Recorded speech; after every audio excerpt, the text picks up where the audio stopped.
Rich Dad, Poor Dad. What the rich teach their kids about money that the poor and middle class do not.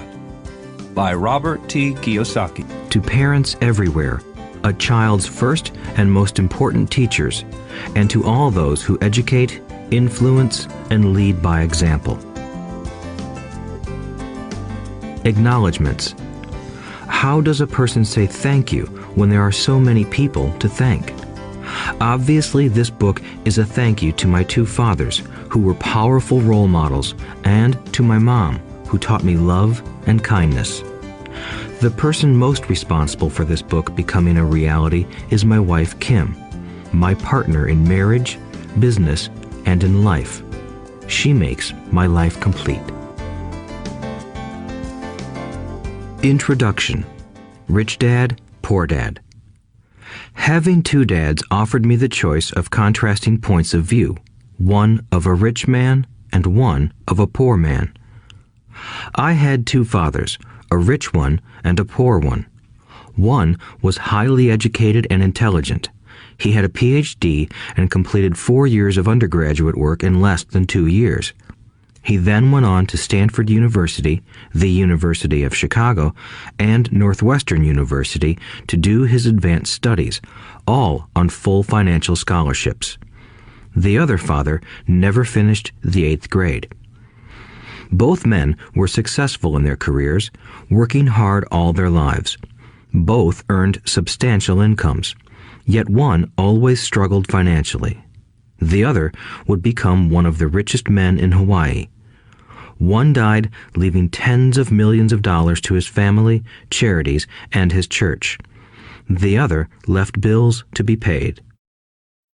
Both men were strong, charismatic, and influential. Both men offered me advice, but they did not advise the same things. Both men believed strongly in education, but did not recommend the same course of study. If I had had only one dad, I would have had to accept or reject his advice. Having two dads offered me the choice of contrasting points of view, one of a rich man and one of a poor man. Instead of simply accepting or rejecting one or the other, I found myself thinking more, comparing, and then choosing for myself.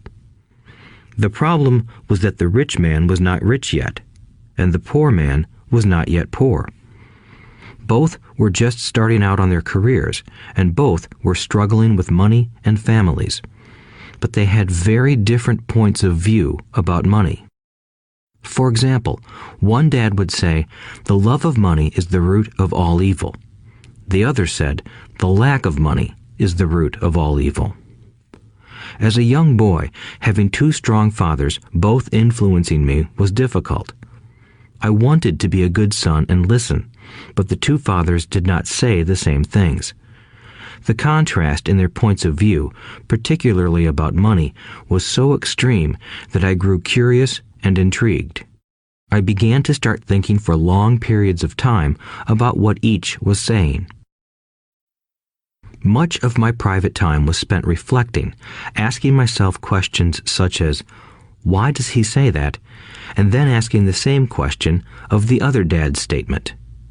It would have been much easier to simply say, "Yeah, he's right, I agree with that," or to simply reject the point of view by saying, "The old man doesn't know what he's talking about." Instead, having two dads whom I loved forced me to think and ultimately choose a way of thinking for myself.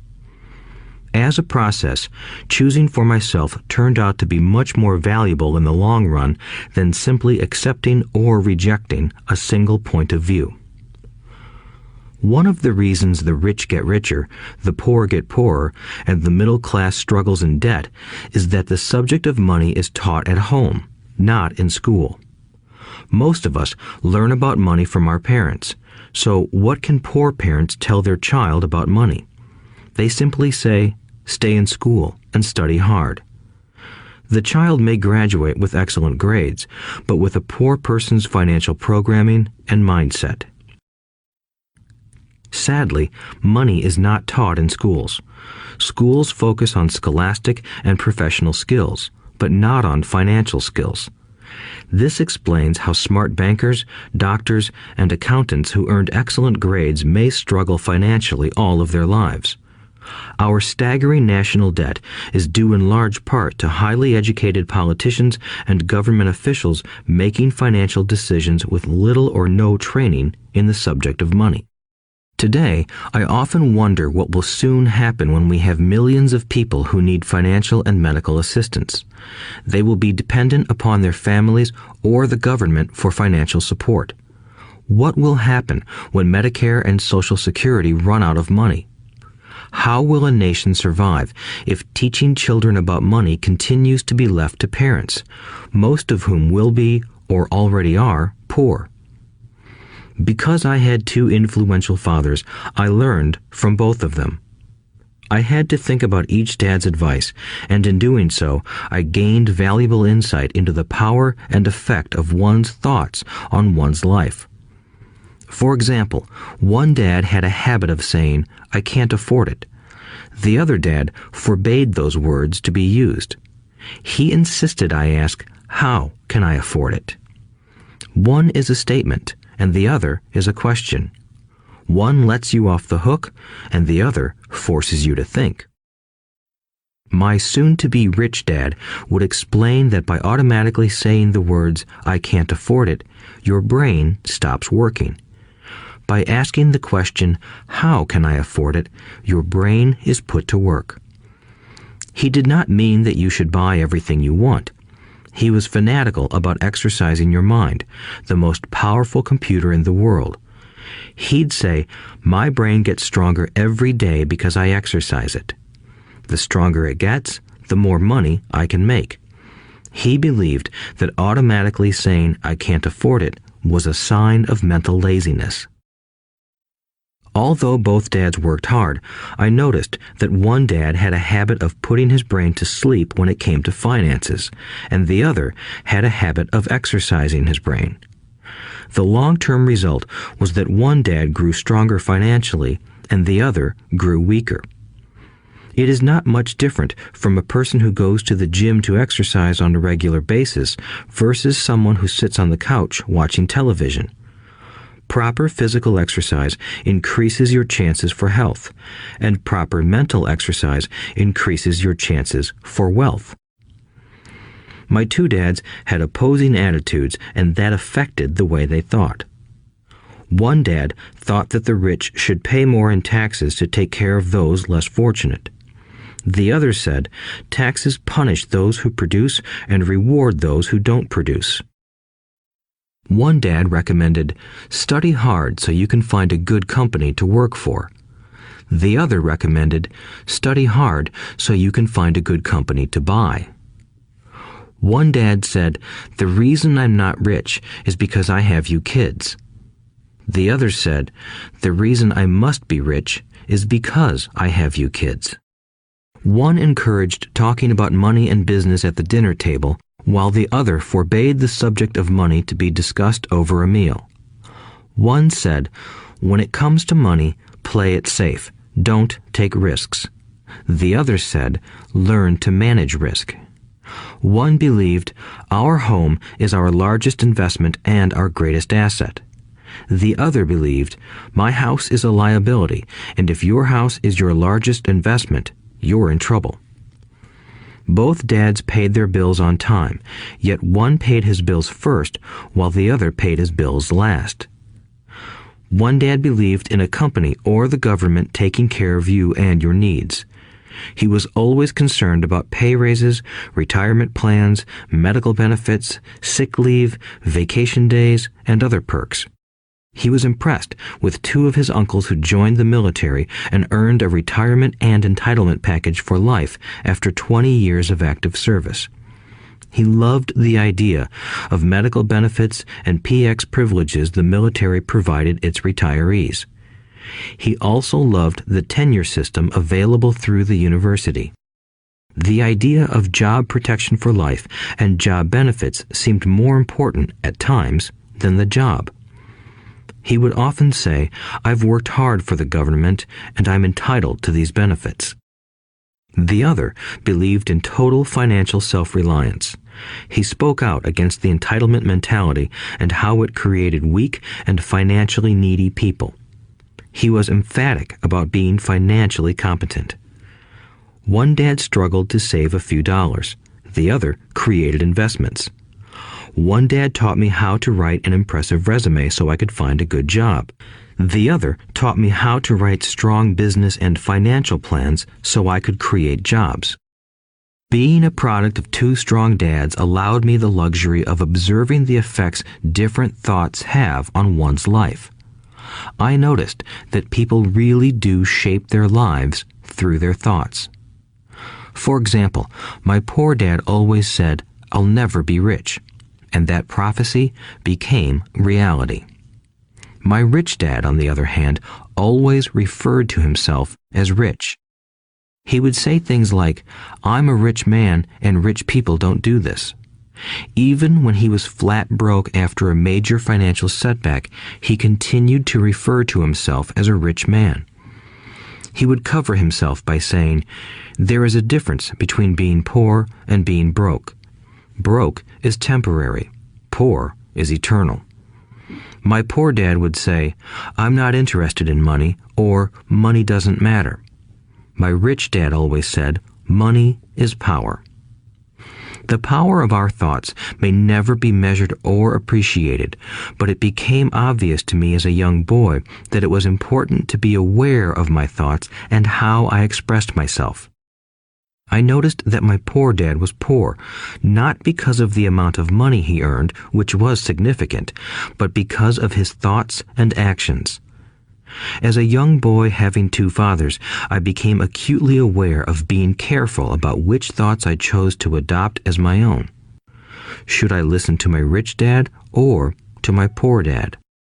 Although both men had tremendous respect for education and learning, they disagreed about what they thought was important to learn. One wanted me to study hard, earn a degree, and get a good job to earn money. He wanted me to study to become a professional, an attorney or an accountant, and to go to business school for my MBA. The other encouraged me to study to be rich, to understand how money works, and to learn how to have it work for me. "I don't work for money" were words he would repeat over and over. "Money works for me." At the age of 9, I decided to listen to and learn from my rich dad about money. In doing so, I chose not to listen to my poor dad, even though he was the one with all the college degrees. A lesson from Robert Frost. Robert Frost is my favorite poet. Although I love many of his poems, my favorite is "The Road Not Taken." I use its lesson almost daily. The Road Not Taken. Two roads diverged in a yellow wood, and sorry I could not travel both. And be one traveler long I stood, and looked down one as far as I could, to where it bent in the undergrowth, then took the other as just as fair, and having perhaps the better claim, because it was grassy and wanted wear. Though as for that the passing there had worn them really about the same, and both that morning equally lay in leaves no step had trodden black. Oh, I kept the first for another day, yet knowing how way leads on to way, I doubted if I should ever come back. I shall be telling this with a sigh, somewhere ages and ages hence. Two roads diverged in a wood, and I took the one less traveled by, and that has made all the difference. And that has made all the difference.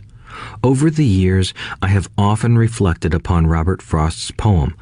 Choosing not to listen to my highly educated dad's advice and attitude about money was a painful decision, but it was a decision that shaped the rest of my life.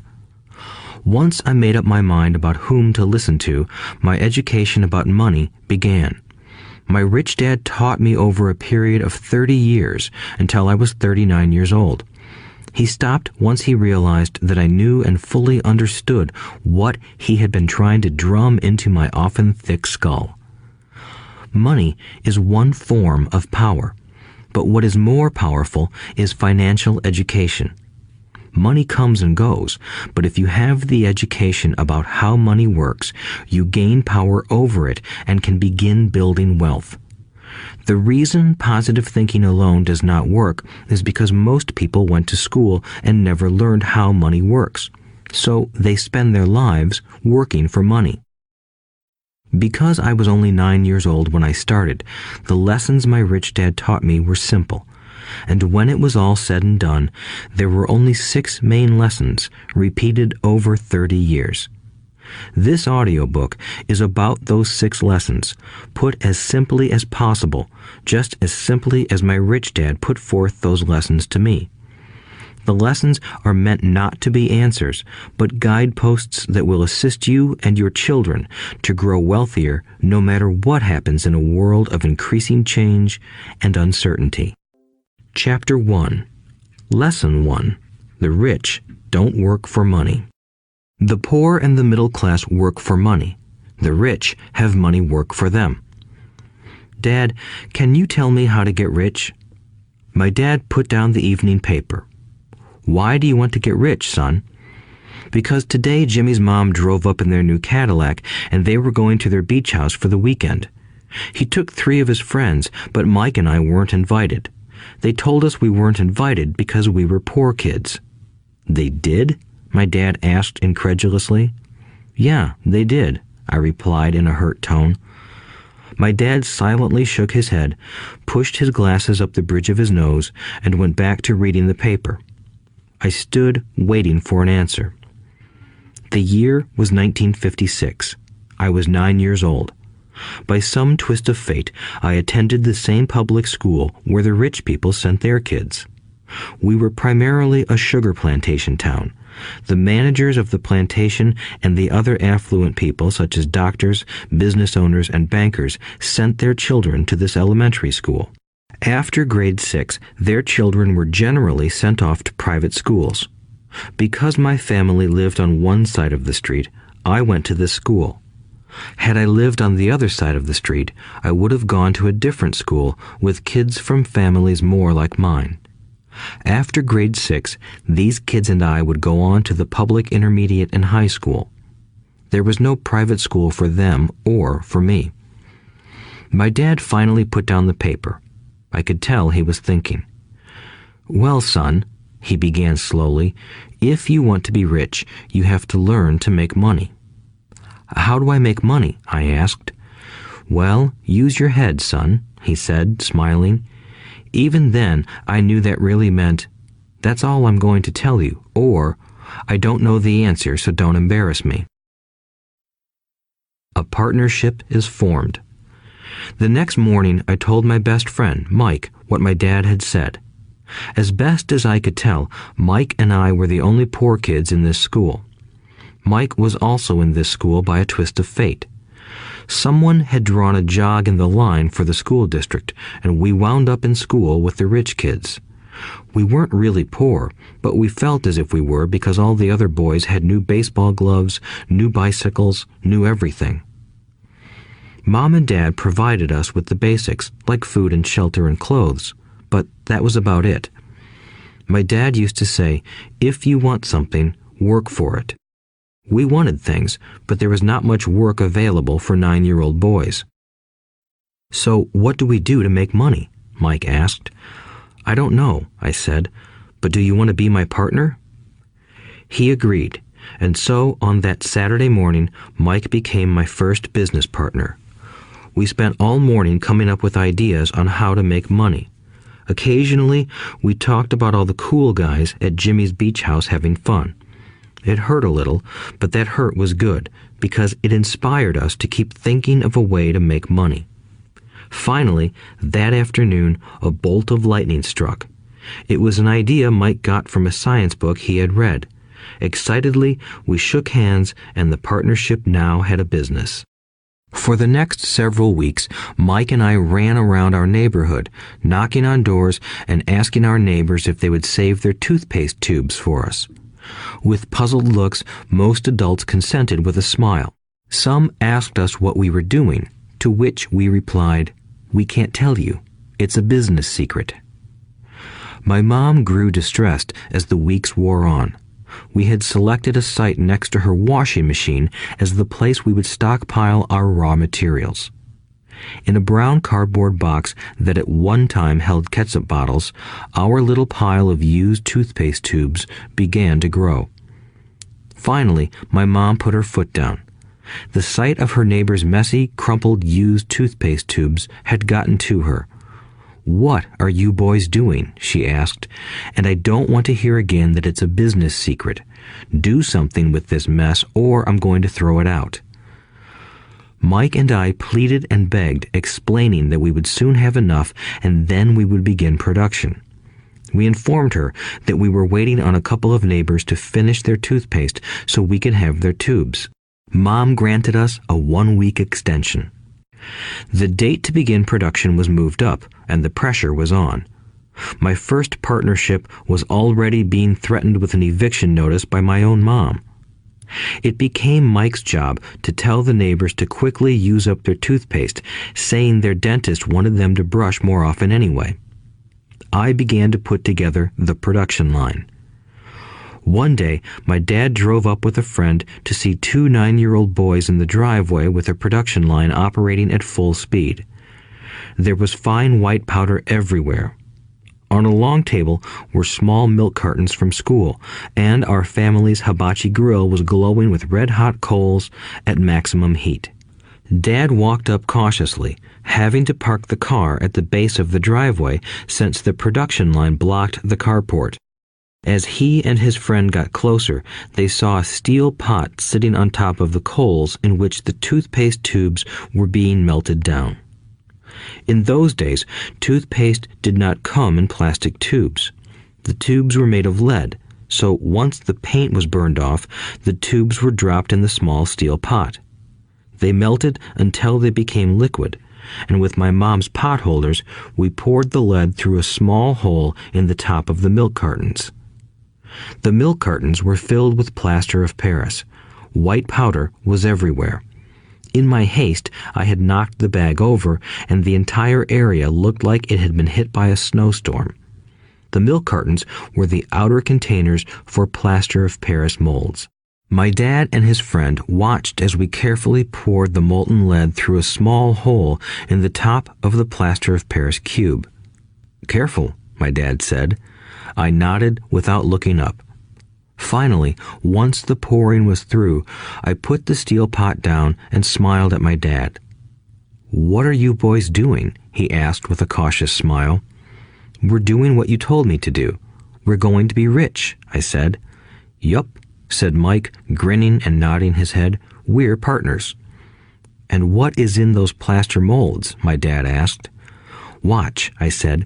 "This should be a good batch." With a small hammer, I tapped at the seal that divided the cube in half. Cautiously, I pulled up the top half of the plaster mold, and a lead nickel fell out. "Oh my God," my dad said, "you're casting nickels out of lead." "That's right," Mike said. "We're doing as you told us to do. We're making money." My dad's friend turned and burst into laughter. My dad smiled and shook his head. Along with a fire and a box of spent toothpaste tubes, in front of him were 2 little boys covered with white dust, smiling from ear to ear. He asked us to put everything down and sit with him on the front step of our house. With a smile, he gently explained what the word counterfeiting meant. Our dreams were dashed. "You mean this is illegal?" asked Mike in a quivering voice. "Let them go," my dad's friend said. "They might be developing a natural talent." My dad glared at him. "Yes, it is illegal," my dad said gently, "but you boys have shown great creativity and original thought. Keep going. I'm really proud of you." Disappointed, Mike and I sat in silence for about 20 minutes before we began cleaning up our mess. The business was over on opening day. Sweeping the powder up, I looked at Mike and said, "I guess Jimmy and his friends are right. We are poor." My father was just leaving as I said that. "Boys," he said, "you're only poor if you give up. The most important thing is that you did something. Most people only talk and dream of getting rich. You've done something. I'm very proud of the two of you. I will say it again. Keep going. Don't quit. Mike and I stood there in silence. They were nice words, but we still did not know what to do. "So how come you're not rich, Dad?" I asked. "Because I chose to be a school teacher. School teachers really don't think about being rich. We just like to teach. I wish I could help you, but I really don't know how to make money." Mike and I turned and continued our cleanup. "I know," said my dad. "If you boys want to learn how to be rich, don't ask me. Talk to your dad, Mike." "My dad?" asked Mike with a scrunched-up face. "Yeah, your dad," repeated my dad with a smile. "Your dad and I have the same banker, and he raves about your father. He's told me several times that your father is brilliant when it comes to making money." "My dad?" Mike asked again in disbelief. "Then how come we don't have a nice car and a nice house like the rich kids at school?" "A nice car and a nice house don't necessarily mean you're rich or you know how to make money," my dad replied. "Jimmy's dad works for the sugar plantation. He's not much different from me. He works for a company and I work for the government. The company buys the car for him. The sugar company is in financial trouble, and Jimmy's dad may soon have nothing. Your dad is different, Mike. He seems to be building an empire, and I suspect in a few years he will be a very rich man." With that, Mike and I got excited again. With new vigor, we began cleaning up the mess caused by our now defunct first business. As we were cleaning, we made plans for how and when to talk to Mike's dad. The problem was that Mike's dad worked long hours and often did not come home until late. His father owned warehouses, a construction company, a chain of stores, and 3 restaurants. It was the restaurants that kept him out late. Mike caught the bus home after we had finished cleaning up. He was going to talk to his dad when he got home that night and ask him if he would teach us how to become rich. Mike promised to call as soon as he had talked to his dad, even if it was late. The phone rang at 8:30 p.m. "Okay," I said, "next Saturday." I put the phone down. Mike's dad had agreed to meet with us.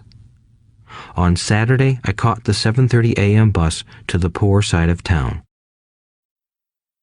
The lessons begin.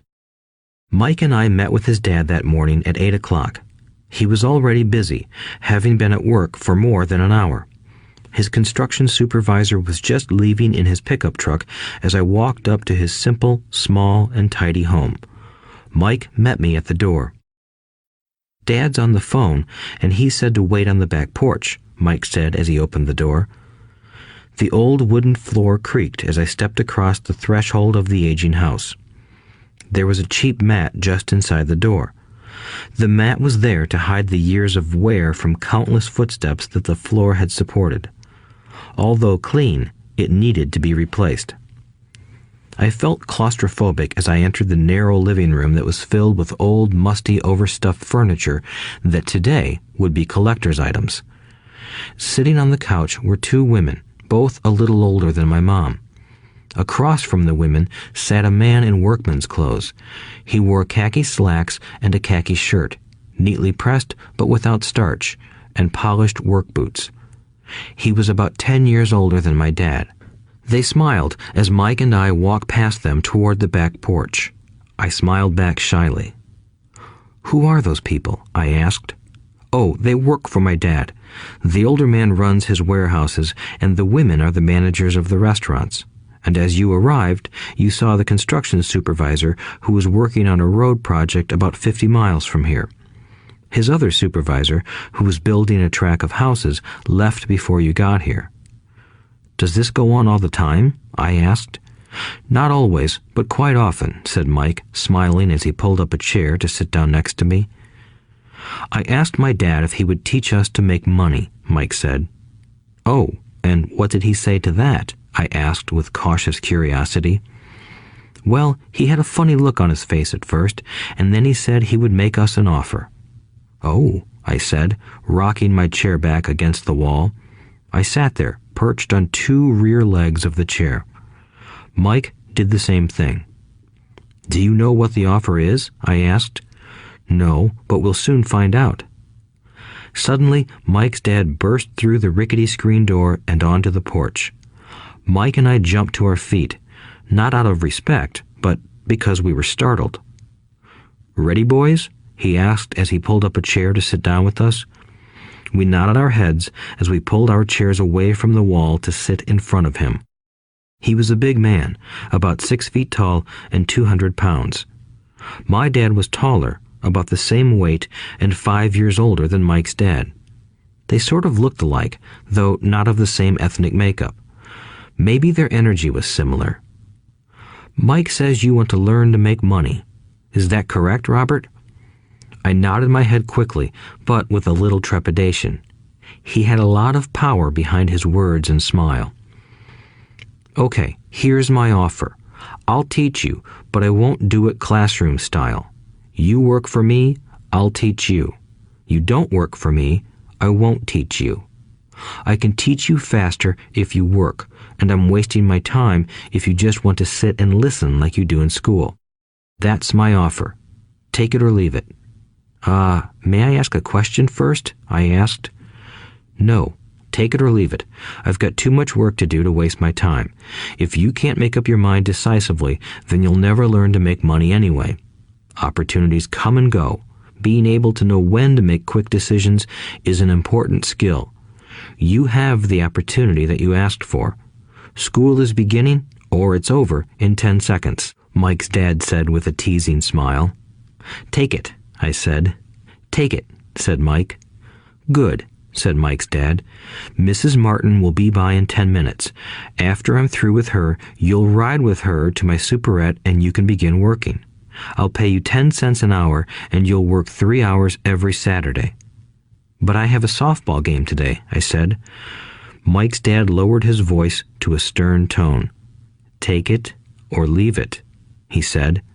"I'll take it," I replied, choosing to work and learn instead of playing. 30 cents later. By 9 a.m. that day, Mike and I were working for Mrs. Martin. She was a kind and patient woman.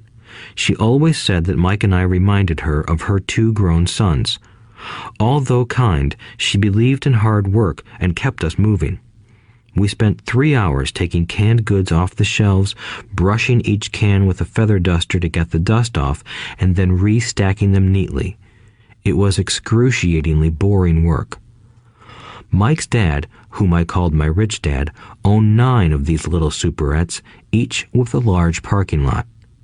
They were the early version of the 7-Eleven convenience stores, little neighborhood grocery stores where people bought items such as milk, bread, butter, and cigarettes. The problem was that this was Hawaii before air conditioning was widely used, and the stores could not close their doors because of the heat. On 2 sides of the store, the doors had to be wide open to the road and parking lot. Every time a car drove by or pulled into the parking lot, dust would swirl and settle in the store. We knew we had a job as long as there was no air conditioning. For 3 weeks, Mike and I reported to Mrs. Martin and worked our 3 hours. By noon, our work was over, and she dropped 3 little dimes in each of our hands. Now, even at the age of 9 in the mid-1950s, 30 cents was not too exciting. Comic books cost 10 cents back then, so I usually spent my money on comic books and went home. By Wednesday of the 4th week, I was ready to quit. I had agreed to work only because I wanted to learn to make money from Mike's dad, and now I was a slave for 10 cents an hour. On top of that, I had not seen Mike's dad since that first Saturday. "I'm quitting," I told Mike at lunchtime. School was boring, and now I did not even have my Saturdays to look forward to. But it was the 30 cents that really got to me. This time, Mike smiled. "What are you laughing at?" I asked with anger and frustration. "Dad said this would happen. He said to meet with him when you were ready to quit." "What?" I said indignantly. "He's been waiting for me to get fed up?" Sort of, Mike said. Dad's kind of different. He doesn't teach like your dad. Your mom and dad lecture a lot.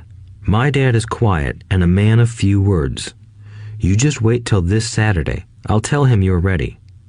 You mean I've been set up? No, not really. But maybe.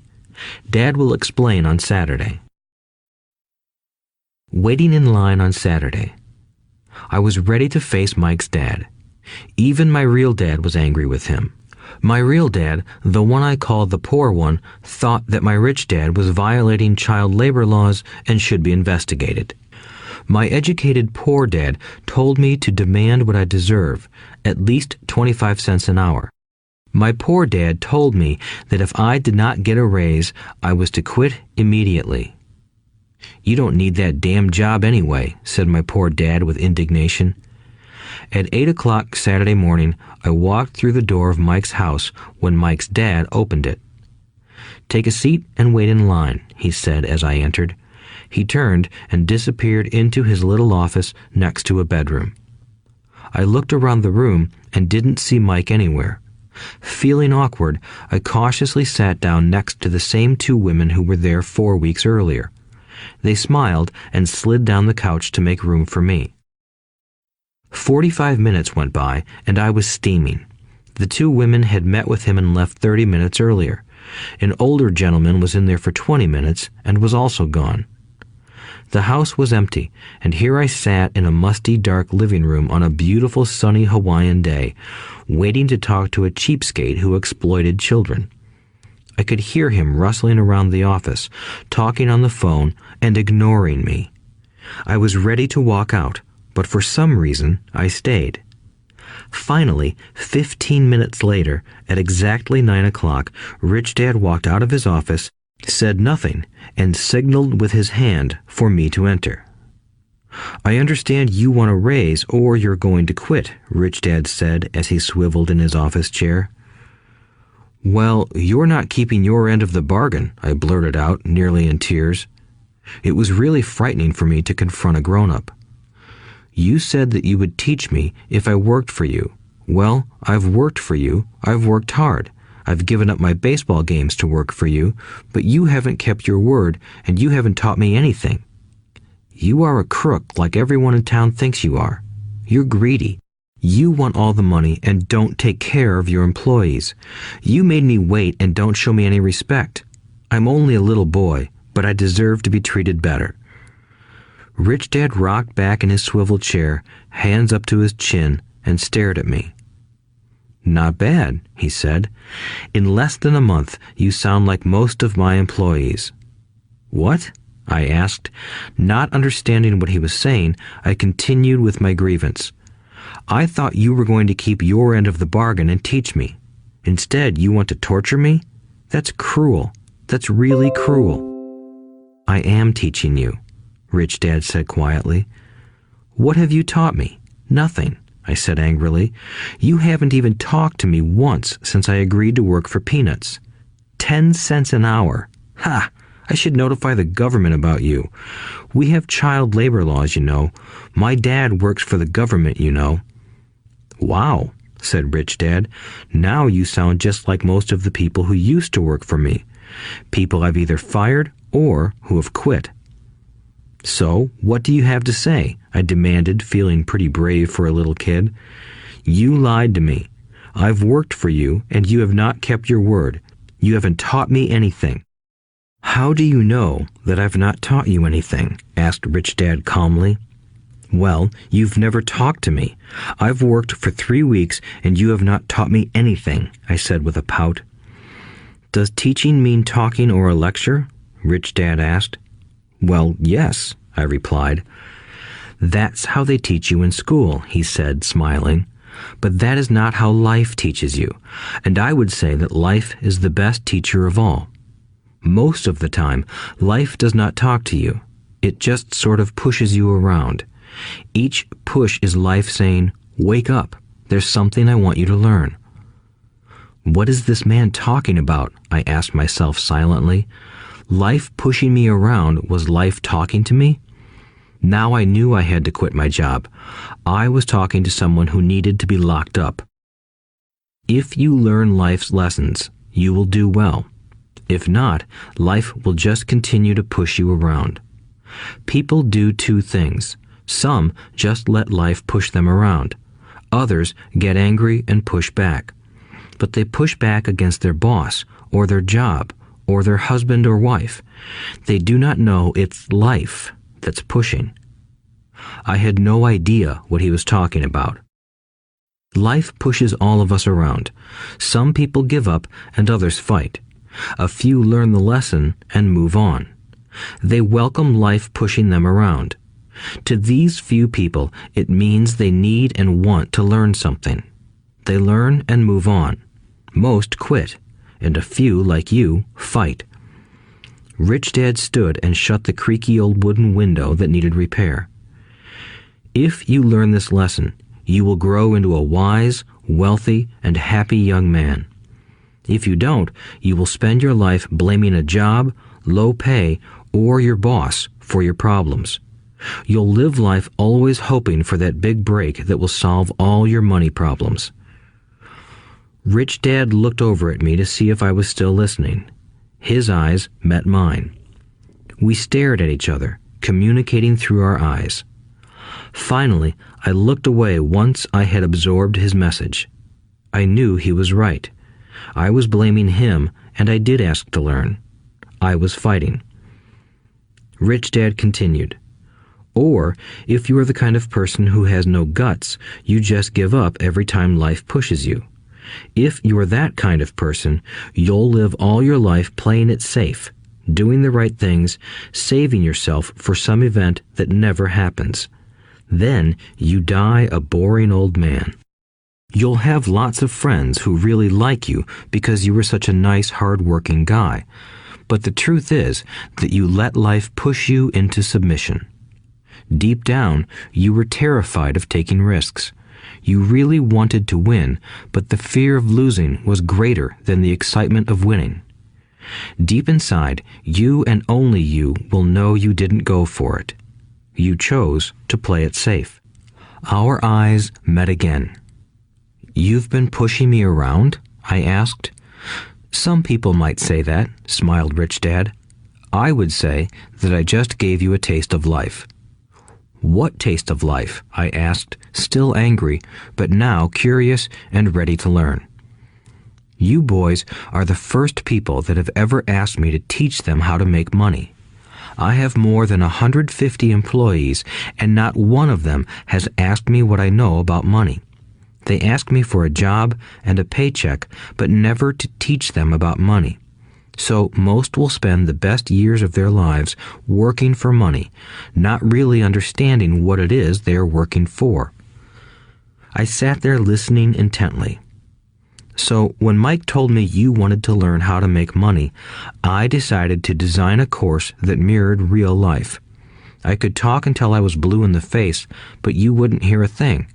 So I decided to let life push you around a bit so you could hear me. That's why I only paid you 10 cents. "So what is the lesson I learned from working for only 10 cents an hour?" I asked. "That you're cheap and exploit your workers?" Rich Dad rocked back and laughed heartily. Finally, he said, "You'd best change your point of view. Stop blaming me and thinking I'm the problem. If you think I'm the problem, then you have to change me. If you realize that you're the problem, then you can change yourself, learn something, and grow wiser. Most people want everyone else in the world to change but themselves. Let me tell you, it's easier to change yourself than everyone else." "I don't understand," I said. "Don't blame me for your problems," Rich Dad said, growing impatient. "But you only pay me 10 cents. "So what are you learning?" Rich Dad asked, smiling. "That you're cheap," I said with a sly grin. "See, you think I'm the problem," said Rich Dad. "But you are. Well, keep that attitude and you'll learn nothing. Keep the attitude that I'm the problem, and what choices do you have?" "Well, if you don't pay me more or show me more respect and teach me, I'll quit." "Well put," Rich Dad said, "and that's exactly what most people do. They quit and go looking for another job, a better opportunity and higher pay, actually thinking that this will solve the problem. In most cases, it won't. So what should I do? I asked. Just take this measly 10 cents an hour and smile? Rich Dad smiled. That's what the other people do. But that's all they do, waiting for a raise, thinking that more money will solve their problems. Most just accept it, and some take a second job working harder, but again, accepting a small paycheck. I sat staring at the floor, beginning to understand the lesson Rich Dad was presenting. I could sense it was a taste of life. Finally, I looked up and asked, "So what will solve the problem?" "This," he said, leaning forward in his chair and tapping me gently on the head. "This stuff between your ears." It was at that moment that Rich Dad shared the pivotal point of view that separated him from his employees and my poor dad, and led him to eventually become one of the richest men in Hawaii, while my highly educated but poor dad struggled financially all his life. It was a singular point of view that made all the difference over a lifetime. Rich Dad said this point of view over and over, which I call lesson number 1. The poor and the middle class work for money. The rich have money work for them. On that bright Saturday morning, I learned a completely different point of view from what I had been taught by my poor dad. At the age of 9, I understood that both dads wanted me to learn. Both dads encouraged me to study, but not the same things. My highly educated dad recommended that I do what he did. "Son, I want you to study hard, get good grades so you can find a safe, secure job with a big company, and make sure it has excellent benefits." My rich dad wanted me to learn how money works so I could make it work for me. These lessons I would learn through life with his guidance, not because of a classroom. My rich dad continued my first lesson. "I'm glad you got angry about working for 10 cents an hour. If you hadn't got angry and had simply accepted it, I would have to tell you that I could not teach you. You see, true learning takes energy, passion, and a burning desire. Anger is a big part of that formula, for passion is anger and love combined. When it comes to money, most people want to play it safe and feel secure, so passion does not direct them. Fear does. So is that why they'll take jobs with low pay?" I asked. "Yes," said Rich Dad. "Some people say I exploit people because I don't pay as much as the sugar plantation or the government. I say the people exploit themselves. It's their fear, not mine." "But don't you feel you should pay them more?" I asked. "I don't have to. And besides, more money will not solve their problems. Just look at your dad. He makes a lot of money, and he still can't pay his bills. Most people, given more money, only get into more debt." "So that's why the 10 cents an hour," I said, smiling. "It's part of the lesson." "That's right," smiled Rich Dad. "You see, your dad went to school and got an excellent education so he could get a high-paying job.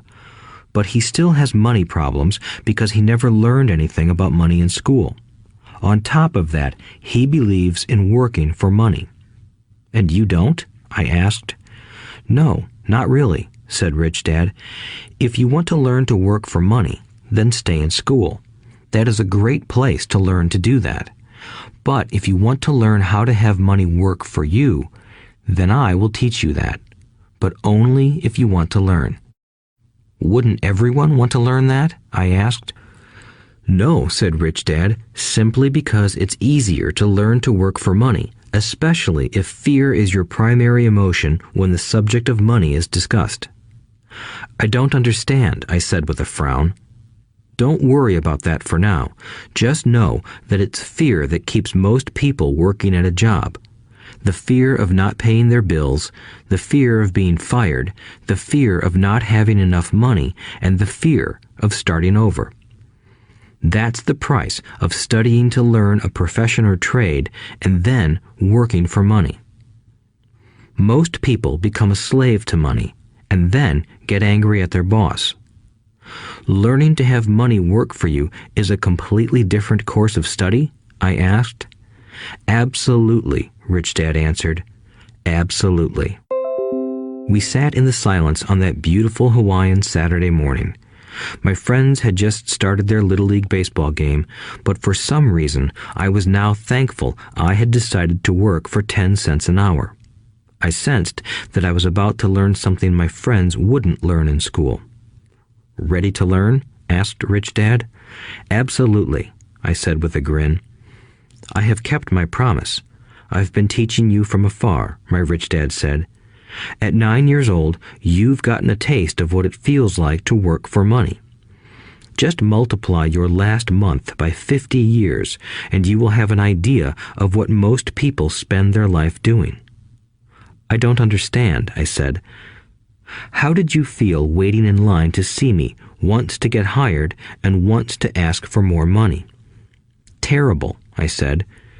If you choose to work for money, that is what life will be like, said Rich Dad. And how did you feel when Mrs. Martin dropped 3 dimes in your hand for 3 hours of work? I felt like it wasn't enough. It seemed like nothing. I was disappointed, I said. And that is how most employees feel when they look at their paychecks, especially after all the tax and other deductions are taken out. At least you got 100%. You mean most workers don't get paid everything? I asked with amazement. Heavens no, said Rich Dad. The government always takes its share first. How do they do that? I asked. Taxes, said Rich Dad. You're taxed when you earn. You're taxed when you spend. You're taxed when you save. You're taxed when you die. Why do people let the government do that to them? The rich don't, said Rich Dad with a smile. The poor and the middle class do. I'll bet you that I earn more than your dad, yet he pays more in taxes. How can that be? I asked. At my age, that made no sense to me. Why would someone let the government do that to them? Rich Dad rocked slowly and silently in his chair, just looking at me. Ready to learn? He asked. I nodded my head slowly. As I said, there is a lot to learn. Learning how to have money work for you is a lifetime study. Most people go to college for 4 years and their education ends. I already know that my study of money will continue over my lifetime, simply because the more I find out, the more I need to know. Most people never study the subject. They go to work, get their paycheck, balance their checkbooks, and that's it. Then they wonder why they have money problems. They think that more money will solve the problem, and don't realize that it's their lack of financial education that is the problem.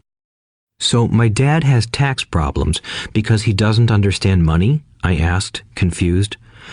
Look, said Rich Dad, taxes are just one small section on learning how to have money work for you. Today, I just wanted to find out if you still have the passion to learn about money. Most people don't. They want to go to school, learn a profession, have fun at their work, and earn lots of money. One day they wake up with big money problems, and then they can't stop working. That's the price of only knowing how to work for money instead of studying how to have money work for you. So, do you still have the passion to learn? Asked Rich Dad. I nodded my head. Good, said Rich Dad. Now get back to work. This time, I will pay you nothing. What? I asked in amazement. You heard me. Nothing. You will work the same 3 hours every Saturday, but this time you will not be paid 10 cents per hour. You said you wanted to learn to not work for money, so I'm not going to pay you anything. I couldn't believe what I was hearing. I've already had this conversation with Mike, and he's already working, dusting and stacking canned goods for free.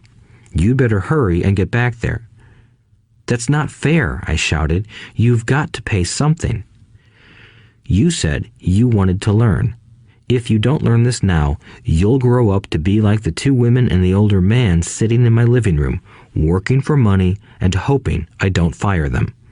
Or, like your dad, earning lots of money only to be in debt up to his eyeballs, hoping more money will solve the problem.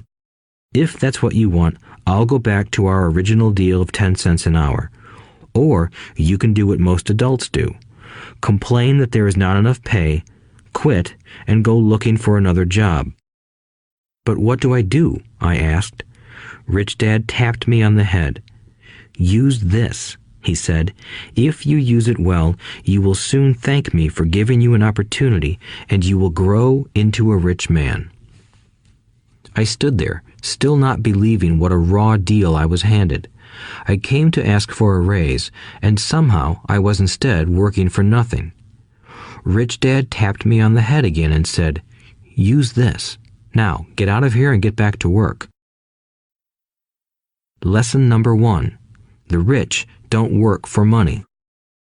I didn't tell my poor dad I wasn't being paid. He wouldn't have understood, and I didn't want to try to explain something I didn't understand myself. For 3 more weeks, Mike and I worked 3 hours every Saturday for nothing. The work didn't bother me, and the routine got easier. But it was the missed baseball games and not being able to afford to buy a few comic books that got to me. Rich Dad stopped by at noon on the 3rd week. We heard his truck pull up in the parking lot and sputter when the engine was turned off. He entered the store and greeted Mrs. Martin with a hug. After finding out how things were going in the store, he reached into the ice cream freezer, pulled out 2 bars, paid for them, and signaled to Mike and me. "Let's go for a walk, boys." We crossed the street, dodging a few cars, and walked across a large grassy field where a few adults were playing softball. Sitting down at a lone picnic table, he handed Mike and me the treats. "How's it going, boys?" "Okay," Mike said. I nodded in agreement. "Learn anything yet?" Rich Dad asked. Mike and I looked at each other, shrugged our shoulders, and shook our heads in unison. Avoiding one of life's biggest traps. Well, you boys had better start thinking. You're staring at one of life's biggest lessons. If you learn it, you'll enjoy a life of great freedom and security. If you don't, you'll wind up like Mrs. Martin and most of the people playing softball in this park. They work very hard for little money, clinging to the illusion of job security and looking forward to a 3-week vacation each year and maybe a skimpy pension after 45 years of service. If that excites you, I'll give you a raise to 25 cents an hour. But these are good, hard-working people. Are you making fun of them? I demanded. A smile came over Rich Dad's face. Mrs. Martin is like a mother to me. I would never be that cruel. I may sound unkind because I'm doing my best to point something out to the 2 of you. I want to expand your point of view so you can see something most people never have the benefit of seeing because their vision is too narrow. Most people never see the trap they are in. Mike and I sat there, uncertain of his message. He sounded cruel, yet we could sense he was trying to drive home a point. With a smile, Rich Dad said, "Doesn't that 25 cents an hour sound good? Doesn't it make your heart beat a little faster?" I shook my head no, but it really did. 25 cents an hour would be big bucks to me. "Okay, I'll pay you $1 an hour," Rich Dad said, with a sly grin. Now my heart started to race. My brain was screaming, "Take it, take it." I could not believe what I was hearing. Still, I said nothing. "Okay, $2 an hour." My little brain and heart nearly exploded. After all, it was 1956, and being paid $2 an hour would have made me the richest kid in the world. I couldn't imagine earning that kind of money. I wanted to say yes.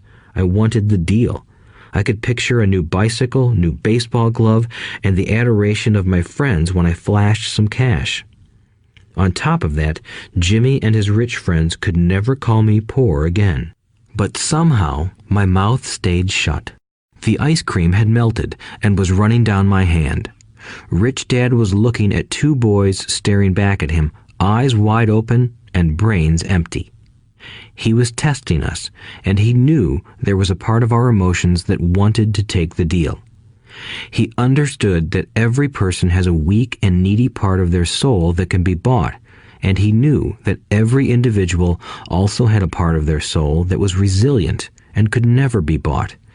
It was only a question of which one was stronger. Okay, $5 an hour. Suddenly, I was silent. Something had changed. The offer was too big and ridiculous. Not many grown-ups in 1956 made more than that, but quickly my temptation disappeared and calm set in. Slowly, I turned to my left to look at Mike. He looked back at me. The part of my soul that was weak and needy was silenced. The part of me that had no price took over. I knew Mike had gotten to that point too. "Good," said Rich Dad softly. "Most people have a price, and they have a price because of human emotions named fear and greed. First, the fear of being without money motivates us to work hard, and then, once we get that paycheck, greed or desire starts us thinking about all the wonderful things money can buy. The pattern is then set." "What pattern?" I asked. "The pattern of get up, go to work, pay bills, get up, go to work, pay bills." People's lives are forever controlled by two emotions, fear and greed. Offer them more money, and they continue the cycle by increasing their spending. This is what I call the rat race.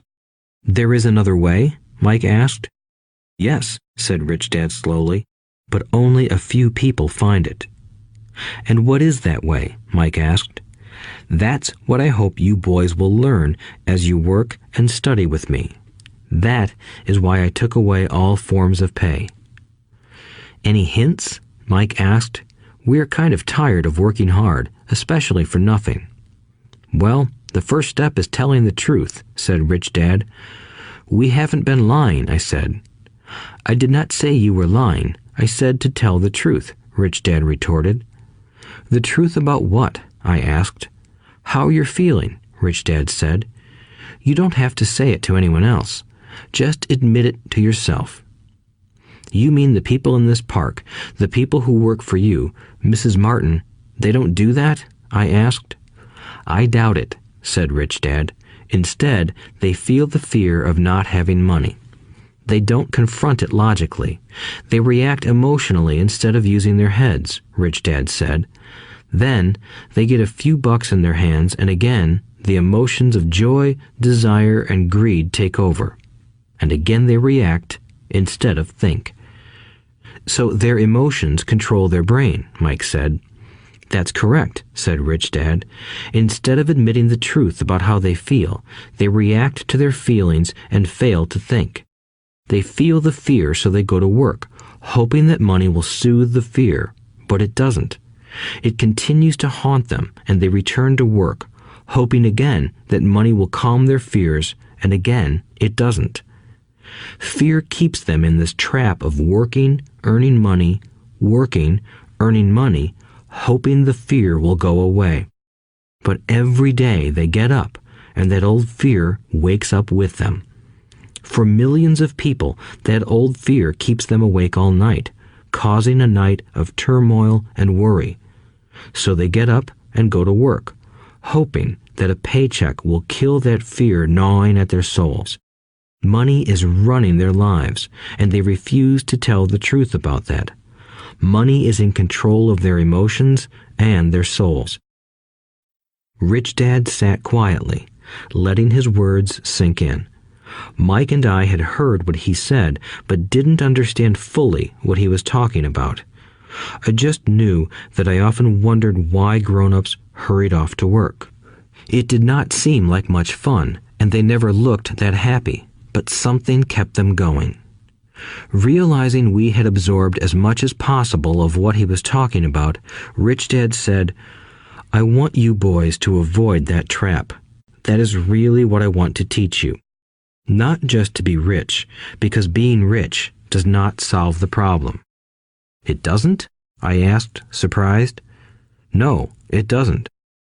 Let me explain the other emotion, desire.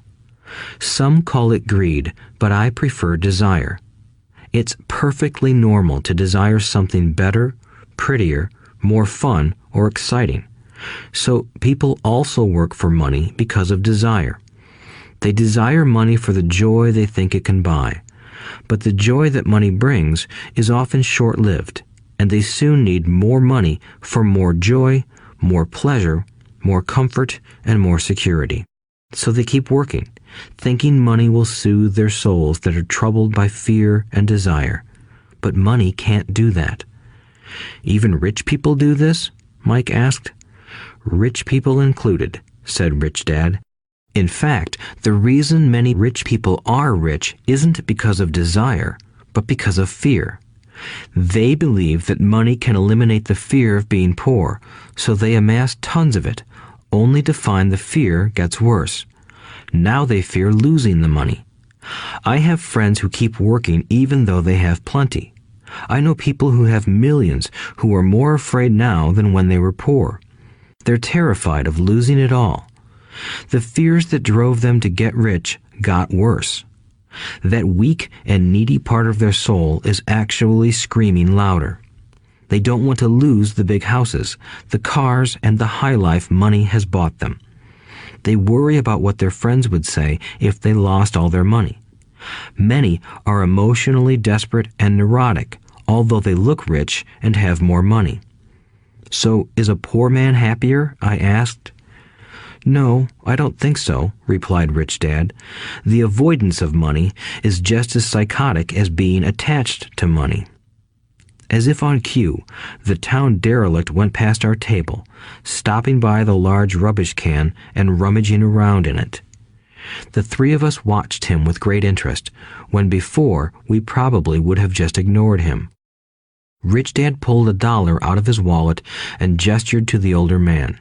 Seeing the money, the derelict came over immediately, took the bill, thanked Rich Dad profusely, and hurried off, ecstatic with his good fortune. He's not much different from most of my employees, said Rich Dad. I've met so many people who say, "Oh, I'm not interested in money," yet they'll work at a job for 8 hours a day. That's a denial of truth. If they weren't interested in money, then why are they working? That kind of thinking is probably more psychotic than a person who hoards money. As I sat there listening to my rich dad, my mind flashed back to the countless times my own dad said, "I'm not interested in money." He said those words often. He also covered himself by always saying, "I work because I love my job." So, what do we do? I asked. Not work for money until all traces of fear and greed are gone? No, that would be a waste of time, said Rich Dad. Emotions are what make us human. The word emotion stands for energy in motion.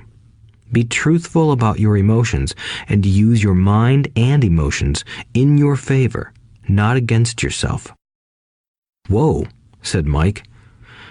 Don't worry about what I just said. It will make more sense in years to come.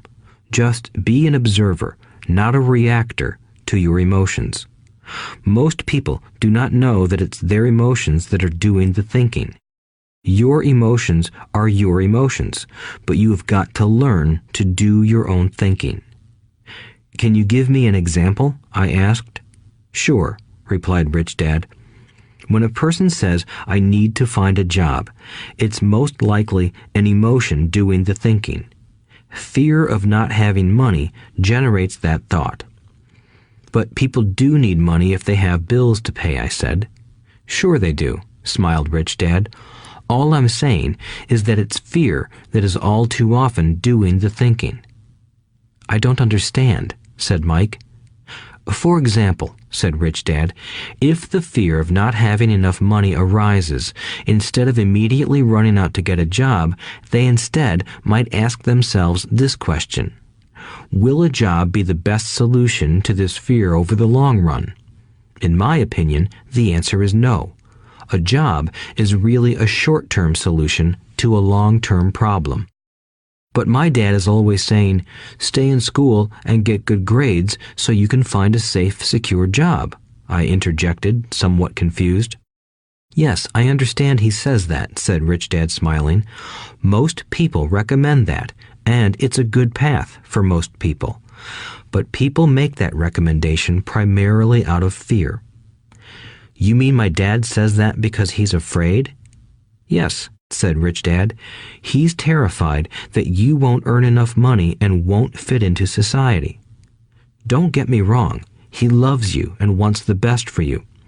I, too, believe an education and a job are important, but it won't handle the fear. You see, that same fear that makes him get up in the morning to earn a few bucks is the fear that is causing him to be so fanatical about your going to school. So what do you recommend? I asked. I want to teach you to master the power of money instead of being afraid of it. They don't teach that in school, and if you don't learn it, you become a slave to money. It was finally making sense. He wanted us to widen our views and to see what the Mrs. Martins of this world couldn't see. He used examples that sounded cruel at the time, but I've never forgotten them. My vision widened that day, and I began to see the trap that lay ahead for most people.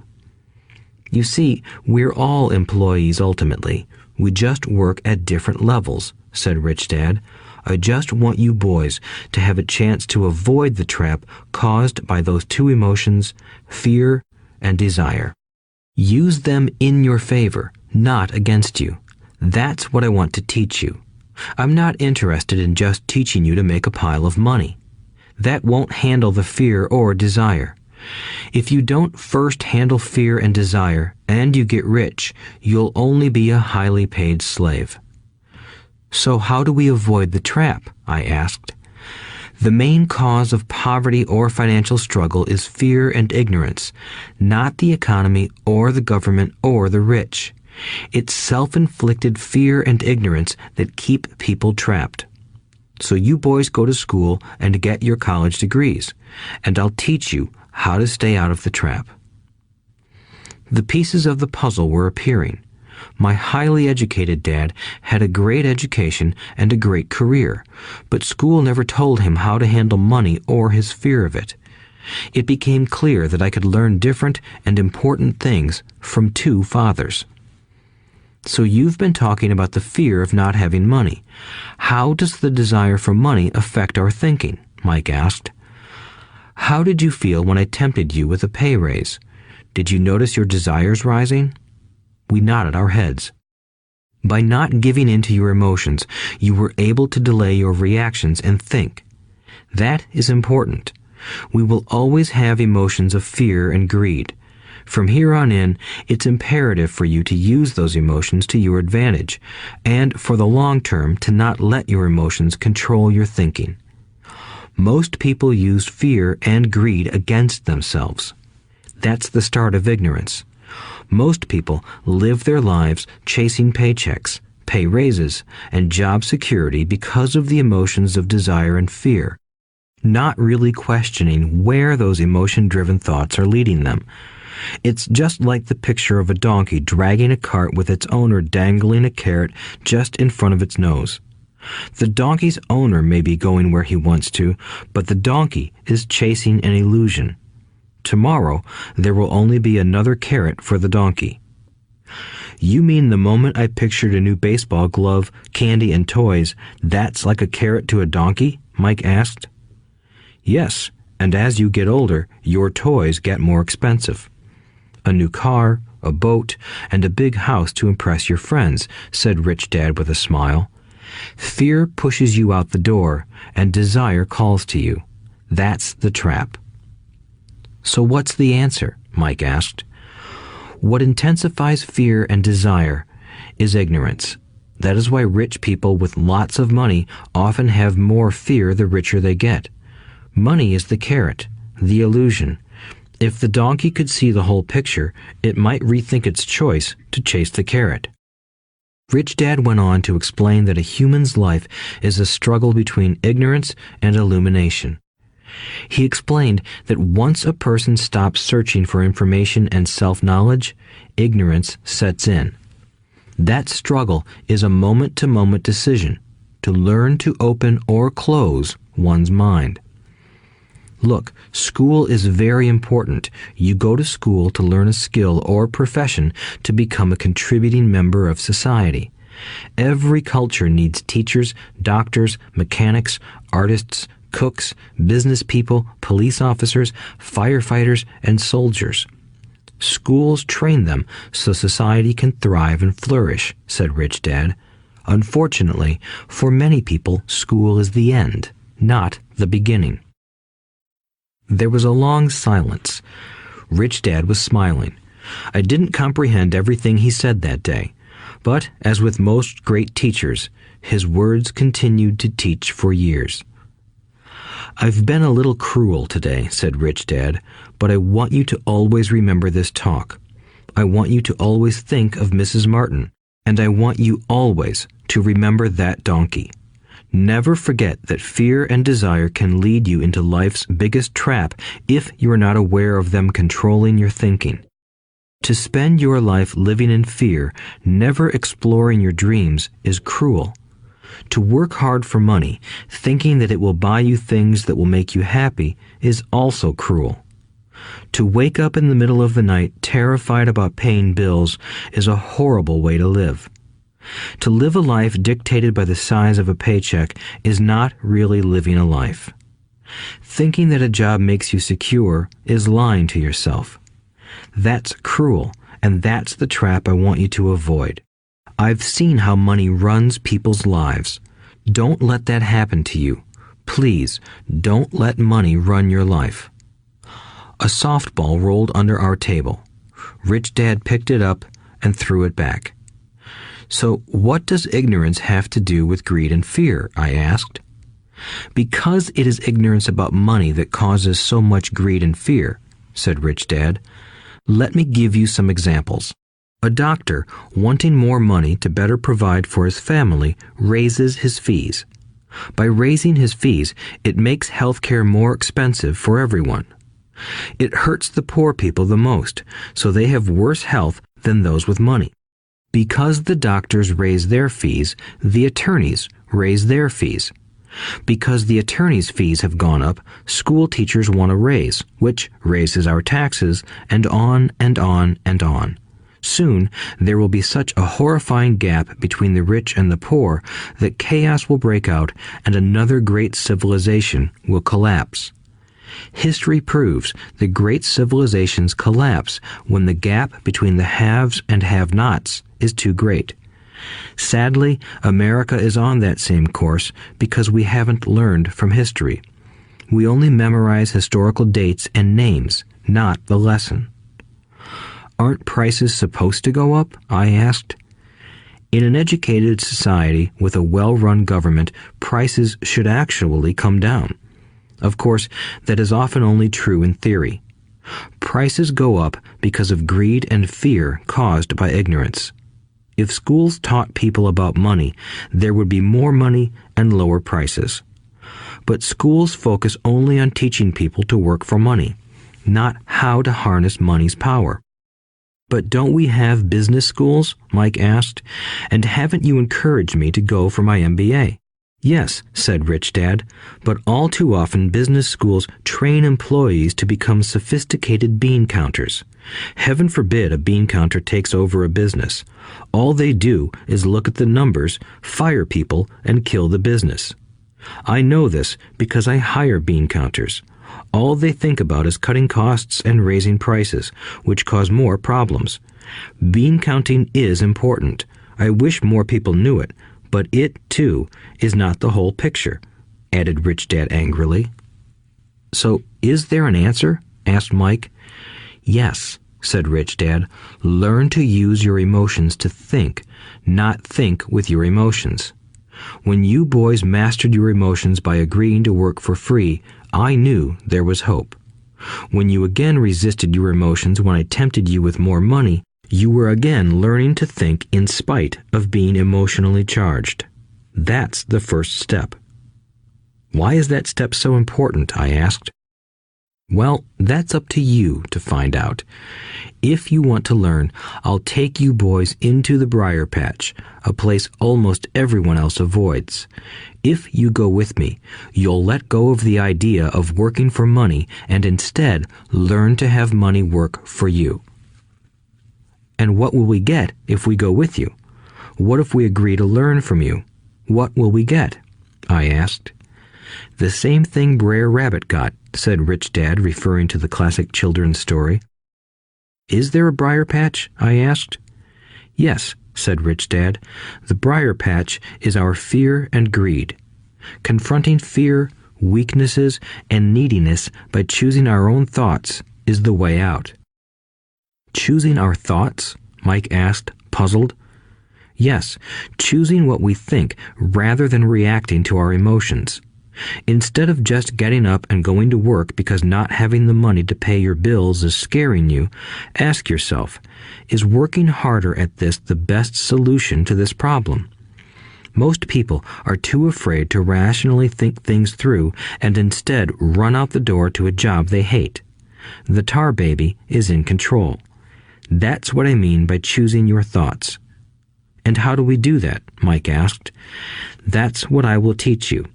I'll teach you to have a choice of thoughts rather than a knee-jerk reaction, like gulping down your morning coffee and running out the door. Remember what I said before.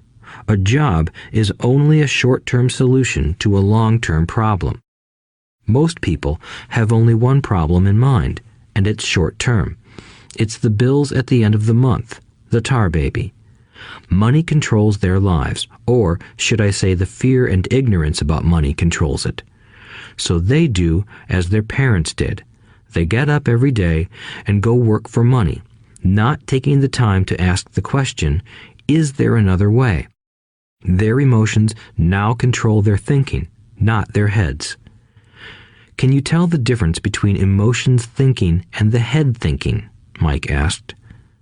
Oh yes, I hear it all the time, said Rich Dad. I hear things like, well, everyone has to work, or the rich are crooks, or I'll get another job, I deserve this raise, you can't push me around, or I like this job because it's secure.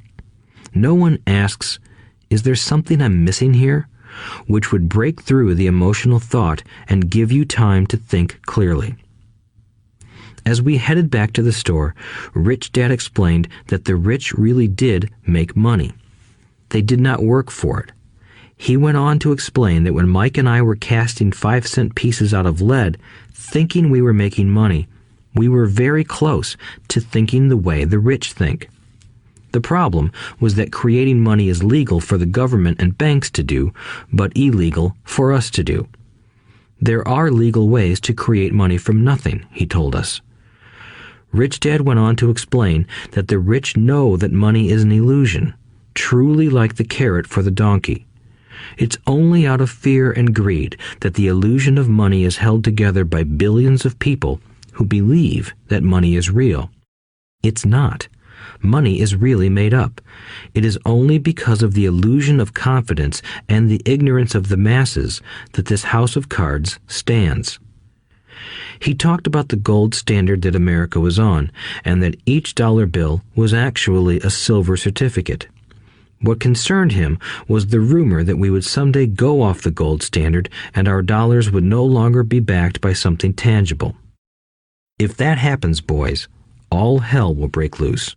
The poor, the middle class, and the ignorant will have their lives ruined simply because they will continue to believe that money is real and that the company they work for, or the government, will look after them. We really did not understand what he was saying that day, but over the years, it made more and more sense. Seeing what others miss. As he climbed into his pickup truck outside his convenience store, Rich Dad said, "Keep working, boys, but the sooner you forget about needing a paycheck, the easier your adult life will be. Keep using your brain, work for free, and soon your mind will show you ways of making money far beyond what I could ever pay you. You will see things that other people never see. Most people never see these opportunities because they're looking for money and security, so that's all they get. The moment you see one opportunity, you'll see them for the rest of your life. The moment you do that, I'll teach you something else. Learn this, and you'll avoid one of life's biggest traps. Mike and I picked up our things from the store and waved goodbye to Mrs. Martin. We went back to the park, to the same picnic bench, and spent several more hours thinking and talking. We spent the next week at school thinking and talking too. For 2 more weeks, we kept thinking, talking, and working for free. At the end of the second Saturday, I was again saying goodbye to Mrs. Martin and looking at the comic book stand with a longing gaze. The hard thing about not even getting 30 cents every Saturday was that I didn't have any money to buy comic books. Suddenly, as Mrs. Martin said goodbye to Mike and me, I saw her do something I'd never seen her do before. Mrs. Martin was cutting the front page of the comic book in half. She kept the top half of the comic book cover and threw the rest of the book into a large cardboard box. When I asked her what she did with the comic books, she said, "I throw them away. I give the top half of the cover back to the comic book distributor for credit when he brings in the new comics. He's coming in an hour." Mike and I waited for an hour. Soon the distributor arrived, and I asked him if we could have the comic books. To my delight, he said, "You can have them if you work for this store and do not resell them." Remember our old business partnership? Well, Mike and I revived it. Using a spare room in Mike's basement, we began piling hundreds of comic books in that room. Soon, our comic book library was open to the public. We hired Mike's younger sister, who loved to study, to be head librarian. She charged each child 10 cents admission to the library, which was open from 2:30 p.m. to 4:30 p.m. every day after school. The customers, the children of the neighborhood, could read as many comics as they wanted in 2 hours. It was a bargain for them since a comic cost 10 cents each, and they could read 5 or 6 in 2 hours. Mike's sister would check the kids as they left to make sure they weren't borrowing any comic books. She also kept the books, logging in how many kids showed up each day, who they were, and any comments they might have. Mike and I averaged $9.50 per week over a 3-month period. We paid his sister $1 a week and allowed her to read the comics for free, which she rarely did since she was always studying. Mike and I kept our agreement by working in the store every Saturday and collecting all the comic books from the different stores. We kept our agreement to the distributor by not selling any comic books. We burned them once they got too tattered. We tried opening a branch office, but we could never quite find someone as trustworthy and dedicated as Mike's sister. At an early age, we found out how hard it was to find good staff. 3 months after the library first opened, a fight broke out in the room. Some bullies from another neighborhood pushed their way in, and Mike's dad suggested we shut down the business. So our comic book business shut down, and we stopped working on Saturdays at the convenience store. But Rich Dad was excited because he had new things he wanted to teach us. He was happy because we had learned our first lessons so well. We learned to make money work for us. By not getting paid for our work at the store, we were forced to use our imaginations to identify an opportunity to make money. By starting our own business, the comic book library, we were in control of our own finances, not dependent on an employer. The best part was that our business generated money for us even when we weren't physically there. Our money worked for us. Instead of paying us money, Rich Dad had given us so much more. Chapter 2. Lesson 2. Why teach financial literacy? It's not how much money you make, it's how much money you keep.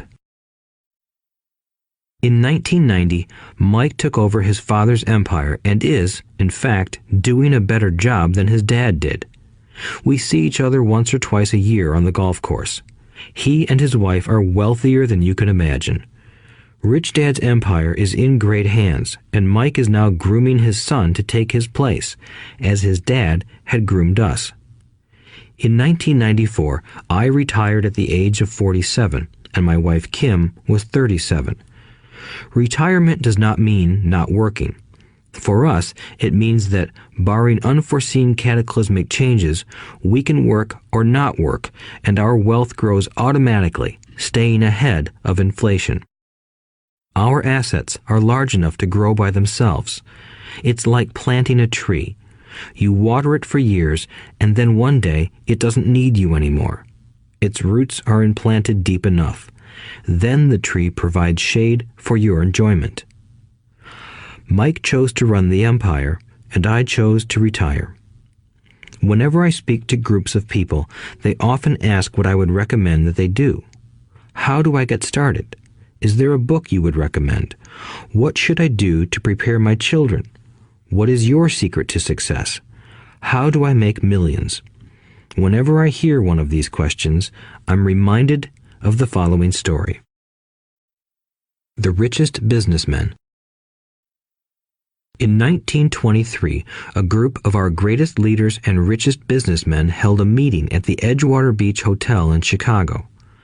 Among them were Charles Schwab, head of the largest independent steel company; Samuel Insull, president of the world's largest utility; Howard Hobson, head of the largest gas company; Ivar Kruger, president of International Match Company, one of the world's largest companies at that time; Leon Fraser, president of the Bank of International Settlements; Richard Whitney, president of the New York Stock Exchange; Arthur Cotton and Jesse Livermore, two of the biggest stock speculators; and Albert Fall, a member of President Harding's cabinet.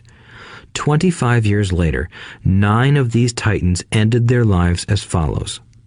Schwab died penniless after living for 5 years on borrowed money. Insull died broke in a foreign land, and Kruger and Cotton also died broke. Hobson went insane. Whitney and Albert Fall were released from prison, and Fraser and Livermore committed suicide. I doubt if anyone can say what really happened to these men. If you look at the date, 1923, it was just before the 1929 market crash and the Great Depression, which I suspect had a great impact on these men and their lives. The point is this. Today, we live in times of greater and faster change than these men did. I suspect there will be many booms and busts in the coming years that will parallel the ups and downs these men faced. I am concerned that too many people are too focused on money and not on their greatest wealth, their education. If people are prepared to be flexible, keep an open mind, and learn, they will grow richer and richer despite tough changes. If they think money will solve problems, they will have a rough ride. Intelligence solves problems and produces money. Money without financial intelligence is money soon gone. Most people fail to realize that in life, it's not how much money you make, it's how much money you keep. We've all heard stories of lottery winners who are poor, then suddenly rich, and then poor again. They win millions, yet are soon back where they started. Or stories of professional athletes who at the age of 24 are earning millions, but are sleeping under a bridge 10 years later. I remember a story of a young basketball player who a year ago had millions. Today, at just 29, he claims his friends, attorney, and accountant took his money and he was forced to work at a car wash for minimum wage. He was fired from the car wash because he refused to take off his championship ring as he was wiping off the cars. His story made national news, and he is appealing his termination, claiming hardship and discrimination. He claims that the ring is all he has left, and if it was stripped away, he'll crumble. I know so many people who became instant millionaires, and while I am glad some people have become richer and richer, I caution them that in the long run, it's not how much money you make, it's how much you keep and how many generations you keep it. So when people ask, "Where do I get started?" or "Tell me how to get rich quick," they often are greatly disappointed with my answer. I simply say to them what my rich dad said to me when I was a little kid. If you want to be rich, you need to be financially literate. That idea was drummed into my head every time we were together. As I said, my educated dad stressed the importance of reading books, while my rich dad stressed the need to master financial literacy. If you are going to build the Empire State Building, the first thing you need to do is dig a deep hole and pour a strong foundation. If you are going to build a home in the suburbs, all you need to do is pour a 6-inch slab of concrete. Most people, in their drive to get rich, are trying to build an Empire State Building on a 6-inch slab. Our school system, created in the agrarian age, still believes in homes with no foundation. Dirt floors are still the rage, so kids graduate from school with virtually no financial foundation. One day, sleepless and deep in debt in suburbia, living the American dream, they decide that the answer to their financial problems is to find a way to get rich quick. Construction on the skyscraper begins. It goes up quickly, and soon, instead of the Empire State Building, we have the Leaning Tower of suburbia. The sleepless nights return. As for Mike and me in our adult years, both of our choices were possible because we were taught to pour a strong financial foundation when we were just kids. Accounting is possibly the most confusing, boring subject in the world, but if you want to be rich long term, it could be the most important subject. For Rich Dad, the question was how to take a boring and confusing subject and teach it to kids. The answer he found was to make it simple by teaching it in pictures. My rich dad poured a strong financial foundation for Mike and me. Since we were just kids, he created a simple way to teach us. For years, he only drew pictures and used few words. Mike and I understood the simple drawings, the jargon, the movement of money, and then in later years, Rich Dad began adding numbers. Today, Mike has gone on to master much more complex and sophisticated accounting analysis because he had to in order to run his empire. I am not as sophisticated because my empire is smaller, yet we come from the same simple foundation. Over the following pages, we will discuss those same simple line drawings Mike's dad created for us. Though basic, those drawings helped guide two little boys in building great sums of wealth on a solid and deep foundation. Rule number 1. You must know the difference between an asset and a liability, and buy assets. If you want to be rich, this is all you need to know. It is rule number 1. It is the only rule. This may sound absurdly simple, but most people have no idea how profound this rule is. Most people struggle financially because they do not know the difference between an asset and a liability. Rich people acquire assets. The poor and middle class acquire liabilities that they think are assets, said Rich Dad. When Rich Dad explained this to Mike and me, we thought he was kidding. Here we were, nearly teenagers, and waiting for the secret to getting rich. And this was his answer.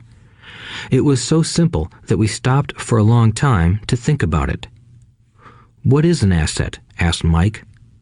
"Don't worry right now," said Rich Dad. "Just let the idea sink in. If you can comprehend the simplicity, your life will have a plan and be financially easy. It is simple. That is why the idea is missed." "You mean all we need to know is what an asset is, acquire them, and we'll be rich?" I asked. Rich Dad nodded his head. "It's that simple." "If it's that simple, how come everyone is not rich?" I asked. Rich Dad smiled. "Because people do not know the difference between an asset and a liability." I remember asking, how could adults be so misguided? If it is that simple, if it is that important, why would everyone not want to find out? It took Rich Dad only a few minutes to explain what assets and liabilities were. As an adult, I have difficulty explaining it to other adults. The simplicity of the idea escapes them because they have been educated differently. They were taught by other educated professionals, such as bankers, accountants, real estate agents, financial planners, and so forth. The difficulty comes in asking adults to unlearn or become children again. An intelligent adult often feels it is demeaning to pay attention to simplistic definitions. Rich Dad believed in the KISS principle. Keep it simple, stupid, or keep it super simple.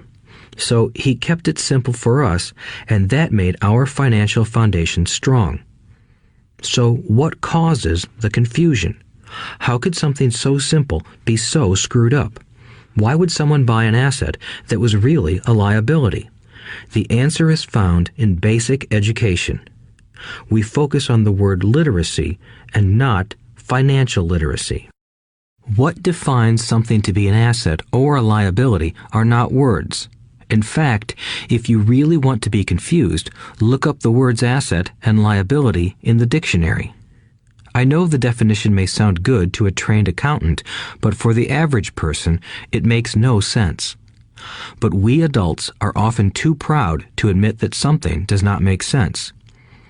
To us young boys, Rich Dad said, "What defines an asset are not words, but numbers.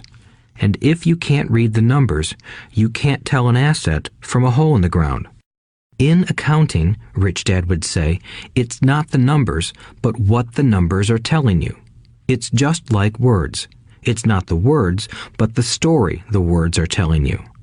If you want to be rich, you've got to read and understand numbers. If I heard that once, I heard it 1,000 times from my rich dad. And I also heard the rich acquire assets and the poor and middle class acquire liabilities. Here is how to tell the difference between an asset and a liability.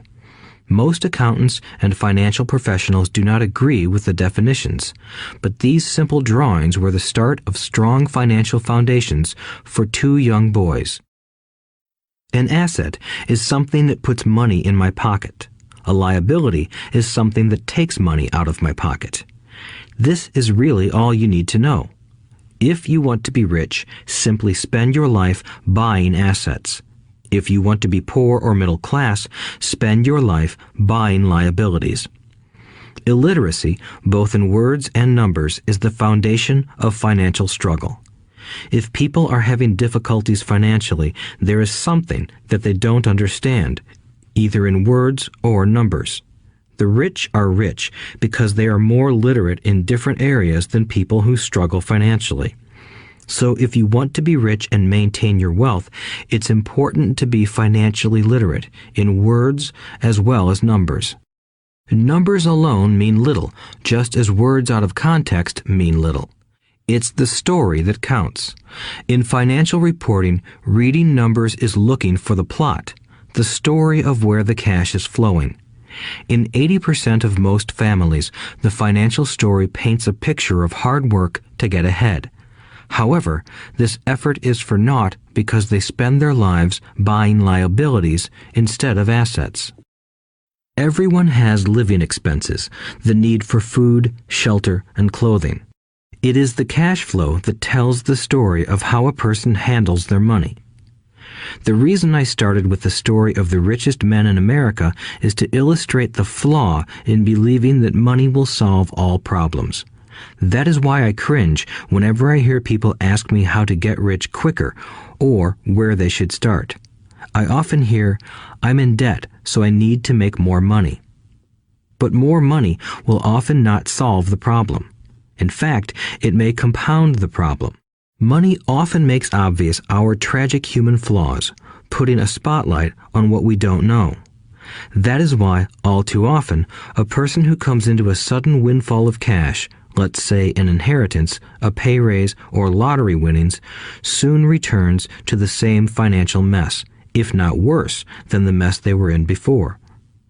Money only accentuates the cash flow pattern running in your head. If your pattern is to spend everything you get, most likely an increase in cash will just result in an increase in spending. Thus the saying, "A fool and his money is one big party." I have said many times that we go to school to gain scholastic and professional skills, both of which are important. We learn to make money with our professional skills. In the 1960s, when I was in high school, if someone did well academically, people assumed this bright student would go on to be a medical doctor because it was the profession with the promise of the greatest financial reward. Today, doctors face financial challenges I wouldn't wish on my worst enemy. Insurance companies taking control of the business, managed healthcare, government intervention, and malpractice suits. Today, kids want to be famous athletes, movie stars, rock stars, beauty queens, or CEOs because that is where the fame, money, and prestige are. That is the reason it is so hard to motivate kids in school today. They know that professional success is no longer solely linked to academic success, as it once was. Because students leave school without financial skills, millions of educated people pursue their profession successfully, but later find themselves struggling financially. They work harder, but don't get ahead. What is missing from their education is not how to make money, but how to manage money. It's called financial aptitude, what you do with the money once you make it, how to keep people from taking it from you, how to keep it longer, and how to make that money work hard for you. Most people don't understand why they struggle financially because they don't understand cash flow. A person can be highly educated, professionally successful, and financially illiterate. These people often work harder than they need to because they learned how to work hard, but not how to have their money work hard for them.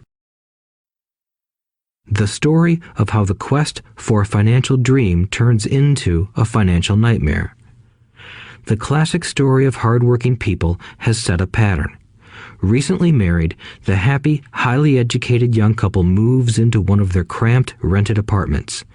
Immediately, they realize that they are saving money because two can live as cheaply as one. The problem is, the apartment is cramped.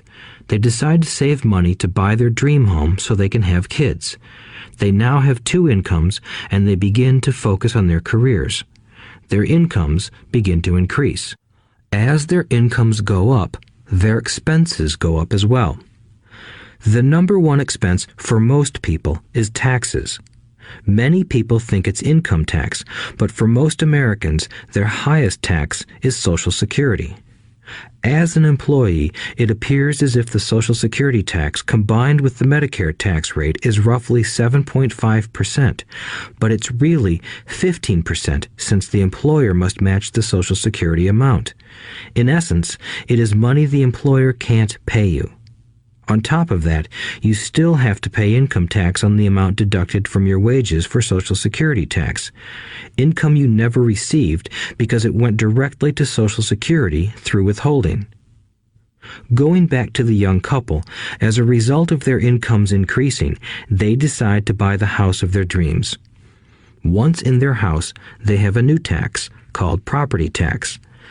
Then they buy a new car, new furniture, and new appliances to match their new house. All of a sudden, they wake up and their liabilities column is full of mortgage and credit card debt. Their liabilities go up. They're now trapped in the rat race. Pretty soon, a baby comes along and they work harder. The process repeats itself. Higher incomes cause higher taxes, also called bracket creep. A credit card comes in the mail. They use it. It maxes out. A loan company calls and says their greatest asset, their home, has appreciated in value.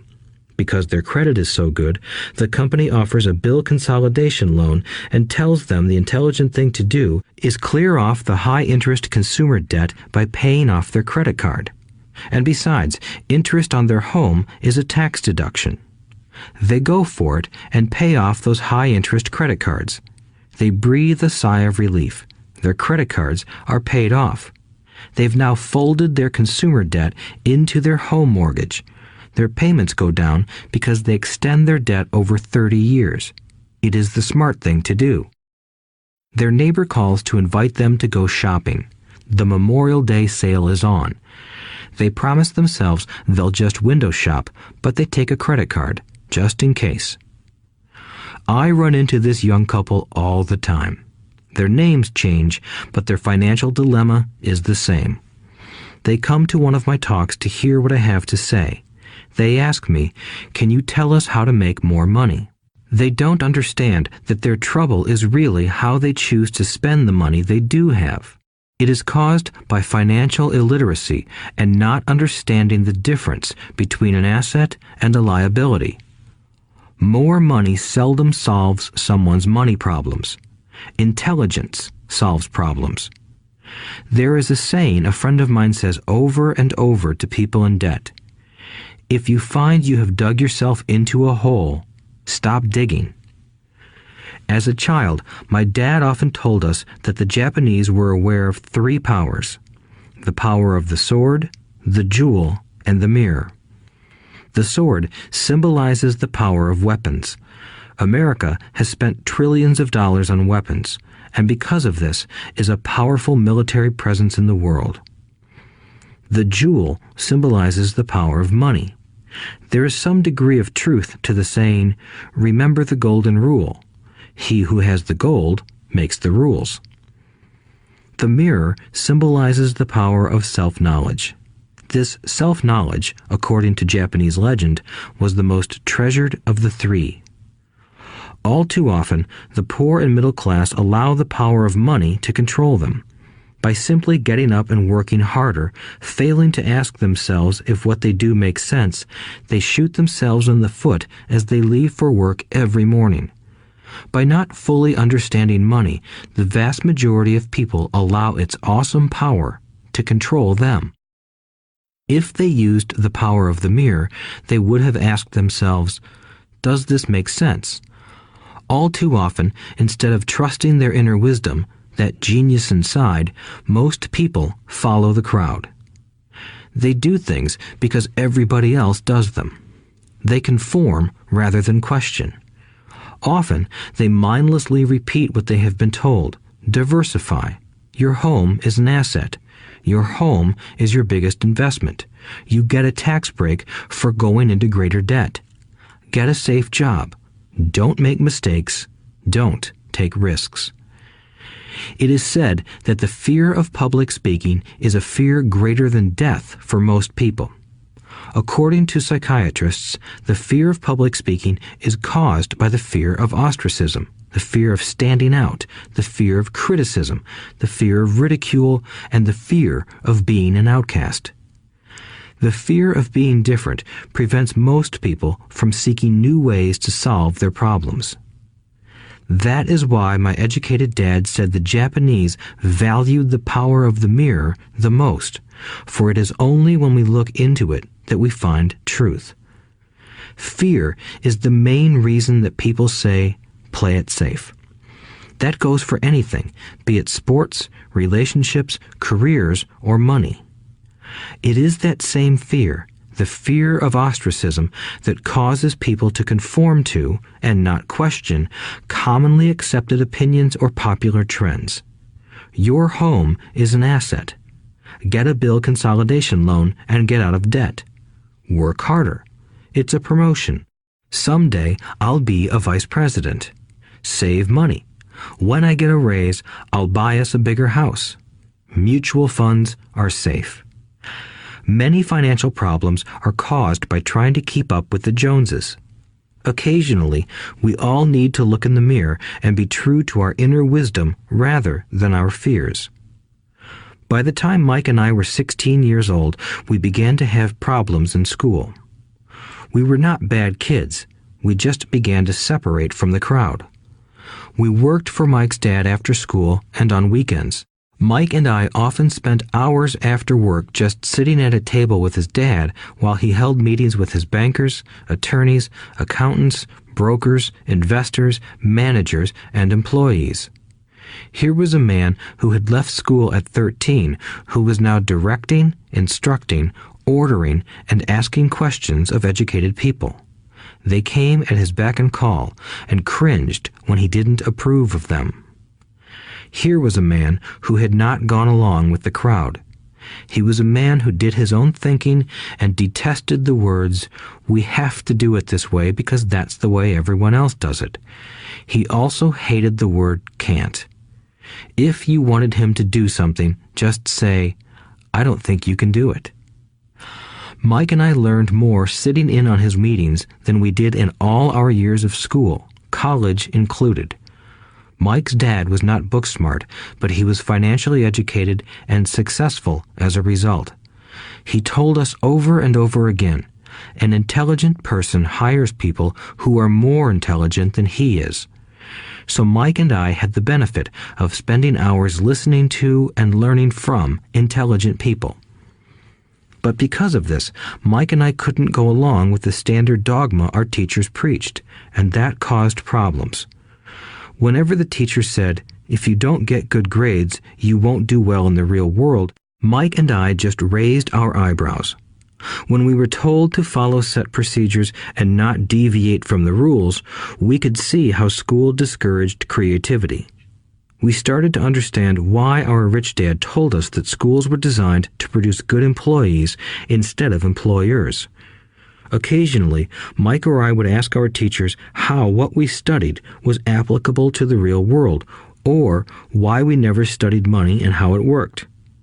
To the latter question, we often got the answer that money was not important, that if we excelled in our education, the money would follow. The more we knew about the power of money, the more distant we grew from the teachers and our classmates. My highly educated dad never pressured me about my grades, but we did begin to argue about money. By the time I was 16, I probably had a far better foundation with money than both my parents. I could keep books, I listened to tax accountants, corporate attorneys, bankers, real estate brokers, investors, and so forth. By contrast, my dad talked to other teachers. One day, my dad told me that our home was his greatest investment.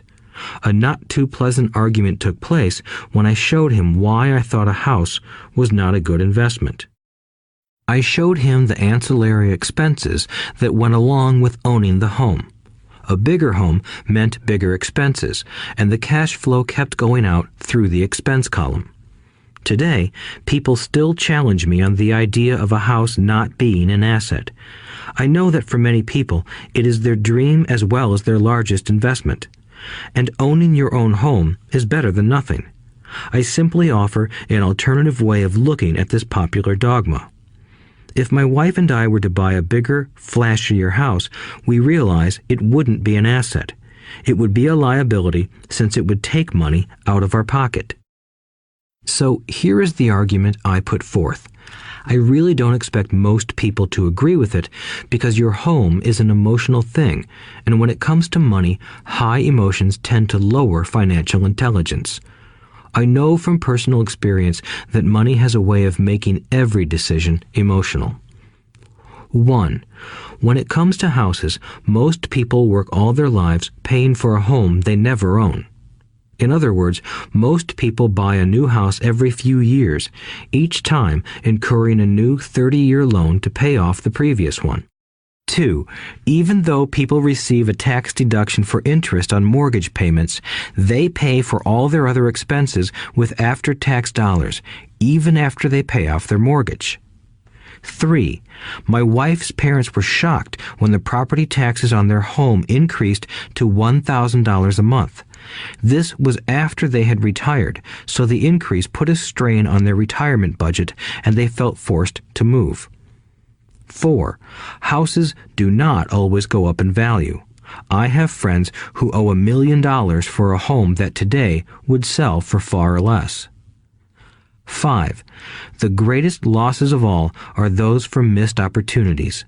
If all your money is tied up in your house, you may be forced to work harder because your money continues blowing out of the expense column instead of adding to the asset column, the classic middle-class cash flow pattern.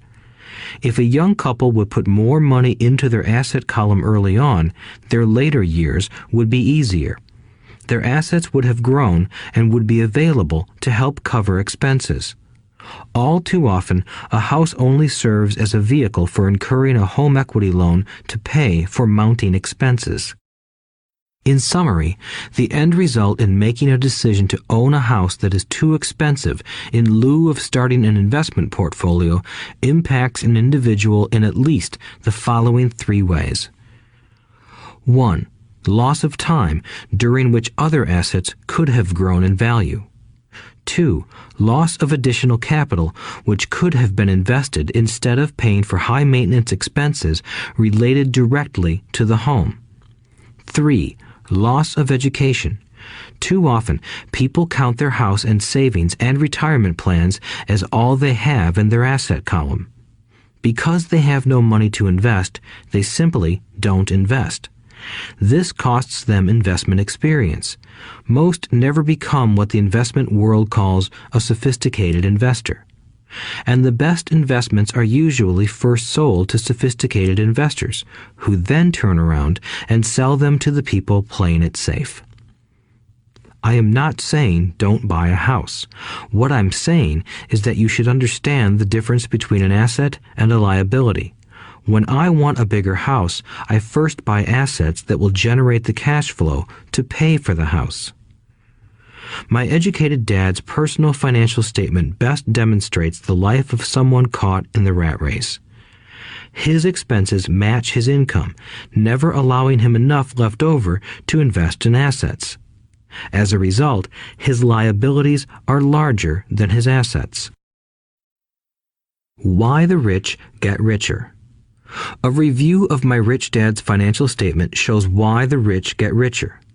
The asset column generates more than enough income to cover expenses, with the balance reinvested into the asset column. The asset column continues to grow, and therefore the income it produces grows with it. The result is that the rich get richer. Why the middle class struggle. The middle class finds itself in a constant state of financial struggle. Their primary income is through their salary. As their wages increase, so do their taxes. Their expenses tend to increase in proportion to their salary increase, hence the phrase, the rat race. They treat their home as their primary asset instead of investing in income-producing assets. This pattern of treating your home as an investment and the philosophy that a pay raise means you can buy a larger home or spend more is the foundation of today's debt-ridden society.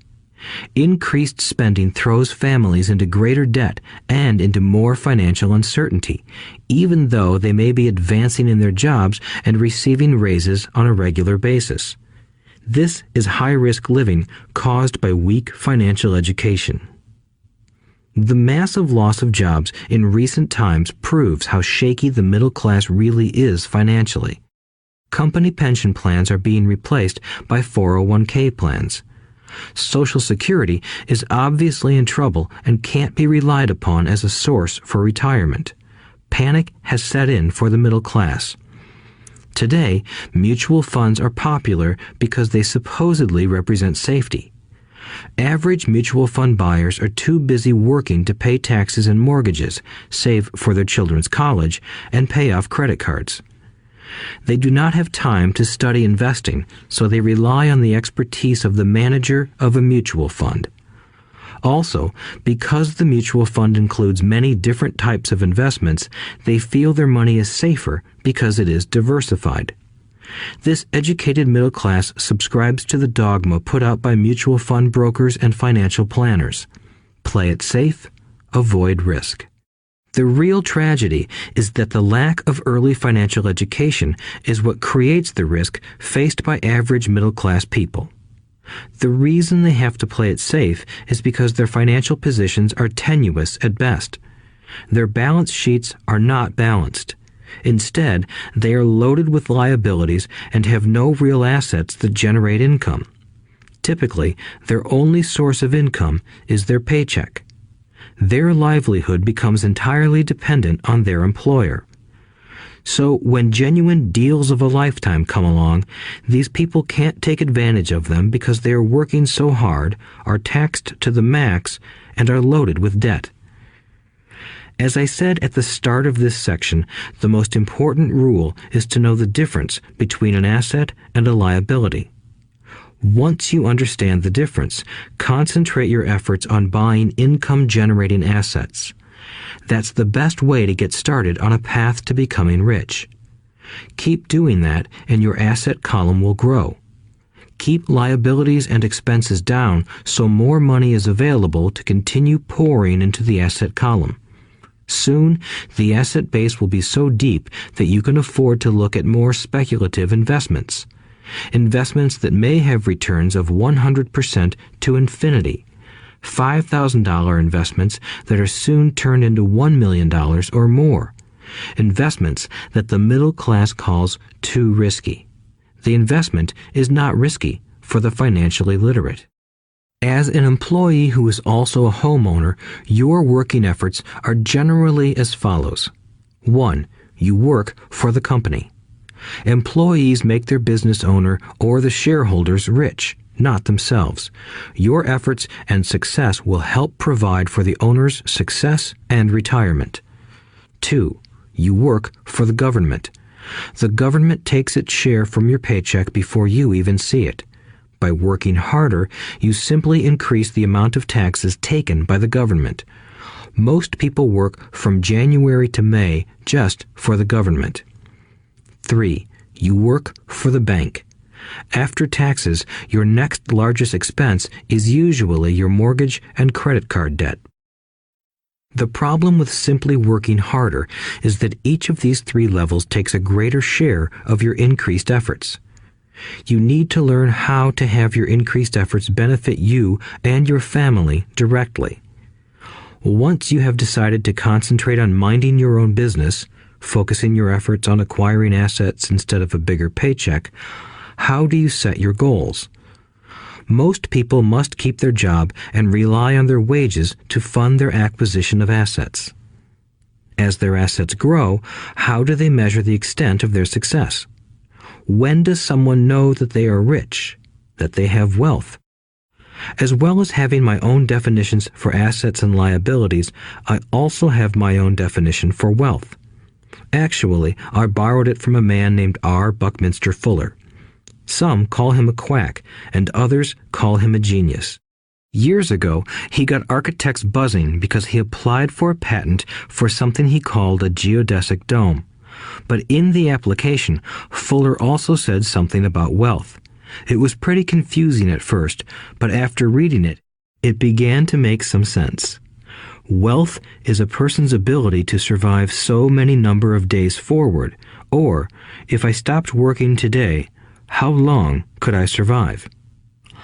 Unlike net worth, the difference between your assets and liabilities, which is often filled with a person's expensive junk and opinions of what things are worth, this definition creates the possibility for developing a truly accurate measurement. I could now measure and know where I was in terms of my goal to become financially independent. Although net worth often includes non-cash producing assets, like stuff you bought that now sits in your garage, wealth measures how much money your money is making and, therefore, your financial survivability. Wealth is the measure of the cash flow from the asset column compared with the expense column. Let's use an example. Let's say I have cash flow from my asset column of $1,000 a month, and I have monthly expenses of $2,000 a month. What is my wealth? Let's go back to Buckminster Fuller's definition. Using his definition, how many days forward can I survive? Assuming a 30-day month, I have enough cash flow for half a month. When I achieve $2,000 a month cash flow from my assets, then I will be wealthy. So, while I'm not yet rich, I am wealthy. I now have income generated from assets each month that fully cover my monthly expenses. If I want to increase my expenses, I first must increase my cash flow to maintain this level of wealth. Also note that it is at this point that I'm no longer dependent on my wages. I have focused on and been successful in building an asset column that has made me financially independent. If I quit my job today, I would be able to cover my monthly expenses with the cash flow from my assets. My next goal would be to have the excess cash flow from my assets reinvested into the asset column. The more money that goes into my asset column, the more my asset column grows. The more my assets grow, the more my cash flow grows. And as long as I keep my expenses less than the cash flow from these assets, I grow richer with more and more income from sources other than my physical labor. As this reinvestment process continues, I am well on my way to becoming rich. Just remember this simple observation. The rich buy assets. The poor only have expenses. The middle class buy liabilities they think are assets. So how do I start minding my own business? What is the answer? Listen to the founder of McDonald's in the next chapter. Chapter 3. Lesson 3. Mind your own business. The rich focus on their asset columns while everyone else focuses on their income statements. In 1974, Ray Kroc, the founder of McDonald's, was asked to speak to the MBA class at the University of Texas at Austin. A friend of mine was a student in that MBA class. After a powerful and inspiring talk, the class adjourned and the students asked Ray if he would join them at their favorite hangout to have a few beers. Ray graciously accepted. "What business am I in?" Ray asked once the group had all their beers in hand. Everyone laughed, my friend said. Most of the MBA students thought Ray was just fooling around. No one answered, so Ray asked again. "What business do you think I'm in?"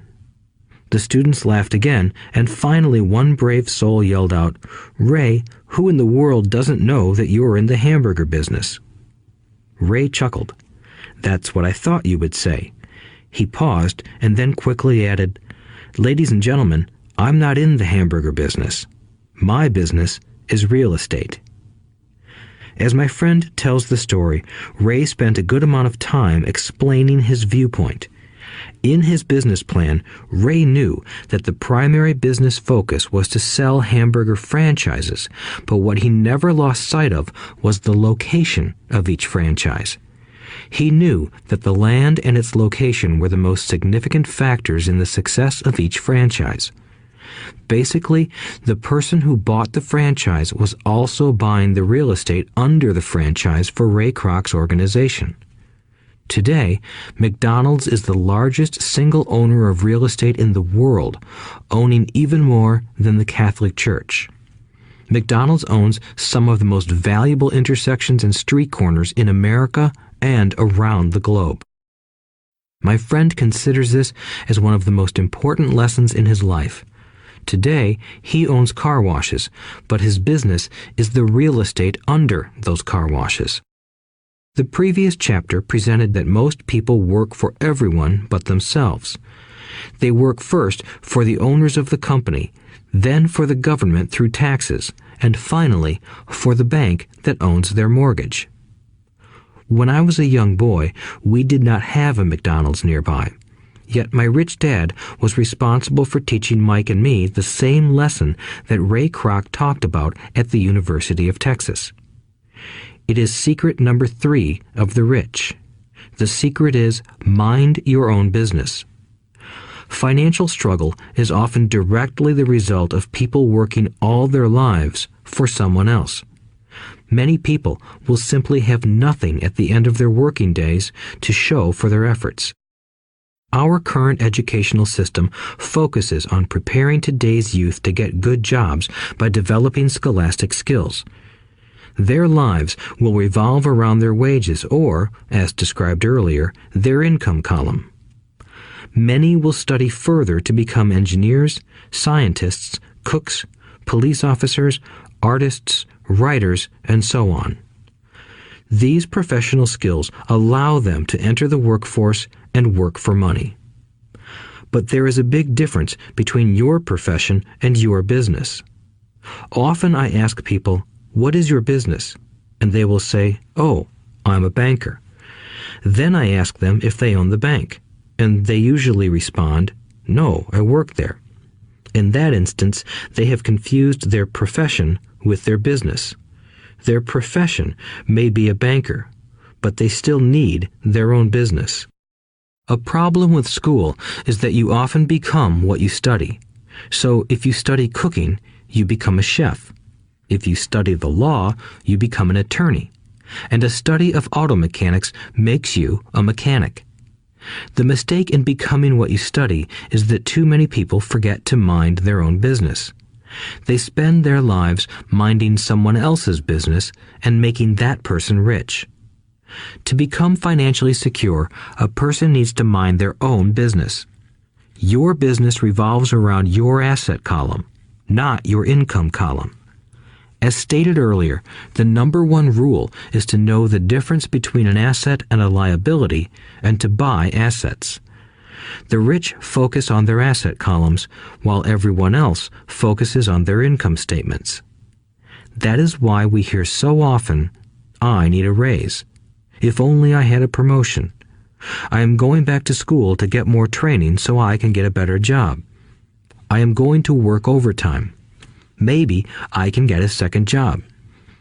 In some circles, these are sensible ideas, but you are still not minding your own business. These ideas all still focus on the income column and will only help a person become more financially secure if the additional money is used to purchase income-generating assets. The primary reason the majority of the poor and middle class are fiscally conservative, which means I can't afford to take risks, is that they have no financial foundation. They have to cling to their jobs and play it safe. When downsizing became the in thing to do, millions of workers found out their largest so-called asset, their home, was eating them alive. Their asset was costing them money every month. Their car, another asset, was eating them alive. The golf clubs in the garage that cost $1,000 were not worth $1,000 anymore. Without job security, they had nothing to fall back on. What they thought were assets could not help them survive in a time of financial crisis.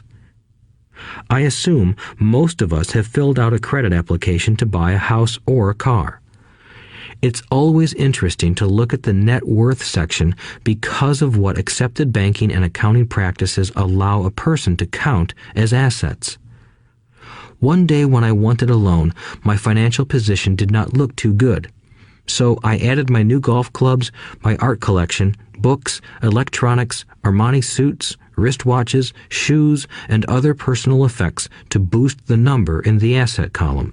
But I was turned down because I had too much investment real estate. The loan committee didn't like that I made so much money from rent. They wanted to know why I did not have a normal job with a salary. They did not question the Armani suits, golf clubs, or art collection. Life is sometimes tough when you do not fit the standard profile. I cringe every time I hear someone say to me that their net worth is $1 million or $100,000 or whatever. One of the main reasons net worth is not accurate is simply because the moment you begin selling your assets, you are taxed for any gains. So many people have put themselves in deep financial trouble when they run short of income. To raise cash, they sell their assets, but their personal assets can generally be sold for only a fraction of the value that is listed on their personal balance sheet. Or, if there is a gain on the sale of the assets, they are taxed on the gain. So again, the government takes its share, thus reducing the amount available to help them out of debt. That is why I say someone's net worth is often worth less than they think. Start minding your own business. Keep your daytime job, but start buying real assets, not liabilities or personal effects that have no real value once you get them home. A new car loses nearly 25% of the price you pay for it the moment you drive it off the lot. It is not a true asset even if your banker lets you list it as one. My $400 new titanium driver was worth $150 the moment I teed off. Keep expenses low, reduce liabilities, and diligently build a base of solid assets. For young people who have not yet left home, it is important for parents to teach them the difference between an asset and a liability. Get them to start building a solid asset column before they leave home, get married, buy a house, have kids, and get stuck in a risky financial position, clinging to a job and buying everything on credit. I see so many young couples who get married and trap themselves into a lifestyle that will not let them get out of debt for most of their working years. For many people, just as the last child leaves home, the parents realize they have not adequately prepared for retirement and they begin to scramble to put some money away. Then their own parents become ill and they find themselves with new responsibilities. So, what kind of assets am I suggesting that you or your children acquire? In my world, real assets fall into the following categories. Businesses that do not require my presence. I own them, but they are managed or run by other people. If I have to work there, it's not a business. It becomes my job.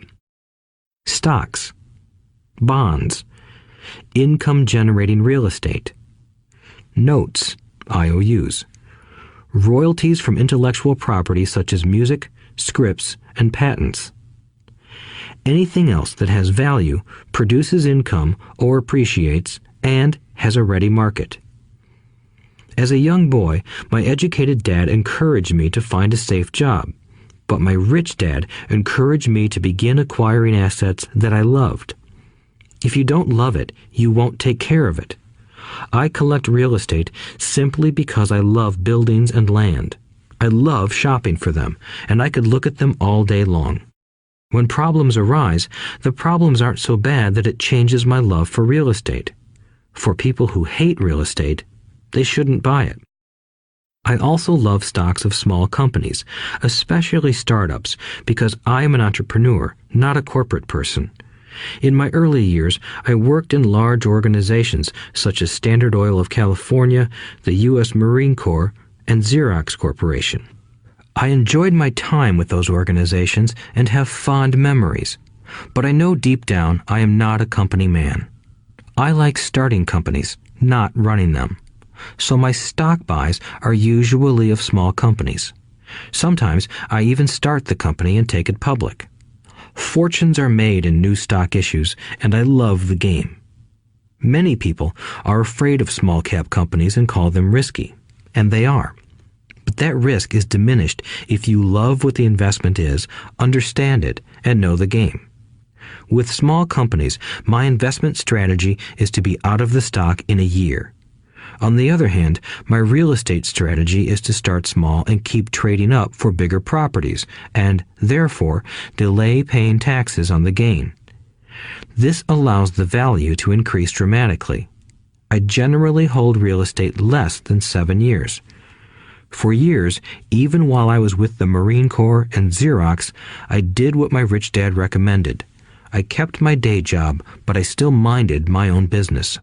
I was active in my asset column trading real estate and small stocks.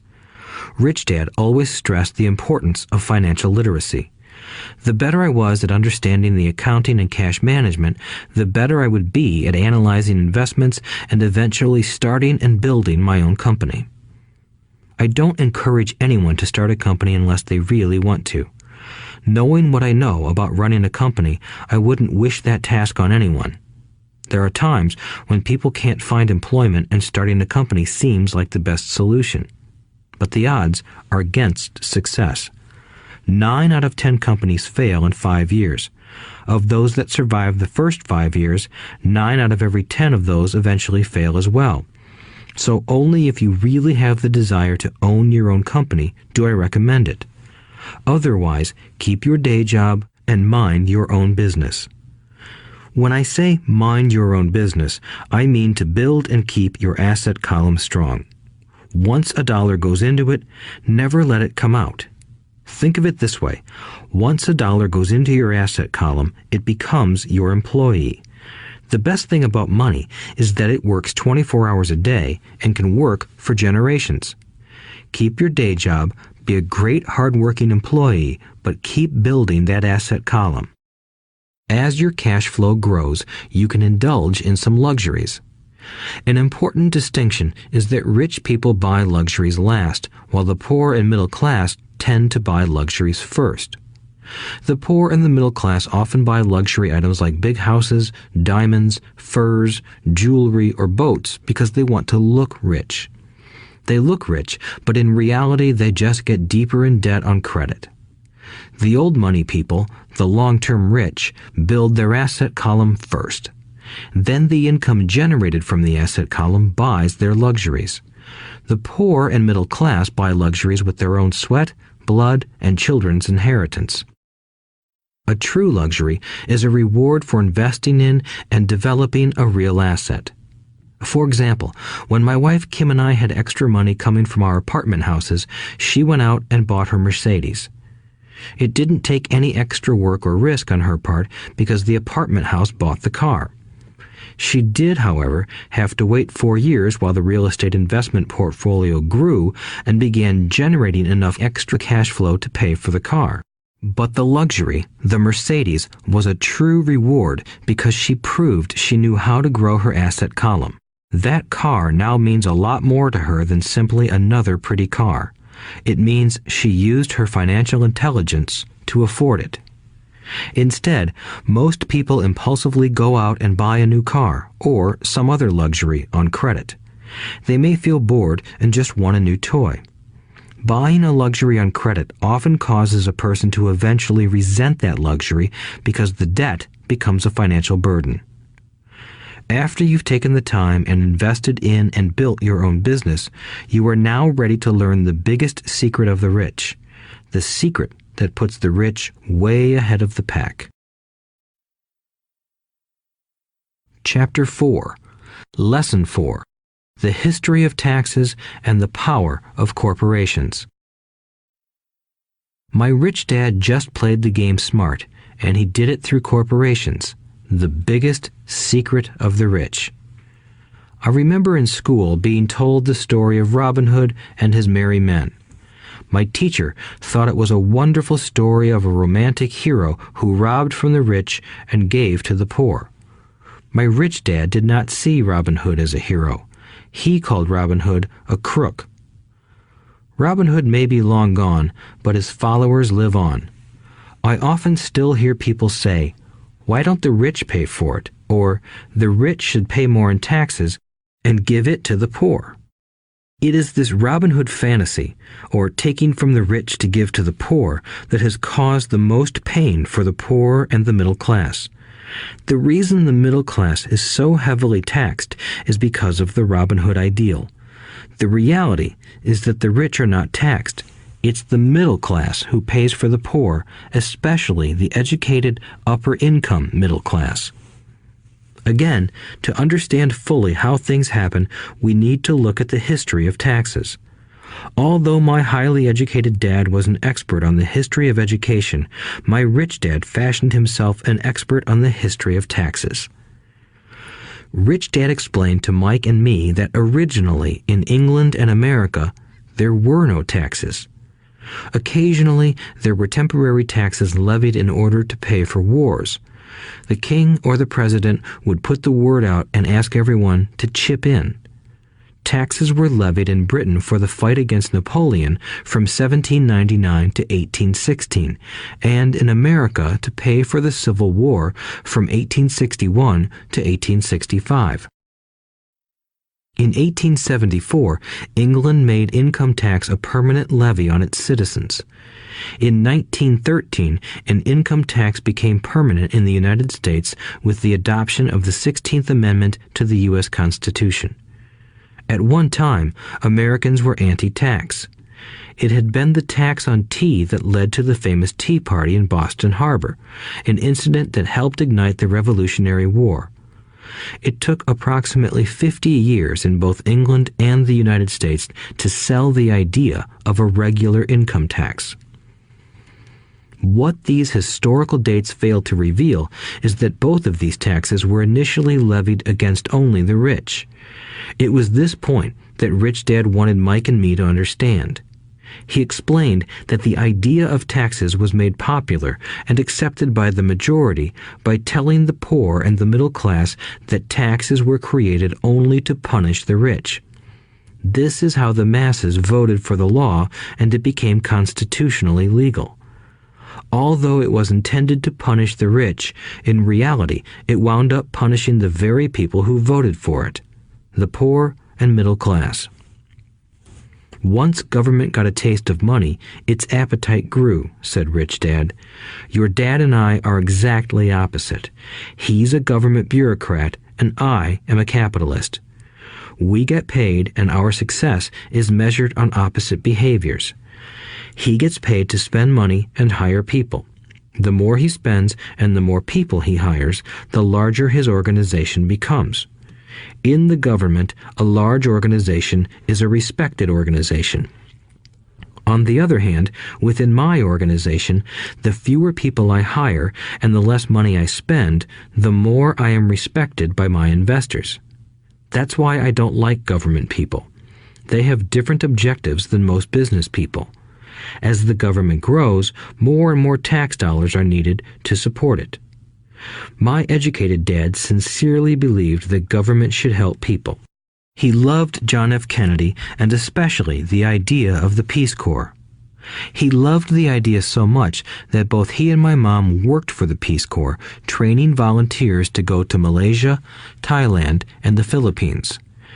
He always strived for additional grants and budget increases so he could hire more people, both in his job with the Education Department and in the Peace Corps. From the time I was about 10 years old, I would hear from my rich dad that government workers were a pack of lazy thieves, and from my poor dad, I would hear how the rich were greedy crooks who should be made to pay more taxes. Both sides had valid points. It was difficult to go to work for one of the biggest capitalists in town and come home to a father who was a prominent government leader. It was not easy to know which dad to believe. Yet, when you study the history of taxes, an interesting perspective emerges. As I said, the passage of taxes was only possible because the masses believed in the Robin Hood theory of economics. Take from the rich and give to everyone else. The problem was that the government's appetite for money was so great that taxes soon needed to be levied on the middle class, and from there it kept trickling down. However, the rich saw an opportunity because they don't play by the same set of rules. The rich knew about corporations, which became popular in the days of sailing ships. The rich created the corporation as a vehicle to limit their risk to the assets of each voyage. The rich put their money into a corporation to finance the voyage. The corporation would then hire a crew to sail to the New World to look for treasure. If the ship was lost, the crew lost their lives, but the loss to the rich would be limited only to the money they invested for that particular voyage. It is the knowledge of the legal corporate structure that really gives the rich a vast advantage over the poor and middle class. Having two fathers teaching me, one a socialist and the other a capitalist, I quickly began to realize that the philosophy of the capitalist made more financial sense to me. It seemed to me that the socialists ultimately penalized themselves due to their lack of financial education. No matter what the take from the rich crowd came up with, the rich always found a way to outsmart them. That is how taxes were eventually levied on the middle class. The rich outsmarted the intellectuals solely because they understood the power of money, a subject not taught in schools. How did the rich outsmart the intellectuals?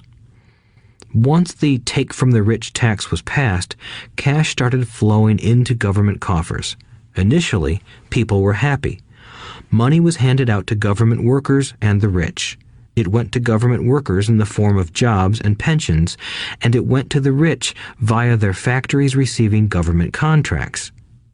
The government received a large pool of money, but the problem was the fiscal management of that money. The government ideal is to avoid having excess money. If you fail to spend your allotted funds, you risk losing it in the next budget. You would certainly not be recognized for being efficient. Business people, on the other hand, are rewarded for having excess money and are applauded for their efficiency. As this cycle of growing government spending continued, the demand for money increased, and the tax the rich idea was adjusted to include lower income levels down to the very people who voted it in, the poor and the middle class. True capitalists used their financial knowledge to simply find an escape. They headed back to the protection of a corporation. But what many people who have never formed a corporation don't know is that a corporation is not really a thing.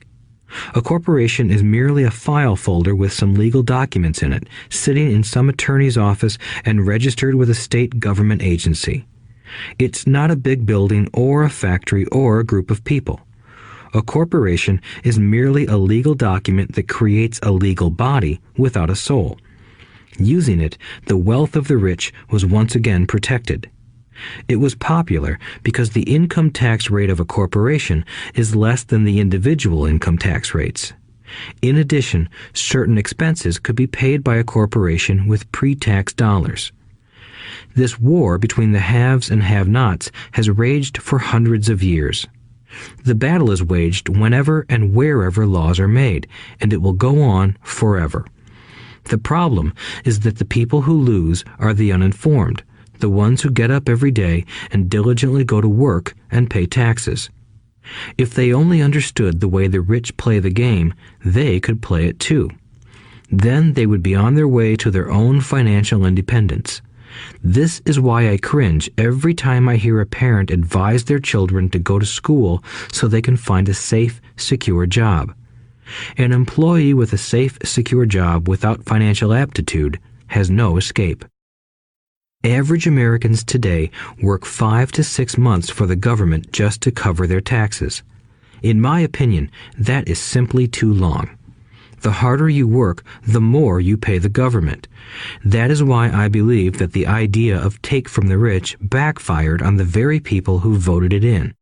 Every time people try to punish the rich don't simply comply. They react. They have the money, power, and intent to change things. They don't just sit there and voluntarily pay more taxes. Instead, they search for ways to minimize their tax burden. They hire smart attorneys and accountants and persuade politicians to change laws or create legal loopholes. They use their resources to effect change. The tax code of the United States also allows other ways to reduce taxes. Most of these vehicles are available to anyone, but it is the rich who find them because they are minding their own business. For example, 1031 is jargon for Section 1031 of the Internal Revenue Code, which allows a seller to delay paying taxes on a piece of real estate that is sold for a capital gain through an exchange for a more expensive piece of real estate. Real estate is one investment vehicle that has a great tax advantage. As long as you keep trading up in value, you will not be taxed on the gains until you liquidate. People who don't take advantage of these legal tax savings are missing a great opportunity to build their asset columns. The poor and middle class don't have the same resources. They sit there and let the government's needles enter their arm and allow the blood donation to begin. Today, I am constantly shocked at the number of people who pay more taxes or take fewer deductions simply because they are afraid of the government. I have friends who have had their businesses shut down and destroyed, only to find out it was a mistake on the part of the government. I realize all that, but the price of working from January to May is a high price to pay for that intimidation. My poor dad never fought back. My rich dad didn't either.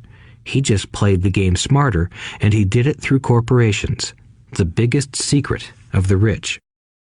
You may remember the first lesson I learned from my rich dad. I was a little boy of 9 who had to sit and wait for him to choose to talk to me. I sat in his office waiting for him to get to me. He was ignoring me on purpose. He wanted me to recognize his power and to desire to have that power for myself one day. During all the years I studied and learned from him, he always reminded me that knowledge is power. and with money comes great power that requires the right knowledge to keep it and make it multiply. Without that knowledge, the world pushes you around.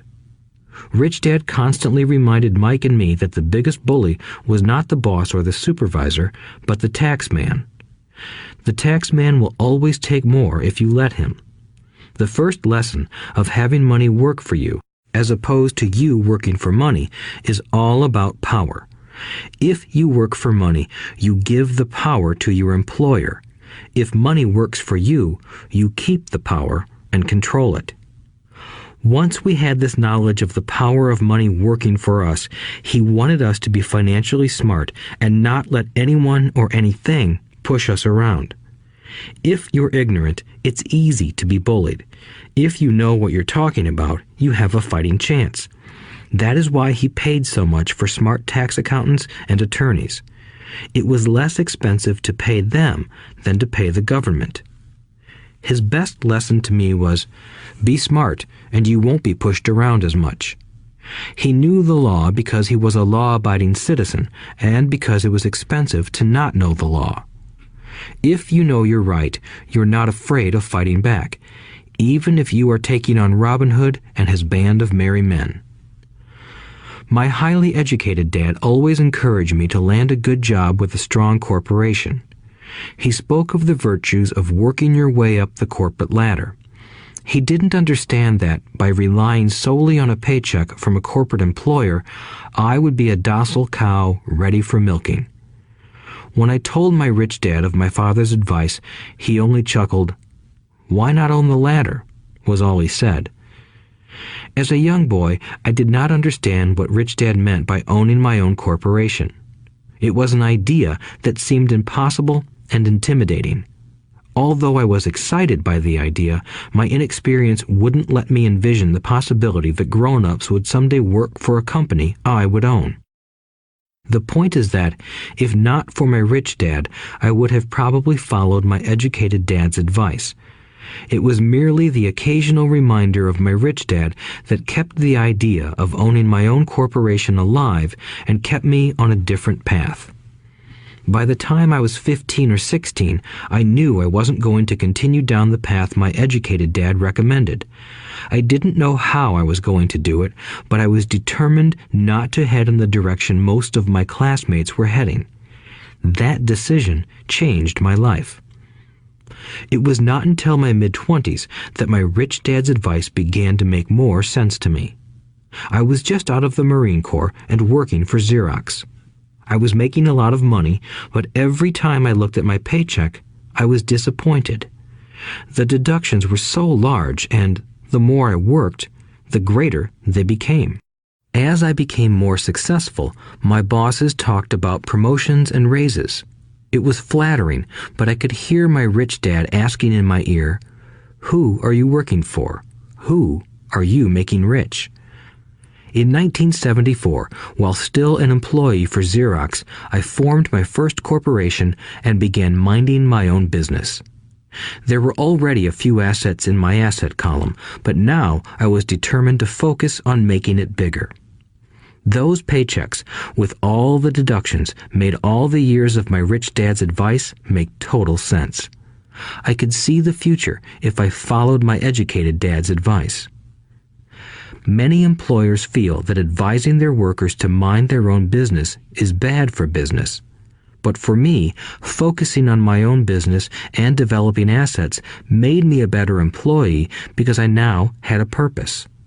I came in early and worked diligently, amassing as much money as possible so I could invest in real estate. Hawaii was just set to boom, and there were fortunes to be made.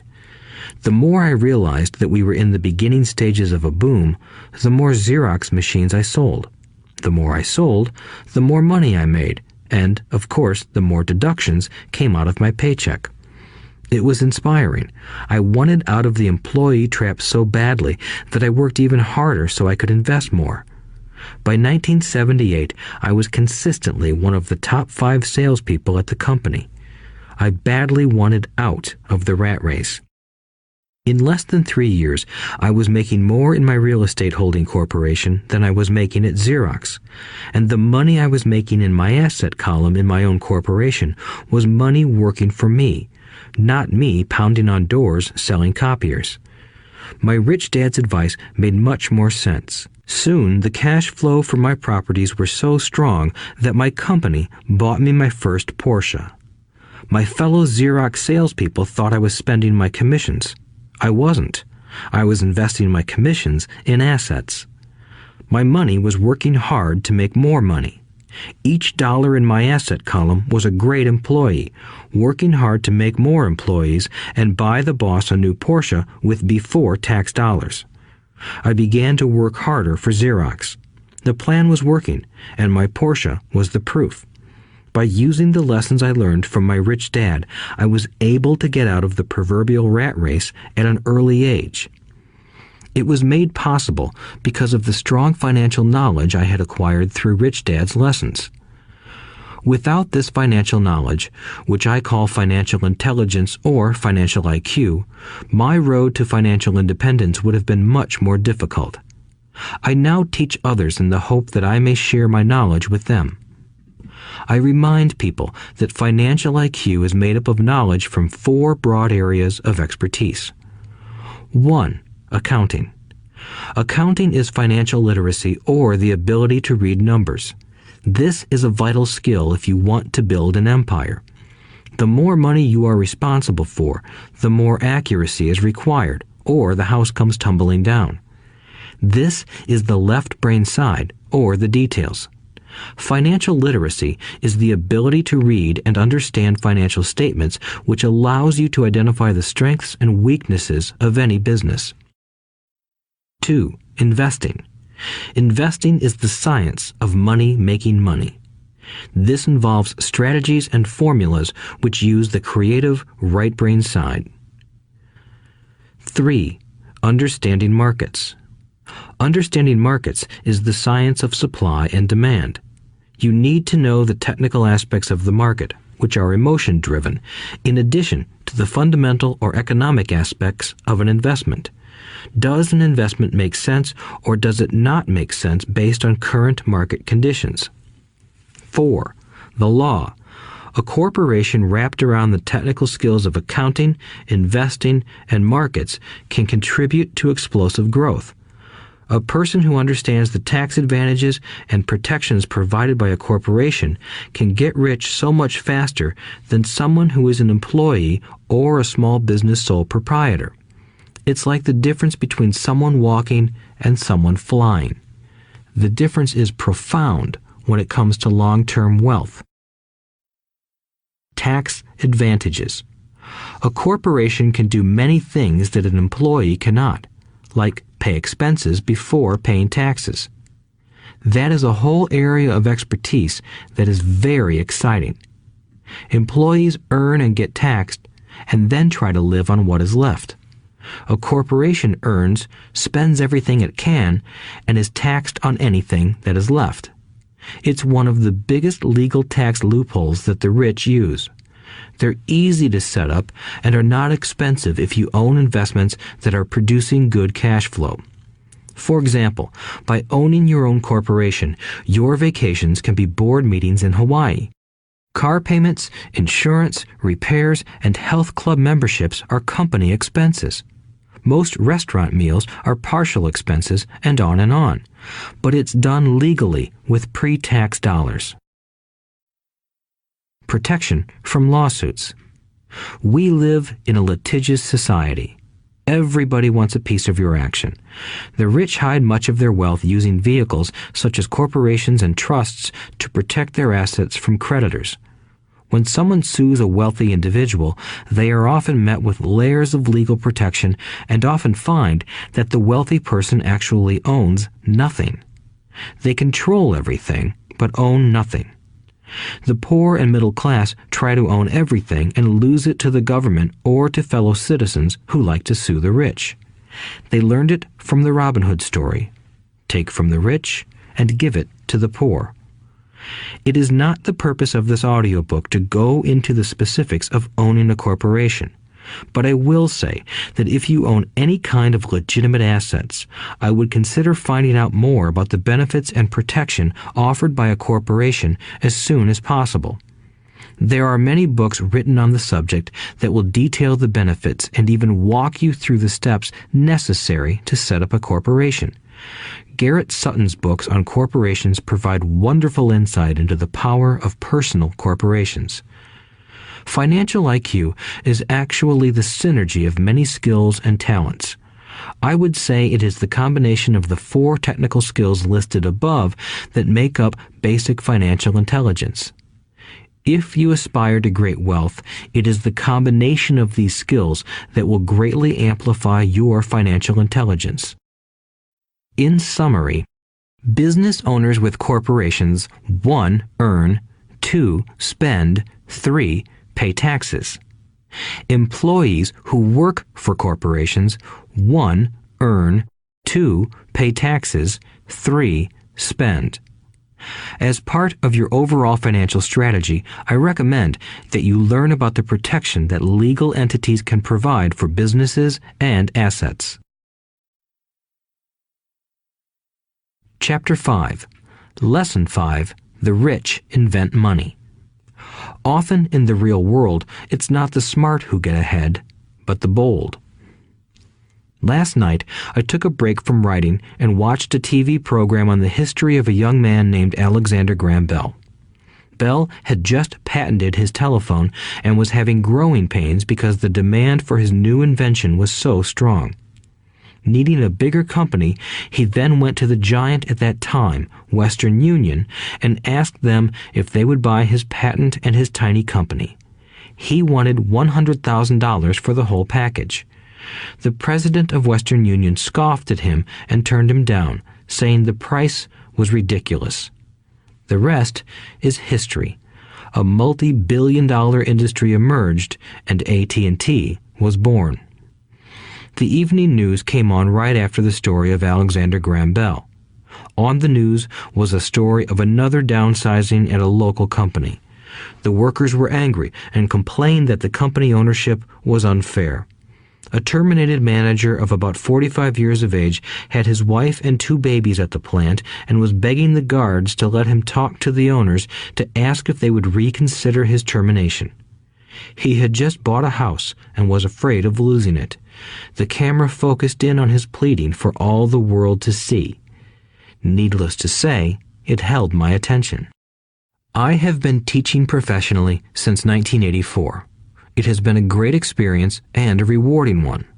It is also a disturbing profession, for I have taught thousands of individuals, and I see one thing in common in all of us, myself included. We all have tremendous potential, and we all are blessed with gifts. Yet the one thing that holds all of us back is some degree of self-doubt. It is not so much the lack of technical information that holds us back, but more the lack of self-confidence. Some are more affected than others. Once we leave school, most of us know that it is not so much a matter of college degrees or good grades that count. In the real world, outside of academics, something more than just grades is required. I have heard it called many things: guts, chutzpah, balls, audacity, bravado, cunning, daring, tenacity, and brilliance.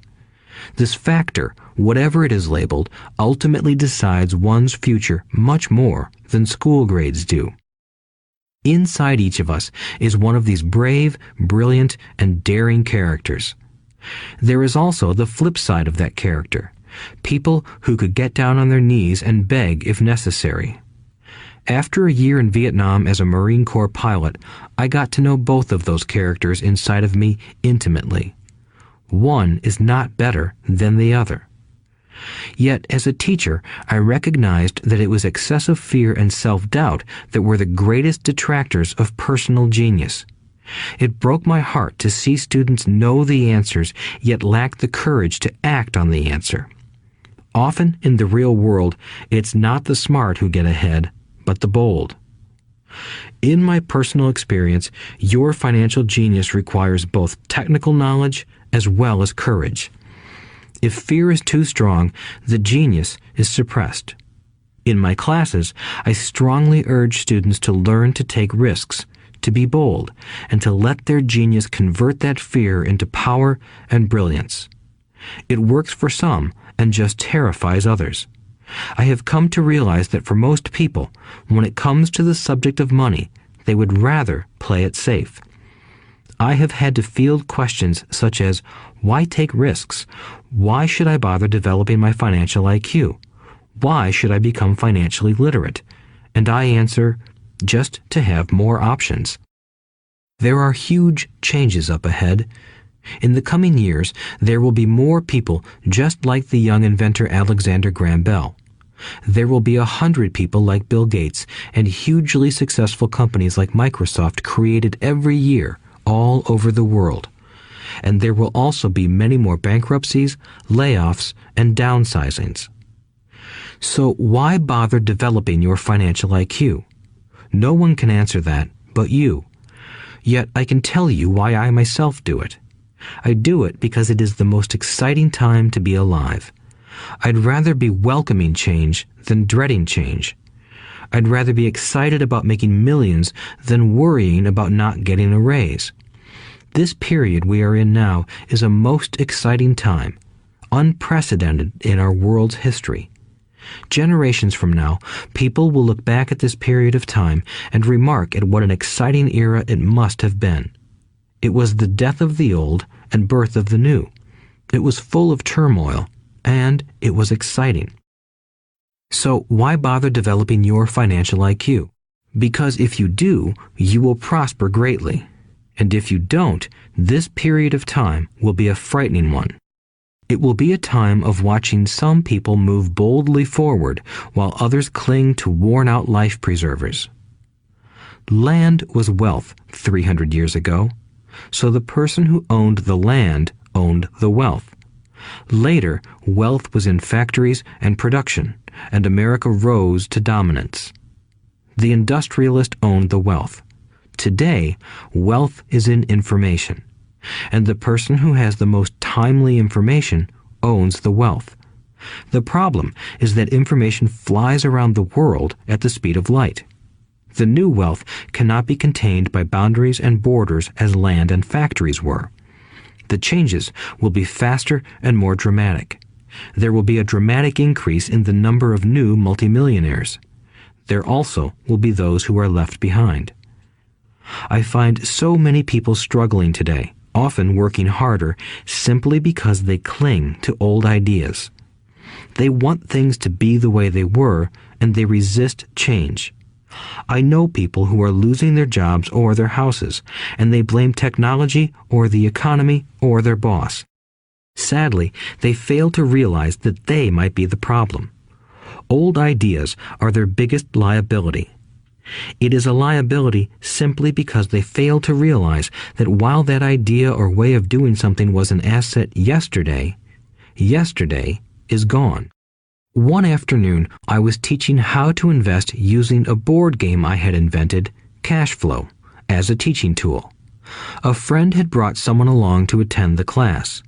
This friend of a friend was recently divorced, had been badly burned in the divorce settlement, and was now searching for some answers. Her friend thought the class might help.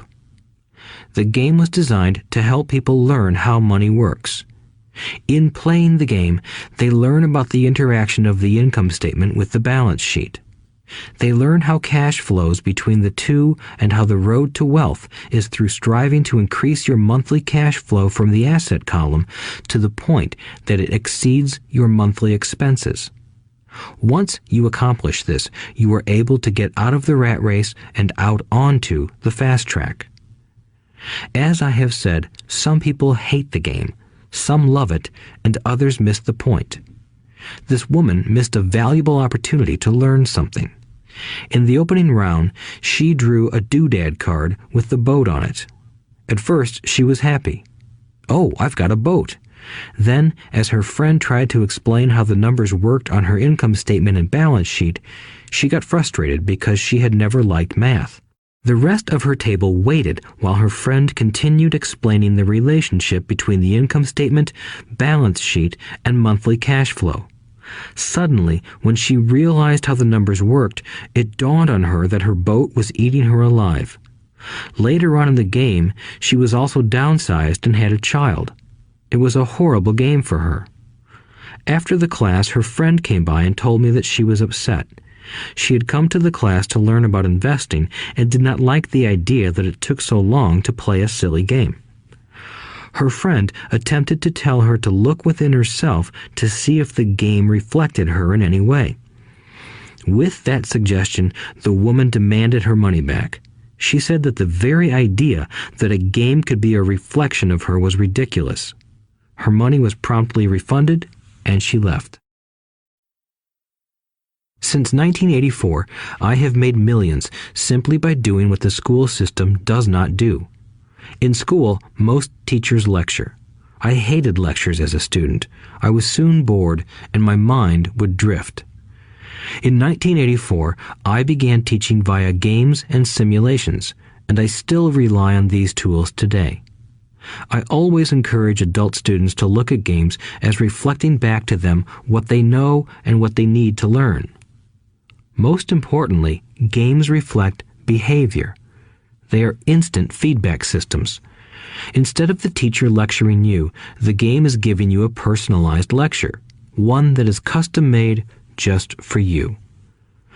The friend of the woman who left later called to give me an update. She said her friend was fine and had calmed down. In her cooling off period, she could see some slight relationship between the game and her life. Although she and her husband did not own a boat, they did own everything else imaginable. She was angry after their divorce, both because he had run off with a younger woman and because, after 20 years of marriage, they had accumulated little in the way of assets. There was virtually nothing for them to split. Their 20 years of married life had been incredible fun, but all they had accumulated was a ton of doodads. She realized that her anger at doing the numbers, the income statement and balance sheet, came from her embarrassment about not understanding them. She believed that finances were the man's job. She maintained the house and did the entertaining, and he handled the finances. She was now quite certain that in the last 5 years of their marriage, he had hidden money from her. She was angry at herself for not being more aware of where the money was going, as well as for not knowing about the other woman. Just like a board game, the world is always providing us with instant feedback. We could learn a lot if we tuned in more. One day, not long ago, I complained to my wife that the cleaners must have shrunk my pants. My wife gently smiled and poked me in the stomach to inform me that the pants had not shrunk. Something else had expanded. Me. The cash flow game was designed to give every player personal feedback. Its purpose is to give you options. If you draw the boat card and it puts you into debt, the question is, now what can you do? How many different financial options can you come up with? That is the purpose of the game, to teach players to think and create new and various financial options. Thousands of people throughout the world have played this game. The players who get out of the rat race the quickest are the people who understand numbers and have creative financial minds. They recognize different financial options. Rich people are often creative and take calculated risks. People who take the longest are people who are not familiar with numbers and often do not understand the power of investing. Some people playing cash flow gain lots of money in the game, but they don't know what to do with it. Even though they have money, everyone else seems to be getting ahead of them. And that is true in real life. There are a lot of people who have a lot of money and do not get ahead financially. Limiting your options is the same as hanging on to old ideas. I have a friend from high school who now works at 3 jobs. Years ago, he was the richest of all my classmates. When the local sugar plantation closed, the company he worked for went down with the plantation. In his mind, he had but one option, and that was the old option: work hard. The problem was that he couldn't find an equivalent job that recognized his seniority from the old company. As a result, he is overqualified for the jobs he currently has. so his salary is lower. He now works 3 jobs to earn enough to survive. I have watched people playing cash flow complain that the right opportunity cards are not coming their way, so they sit there. I know people who do that in real life. They wait for the right opportunity. I have watched people get the right opportunity card and then not have enough money. Then they complain that they would have gotten out of the rat race if they had had more money. So they sit there. I know people in real life who do that also. They see all the great deals, but they have no money. And I have seen people pull a great opportunity card, read it out loud, and have no idea that it is a great opportunity. They have the money, the time is right, they have the card, but they can't see the opportunity staring them in the face. They fail to see how it fits into their financial plan for escaping the rat race. And I know more people like that than all the others combined. Most people have an opportunity of a lifetime flash right in front of them, and they fail to see it. A year later, they find out about it, after everyone else got rich. Financial intelligence is simply having more options. If the opportunities aren't coming your way, what else can you do to improve your financial position? If an opportunity lands in your lap and you have no money and the bank won't talk to you, what else can you do to get the opportunity to work in your favor? If your hunch is wrong and what you've been counting on doesn't happen, how can you turn a lemon into millions? That is financial intelligence. It is not so much what happens, but how many different financial solutions you can think of to turn a lemon into millions. It is how creative you are in solving financial problems. Most people only know one solution: work hard, save, and borrow. So why would you want to increase your financial intelligence? Because you want to be the kind of person who creates your own luck. You take whatever happens and make it better. Few people realize that luck is created, just as money is. And if you want to be luckier and create money instead of working hard, then your financial intelligence is important. If you are the kind of person who is waiting for the right thing to happen, you might wait for a long time. It's like waiting for all the traffic lights to be green for 5 miles before you'll start your trip. As young boys, Mike and I were constantly told by my rich dad that money is not real. Rich Dad occasionally reminded us of how close we came to the secret of money on that first day we got together and began making money out of plaster of Paris. The poor and middle class work for money, he would say. The rich make money. The more real you think money is, the harder you will work for it. If you can grasp the idea that money is not real, you will grow richer faster. What is it? Was a question Mike and I often came back with. What is money if it is not real? What we agree it is, was all Rich Dad would say. The single most powerful asset we all have is our mind. If it is trained well, it can create enormous wealth seemingly instantaneously. An untrained mind can also create extreme poverty that can crush a family for generations. In the information age, money is increasing exponentially. A few individuals are getting ridiculously rich from nothing, just ideas and agreements. If you ask many people who trade stocks or other investments for a living, they see it done all the time. Often, millions can be made instantaneously from nothing. And by nothing, I mean no money was exchanged. It is done via agreement, a hand signal in a trading pit, a blip on a trader's screen in Lisbon from a trader's screen in Toronto and back to Lisbon, a call to my broker to buy and a moment later to sell. Money did not change hands. Agreements did. So why develop your financial genius? Only you can answer that. I can tell you why I have been developing this area of my intelligence. I do it because I want to make money fast. Not because I need to, but because I want to. It is a fascinating learning process. I develop my financial IQ because I want to participate in the fastest game and biggest game in the world. And, in my own small way, I would like to be part of this unprecedented evolution of humanity, the era where humans work purely with their minds and not with their bodies. Besides, it is where the action is. It is what is happening. It's hip, it's scary, and it's fun. That is why I invest in my financial intelligence, developing the most powerful asset I have. I want to be with people moving boldly forward. I do not want to be with those left behind. I will give you a simple example of creating money. In the early 1990s, the economy of Phoenix, Arizona was horrible. I was watching a TV show when a financial planner came on and began forecasting doom and gloom. His advice was to save money. Put $100 away every month, he said. In 40 years, you will be a multimillionaire. Well, putting money away every month is a sound idea. It is one option, the option most people subscribe to. The problem is this. It blinds the person to what is really going on. It causes them to miss major opportunities for much more significant growth of their money. The world is passing them by. As I said, the economy was terrible at that time. For investors, this is the perfect market condition.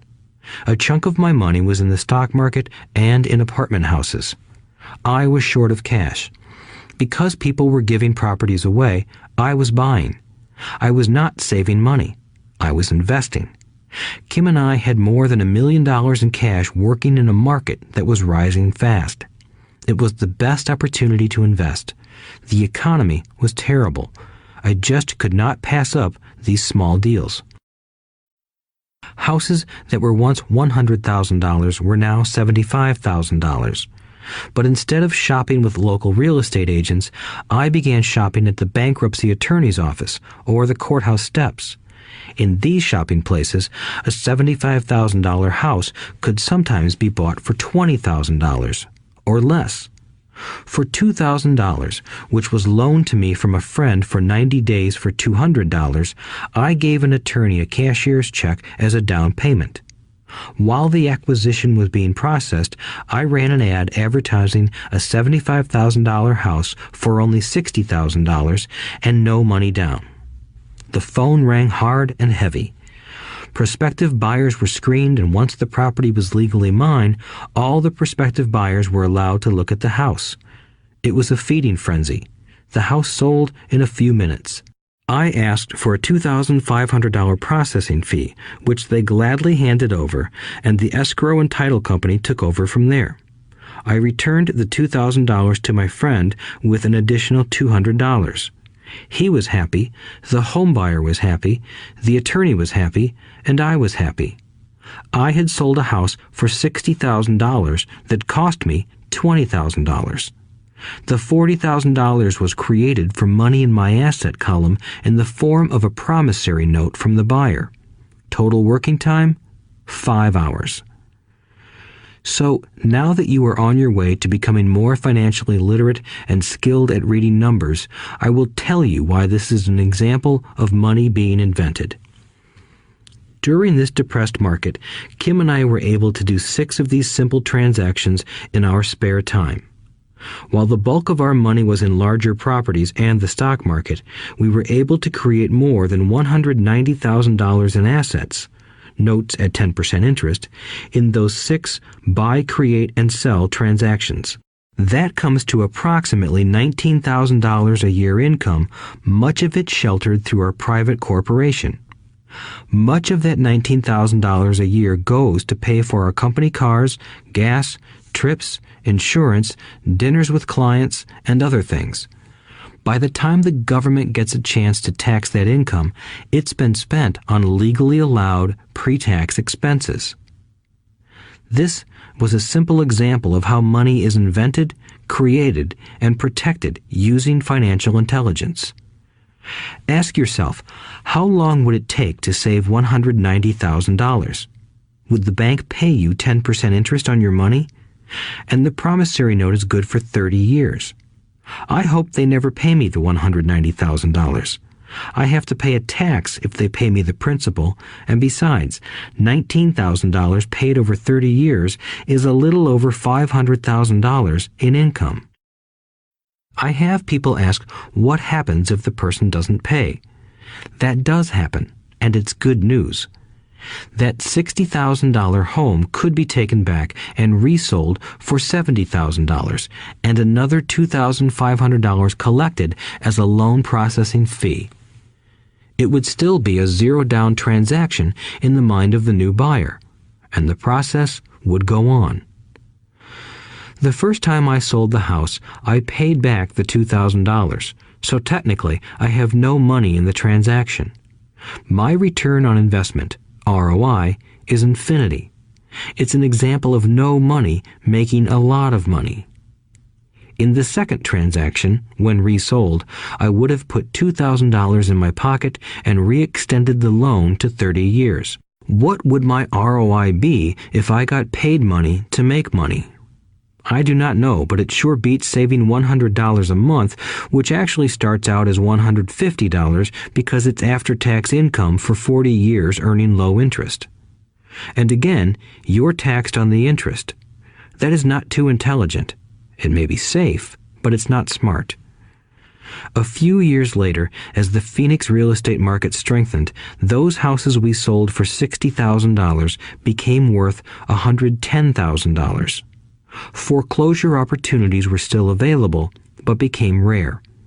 It cost a valuable asset, my time, to go out looking for them. Thousands of buyers were looking for the few available deals. The market had changed. It was time to move on and look for other opportunities to put in the asset column. You cannot do that here. That is against the law. You're lying. I hear those comments much more often than, "Can you show me how to do that?" The math is simple. You do not need algebra or calculus, and the escrow company handles the legal transaction and the servicing of the payments. I have no roofs to fix or toilets to unplug because the owners do that. It's their house. Occasionally, someone does not pay, and that is wonderful because there are late fees, or they move out and the property is sold again. The court system handles that. And it may not work in your area. The market conditions may be different, but the example illustrates how a simple financial process can create hundreds of thousands of dollars with little money and low risk. It is an example of money being only an agreement. Anyone with a high school education can do it. Yet most people won't.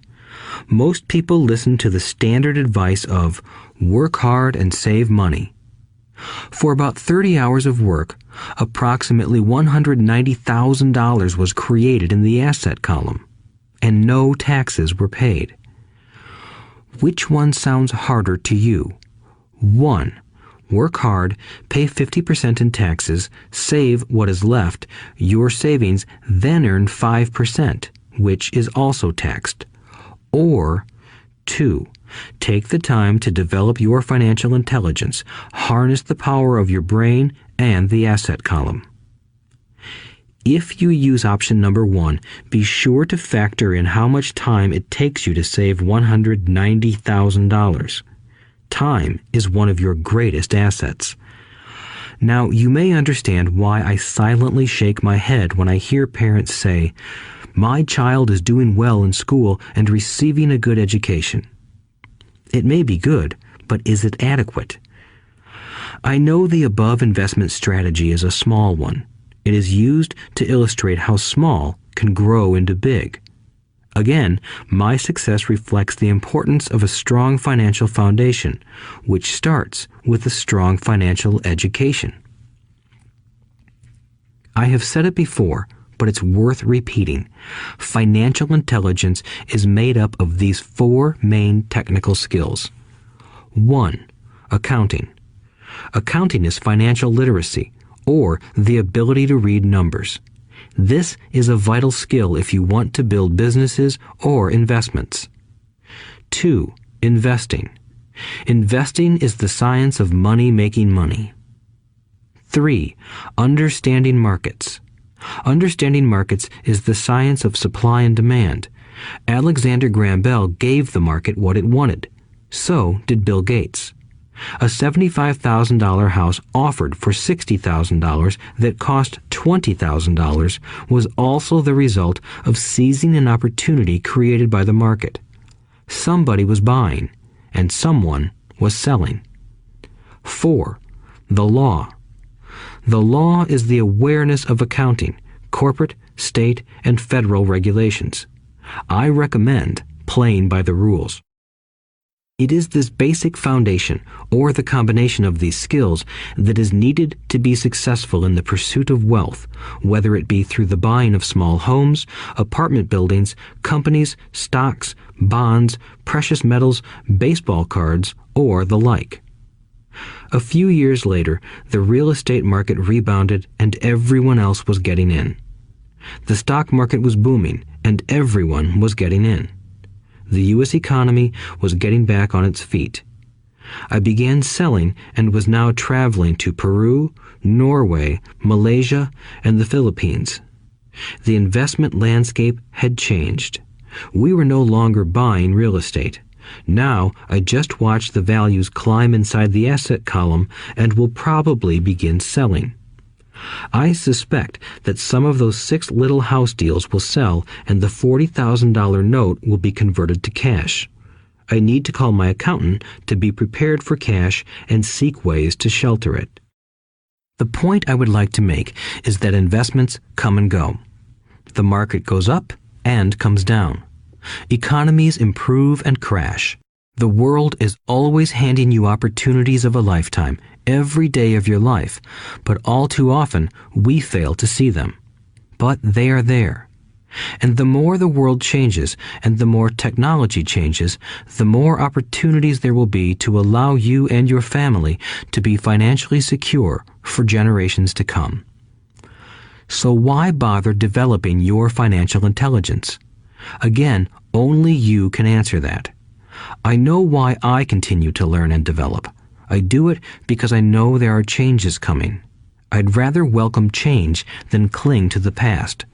I know there will be market booms and market crashes. I want to continually develop my financial intelligence because at each market change, some people will be on their knees begging for their jobs.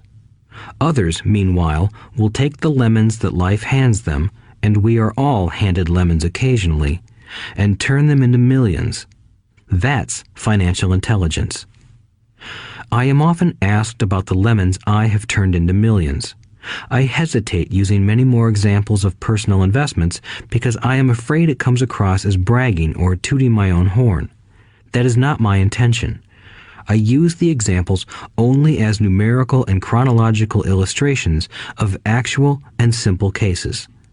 I use the examples because I want you to know that it is easy.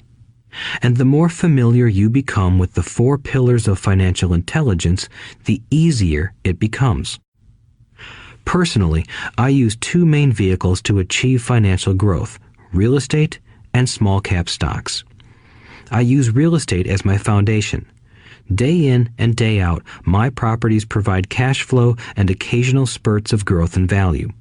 The small cap stocks are used for fast growth. I do not recommend anything that I do. The examples are just that, examples. If the opportunity is too complex and I do not understand the investment, I don't do it. Simple math and common sense are all you need to do well financially. There are 5 reasons for using examples. 1. To inspire people to learn more. 2. To let people know it is easy if the foundation is strong. 3. To show that anyone can achieve great wealth. 4. To show that there are millions of ways to achieve your goals. 5. To show that it's not rocket science. In 1989, I used to jog through a lovely neighborhood in Portland, Oregon. It was a suburb that had little gingerbread houses. They were small and cute. I almost expected to see Little Red Riding Hood skipping down the sidewalk on her way to Granny's. There were for sale signs everywhere. The timber market was terrible. The stock market had just crashed, and the economy was depressed. On one street, I noticed a for sale sign that was up longer than most. It looked old. Jogging past it one day, I ran into the owner, who looked troubled. "What are you asking for your house?" I asked. The owner turned and smiled weakly. "Make me an offer," he said. "It's been for sale for over a year. Nobody even comes by anymore to look at it." "I'll look," I said, and I bought the house a half hour later for $20,000 less than his asking price. It was a cute little 2-bedroom home with gingerbread trim on all the windows. It was light blue with gray accents and had been built in 1930. Inside, there was a beautiful rock fireplace, as well as 2 tiny bedrooms. It was a perfect rental house. I gave the owner $5,000 down for a $45,000 house that was really worth $65,000, except that no one wanted to buy it. The owner moved out in a week, happy to be free, and my first tenant moved in, a local college professor. After the mortgage, expenses, and management fees were paid, I put a little less than $40 in my pocket at the end of each month. Hardly exciting. A year later, the depressed Oregon real estate market had begun to pick up. California investors, flush with money from their still booming real estate market, were moving north and buying up Oregon and Washington. I sold that little house for $95,000 to a young couple from California who thought it was a bargain. My capital gains of approximately $40,000 were placed into a 1031 tax-deferred exchange, and I went shopping for a place to put my money. In about a month, I found a 12-unit apartment house right next to the Intel plant in Beaverton, Oregon. The owners lived in Germany, had no idea what the place was worth, and again, just wanted to get out of it. I offered $275,000 for a $450,000 building. They agreed to $300,000. I bought it and held it for 2 years. Utilizing the same 1031 exchange process, we sold the building for $495,000 and bought a 30-unit apartment building in Phoenix, Arizona. We had moved to Phoenix by then to get out of the rain and needed to sell anyway. Like the former Oregon market, the real estate market in Phoenix was depressed. The price of the 30-unit apartment building in Phoenix was $875,000, with $225,000 down. The cash flow from the 30 units was a little over $5,000 a month. The Arizona market began moving up, and a few years later, a Colorado investor offered us $1.2 million for the property. The point of this example is how a small amount can grow into a large amount. Again, it is a matter of understanding financial statements, investment strategies, a sense of the market, and the laws. If people are not versed in these subjects, then obviously they must follow standard dogma, which is to play it safe, diversify, and only invest in secure investments. The problem with secure investments is that they are often sanitized, that is, made so safe that the gains are less. Most large brokerage houses will not touch speculative transactions in order to protect themselves and their clients, and that is a wise policy. The really hot deals are not offered to people who are novices. Often, the best deals that make the rich even richer are reserved for those who understand the game. It is technically illegal to offer speculative deals to someone who is considered not sophisticated, but of course, it happens. The more sophisticated I get, the more opportunities come my way. Another case for developing your financial intelligence over a lifetime is simply that more opportunities are presented to you. And the greater your financial intelligence, the easier it is to tell whether a deal is good. It's your intelligence that can spot a bad deal or make a bad deal good. The more I learn, and there is a lot to learn, the more money I make simply because I gain experience and wisdom as the years go on. I have friends who are playing it safe, working hard at their profession and failing to gain financial wisdom, which does take time to develop. My overall philosophy is to plant seeds inside my asset column. That is my formula. I start small and plant seeds. Some grow, some don't. Inside our real estate corporation, we have property worth several $1 million. It is our own right, or real estate investment trust. The point I'm making is that most of those millions started out as little $5,000 to $10,000 investments. All of those down payments were fortunate to catch a fast-rising market and increase tax-free. We traded in and out several times over a number of years. We also own a stock portfolio, surrounded by a corporation that Kim and I call our personal mutual fund. We have friends who deal specifically with investors like us who have extra money each month to invest. We buy high-risk, speculative private companies that are just about to go public on a stock exchange in the United States or Canada. An example of how fast gains can be made are 100,000 shares purchased for 25 cents each before the company goes public. 6 months later, the company is listed, and the 100,000 shares now are worth $2 each. If the company is well managed, the price keeps going up, and the stock may go to $20 or more per share. There are years when our $25,000 has gone to $1 million in less than a year. It is not gambling if you know what you're doing. It is gambling if you're just throwing money into a deal and praying. The idea in anything is to use your technical knowledge, wisdom, and love of the game to cut the odds down, to lower the risk. Of course, there is always risk. It is financial intelligence that improves the odds. Thus, what is risky for one person is less risky to someone else. That is the primary reason I constantly encourage people to invest more in their financial education than in stocks, real estate, or other markets. The smarter you are, the better chance you have of beating the odds. The stock plays I personally invested in were extremely high risk for most people and absolutely not recommended. I have been playing that game since 1979 and have paid more than my share in dues. But if you will review why investments such as these are high risk for most people, you may be able to set your life up differently, so that the ability to take $25,000 and turn it into $1 million in a year is low risk for you. As stated earlier, nothing I have written is a recommendation. It is only used as an example of what is simple and possible. What I do is small potatoes in the grand scheme of things. Yet, for the average individual, a passive income of more than $100,000 a year is nice and not hard to achieve. Depending on the market and how smart you are, it could be done in 5 to 10 years.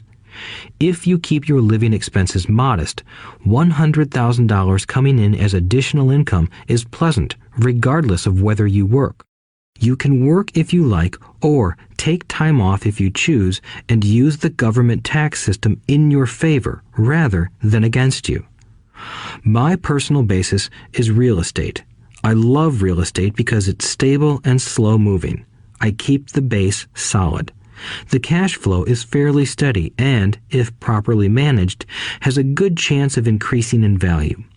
The beauty of a solid base of real estate is that it allows me to take greater risks, as I do with speculative stocks.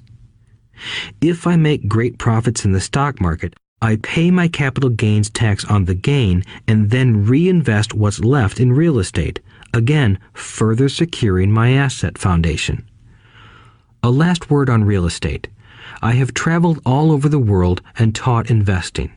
In every city, I hear people say you cannot buy real estate cheap. That is not my experience. Even in New York or Tokyo, or just on the outskirts of the city, prime bargains are overlooked by most people. In Singapore, with their high real estate prices, there are still bargains to be found within a short driving distance.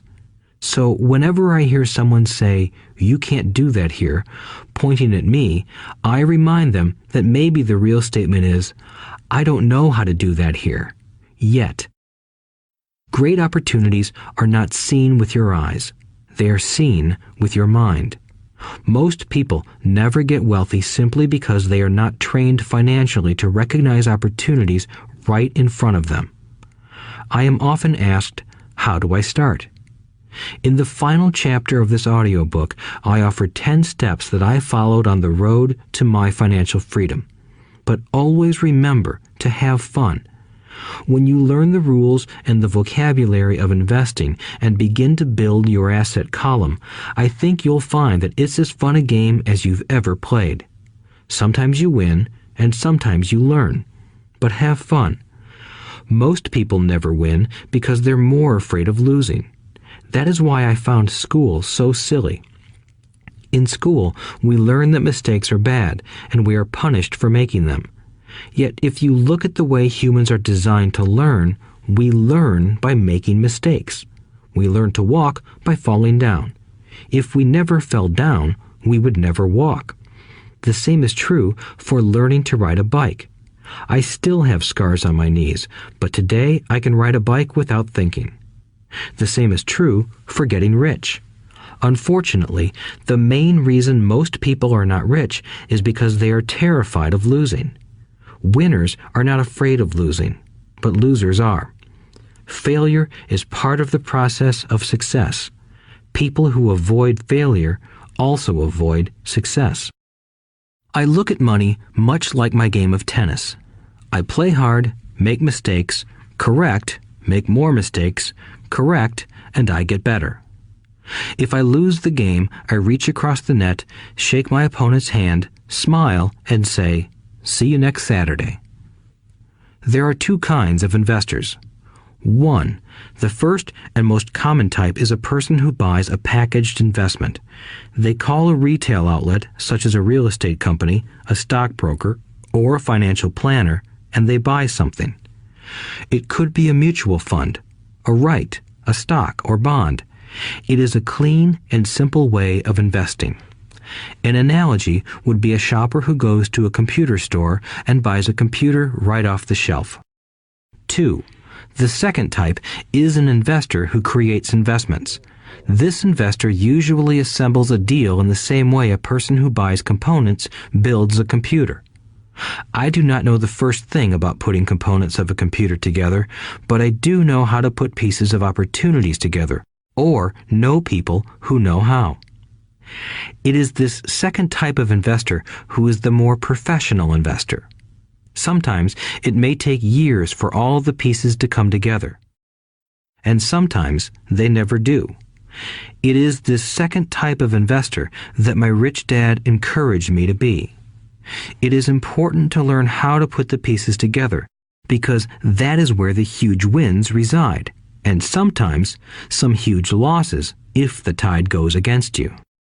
If you want to be the second type of investor, you need to develop 3 main skills. These skills are in addition to those required to become financially intelligent. 1. Find an opportunity that everyone else missed. You see with your mind what others miss with their eyes. For example, a friend bought this run-down old house. It was spooky to look at. Everyone wondered why he bought it. What he saw that we did not was that the house came with 4 extra empty lots. He discovered that after going to the title company. After buying the house, he tore the house down and sold the 5 lots to a builder for 3 times what he paid for the entire package. He made $75,000 for 2 months of work. It's not a lot of money, but it sure beats minimum wage, and it's not technically difficult. 2. Raise money. The average person only goes to the bank. This second type of investor needs to know how to raise capital, and there are many ways that don't require a bank. To get started, I learned how to buy houses without a bank. It was the learned skill of raising money more than the houses themselves that was priceless. All too often, I hear people say, "The bank won't lend me money," or "I don't have the money to buy it." If you want to be a Type 2 investor, you need to learn how to do that which stops most people. In other words, a majority of people let their lack of money stop them from making a deal. If you can avoid that obstacle, you will be millions ahead of those who don't learn those skills. There have been many times I have bought a house, a stock, or an apartment building without a penny in the bank. I once bought an apartment house for $1.2 million. I did what is called tying it up with a written contract between seller and buyer. I then raised the $100,000 deposit, which bought me 90 days to raise the rest of the money. Why did I do it? Simply because I knew it was worth $2 million. I never raised the money.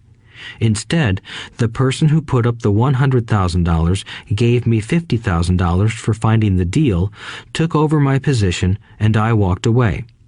Total working time? 3 days. Again, it's what you know more than what you buy. Investing is not buying. It's more a case of knowing. 3. Organize smart people. Intelligent people are those who work with or hire a person who is more intelligent than they are. When you need advice, make sure you choose your advisor wisely. There is a lot to learn, but the rewards can be astronomical. If you do not want to learn those skills, then being a Type 1 investor is highly recommended. It is what you know that is your greatest wealth. It is what you do not know that is your greatest risk. There is always risk, so learn to manage risk instead of avoiding it. Chapter 6. Lesson 6. Work to learn, don't work for money. Job security meant everything to my educated dad. Learning meant everything to my rich dad. A few years ago, I granted an interview with a newspaper in Singapore. The young female reporter was on time, and the interview got underway immediately. We sat in the lobby of a luxurious hotel, sipping coffee and discussing the purpose of my visit to Singapore. I was to share the platform with Zig Ziglar. He was speaking on motivation, and I was speaking on the secrets of the rich. Someday, I would like to be a best-selling author like you, she said. I had seen some of the articles she had written for the paper, and I was impressed. She had a tough, clear style of writing. Her articles held a reader's interest. You have a great style, I said in reply. What holds you back from achieving your dream? My work does not seem to go anywhere, she said quietly. Everyone says that my novels are excellent, but nothing happens. So I keep my job with the paper. At least it pays the bills. Do you have any suggestions? Yes, I do, I said brightly. A friend of mine here in Singapore runs a school that trains people to sell. He runs sales training courses for many of the top corporations here in Singapore, and I think attending one of his courses would greatly enhance your career. She stiffened. Are you saying I should go to school to learn to sell? I nodded. You aren't serious, are you? Again, I nodded. What is wrong with that? I was now backpedaling. She was offended by something, and now I was wishing I had not said anything. In my attempt to be helpful, I found myself defending my suggestion. I have a master's degree in English literature. Why would I go to school to learn to be a salesperson? I am a professional. I went to school to be trained in a profession so I would not have to be a salesperson. I hate salespeople. All they want is money. So tell me why I should study sales. She was packing her briefcase. The interview was over. On the coffee table sat a copy of an earlier best-selling book I wrote. I picked it up as well as the notes she had jotted down on her legal pad. Do you see this? I said, pointing to her notes. She looked down at her notes. What? She said, confused. Again, I pointed deliberately to her notes. On her pad she had written, Robert Kiyosaki, best-selling author. It says best-selling author, not best writing author, I said quietly. Her eyes widened. I am a terrible writer, I said. You are a great writer. I went to sales school. You have a master's degree. Put them together, and you get a best-selling author and a best-writing author. Anger flared from her eyes. I'll never stoop so low as to learn how to sell. People like you have no business writing. I'm a professionally trained writer, and you are a salesman. It is not fair, she fumed. She put the rest of her notes away and hurried out through the large glass doors into the humid Singapore morning. At least she gave me a fair and favorable write-up the next morning. The world is filled with smart, talented, educated, and gifted people. We meet them every day. They are all around us. A few days ago, my car was not running well. I pulled into a garage, and the young mechanic had it fixed in just a few minutes. He knew what was wrong by simply listening to the engine. I was amazed. I am constantly shocked at how little talented people earn.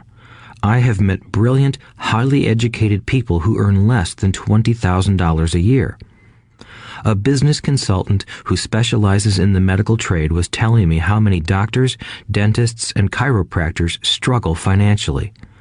All this time, I thought that when they graduated, the dollars would pour in. It was this business consultant who gave me the phrase, "They are one skill away from great wealth." What this phrase means is that most people need only to learn and master one more skill, and their income would jump exponentially. I have mentioned before that financial intelligence is a synergy of accounting, investing, marketing, and law.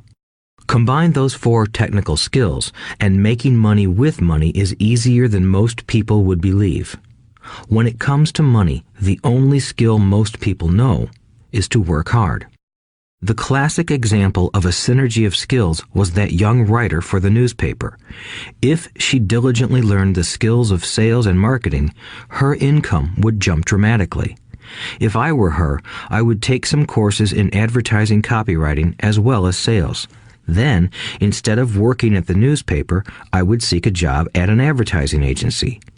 Even if it were a cut in pay, she would learn how to communicate in shortcuts that are used in successful advertising. She also would spend time learning public relations, an important skill. She would learn how to get millions in free publicity. Then, at night and on weekends, she could be writing her great novel. When it was finished, she would be better able to sell her book. Then, in a short while, she could be a best-selling author.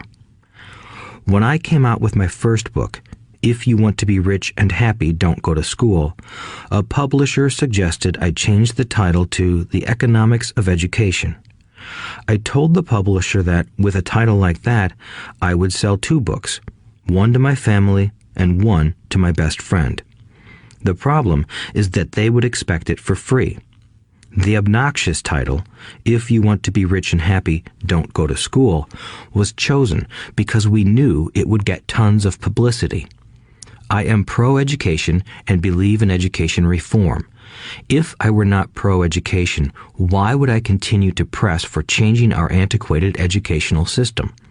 So I chose a title that would get me on more TV and radio shows simply because I was willing to be controversial. Many people thought I was a fruitcake, but the book sold and sold. When I graduated from the U.S. Merchant Marine Academy in 1969, my educated dad was happy. Standard Oil of California had hired me for its oil tanker fleet as a third mate. The pay was low compared with my classmates, but it was okay for a first real job after college. My starting pay was about $42,000 a year, including overtime, and I only had to work for 7 months. I had 5 months of vacation. If I had wanted to, I could have taken the run to Vietnam with a subsidiary shipping company and easily doubled my pay instead of taking 5 months of vacation. I had a great career ahead of me, yet I resigned after 6 months with the company and joined the Marine Corps to learn how to fly. My educated dad was devastated. Rich Dad congratulated me.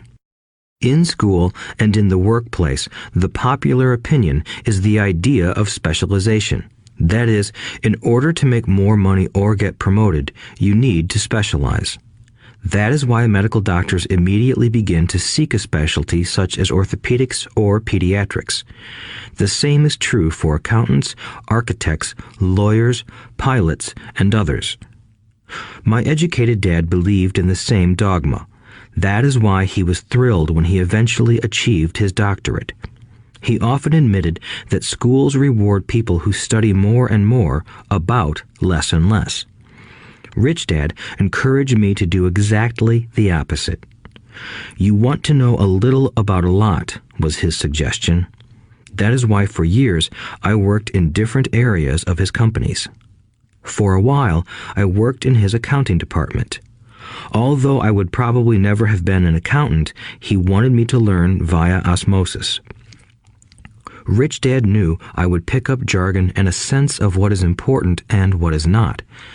I also worked as a busboy and construction worker as well as in sales, reservations, and marketing.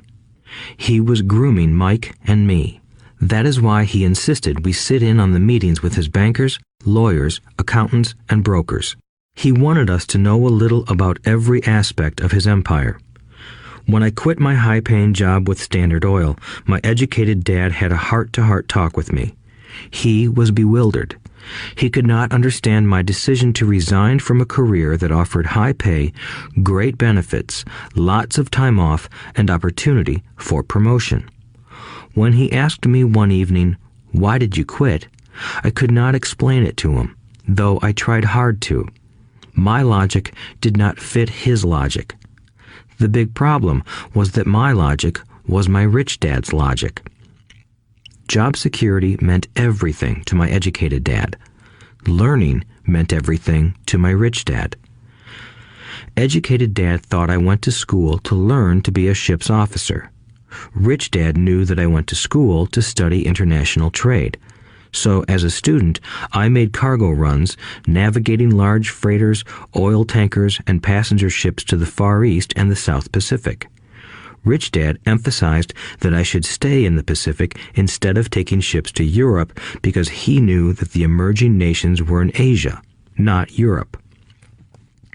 While most of my classmates, including Mike, were partying at their fraternity houses, I was studying trade, people, business styles, and cultures in Japan, Taiwan, Thailand, Singapore, Hong Kong, Vietnam, Korea, Tahiti, Samoa, and the Philippines.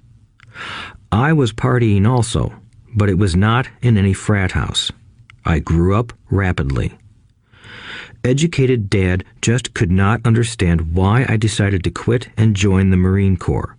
I told him I wanted to learn to fly, but really I wanted to learn to lead troops.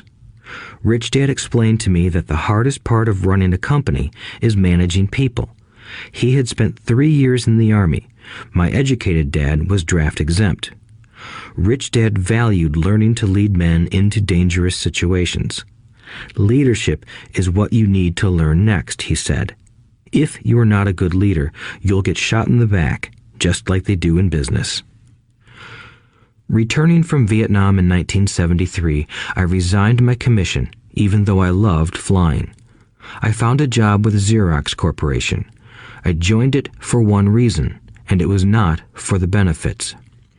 I was a shy person, and the thought of selling was the most frightening subject in the world. Xerox has one of the best sales trainings programs in America. Rich Dad was proud of me. My educated dad was ashamed. Being an intellectual, he thought that salespeople were below him. I worked with Xerox for 4 years until I overcame my fear of knocking on doors and being rejected. Once I could consistently be in the top 5 in sales, I again resigned and moved on, leaving behind another great career with an excellent company. In 1977, I formed my first company. Rich Dad had groomed Mike and me to take over companies, so I now had to learn to form them and put them together. My first product, the nylon and Velcro wallet, was manufactured in the Far East and shipped to a warehouse in New York, near where I had gone to school. My formal education was complete, and it was time to test my wings. If I failed, I would go broke. Rich Dad thought it best to go broke before 30. You still have time to recover, was his advice. On the eve of my 30th birthday, my first shipment left Korea for New York. Today, I still do business internationally, and as my rich dad encouraged me to do, I keep seeking the emerging nations. Today, my investment company invests in South American countries and Asian countries, as well as in Norway and Russia. There is an old cliche that goes, "Job is an acronym for just over broke." Unfortunately, I would say that applies to millions of people. Because school does not think financial intelligence is an intelligence, most workers live within their means. They work and they pay bills. There is another horrible management theory that goes, workers work hard enough to not be fired, and owners pay just enough so that workers won't quit. And if you look at the pay scales of most companies, again, I would say there is a degree of truth to that statement. The net result is that most workers never get ahead. They do what they've been taught to do, get a secure job. Most workers focus on working for pay and benefits that reward them in the short term, but are often disastrous in the long run. Instead, I recommend to young people to seek work for what they will learn more than what they will earn. Look down the road at what skills they want to acquire before choosing a specific profession and before getting trapped in the rat race. Once people are trapped in the lifelong process of bill paying, they become like those little hamsters running around in those metal wheels. Their little furry legs are spinning furiously, the wheel is turning furiously, but come tomorrow morning, they'll still be in the same cage. Great job. In the movie Jerry Maguire, starring Tom Cruise, there are many great one-liners. Probably the most memorable is, "Show me the money." But there is one line I thought most truthful. It comes from the scene where Tom Cruise is leaving the firm. He has just been fired, and he is asking the entire company, "Who wants to come with me?" And the whole place is silent and frozen. Only one woman speaks up and says, "I'd like to, but I'm due for a promotion in 3 months." That statement is probably the most truthful statement in the whole movie. It is the type of statement that people use to keep themselves busy, working away to pay bills. I know my educated dad looked forward to his pay raise every year, and every year he was disappointed. So he would go back to school to earn more qualifications so he could get another raise. Then, once again, there would be another disappointment. The question I often ask people is, where is this daily activity taking you? Just like the little hamster, I wonder if people look at where their hard work is taking them. What does the future hold? In his book, The Retirement Myth, Craig S. Carpel writes, "I visited the headquarters of a major national pension consulting firm and met with a managing director who specializes in designing lush retirement plans for top management. When I asked her what people who don't have corner offices will be able to expect in the way of pension income, she said with a confident smile, 'The silver bullet.'" "What," I asked, "is the silver bullet?" She shrugged and said, "If baby boomers discover they don't have enough money to live on when they're older, they can always blow their brains out." Carpel goes on to explain the difference between the old defined benefit retirement plans and the new 401k plans that are riskier.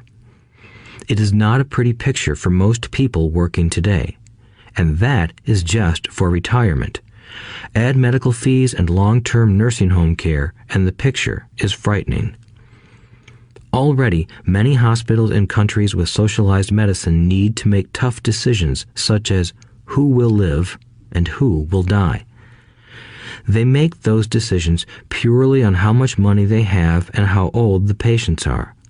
If the patient is old, they often will give the medical care to someone younger. The older, poor patient gets put to the back of the line. Just as the rich can afford better education, the rich will be able to keep themselves alive, while those who have little wealth will die.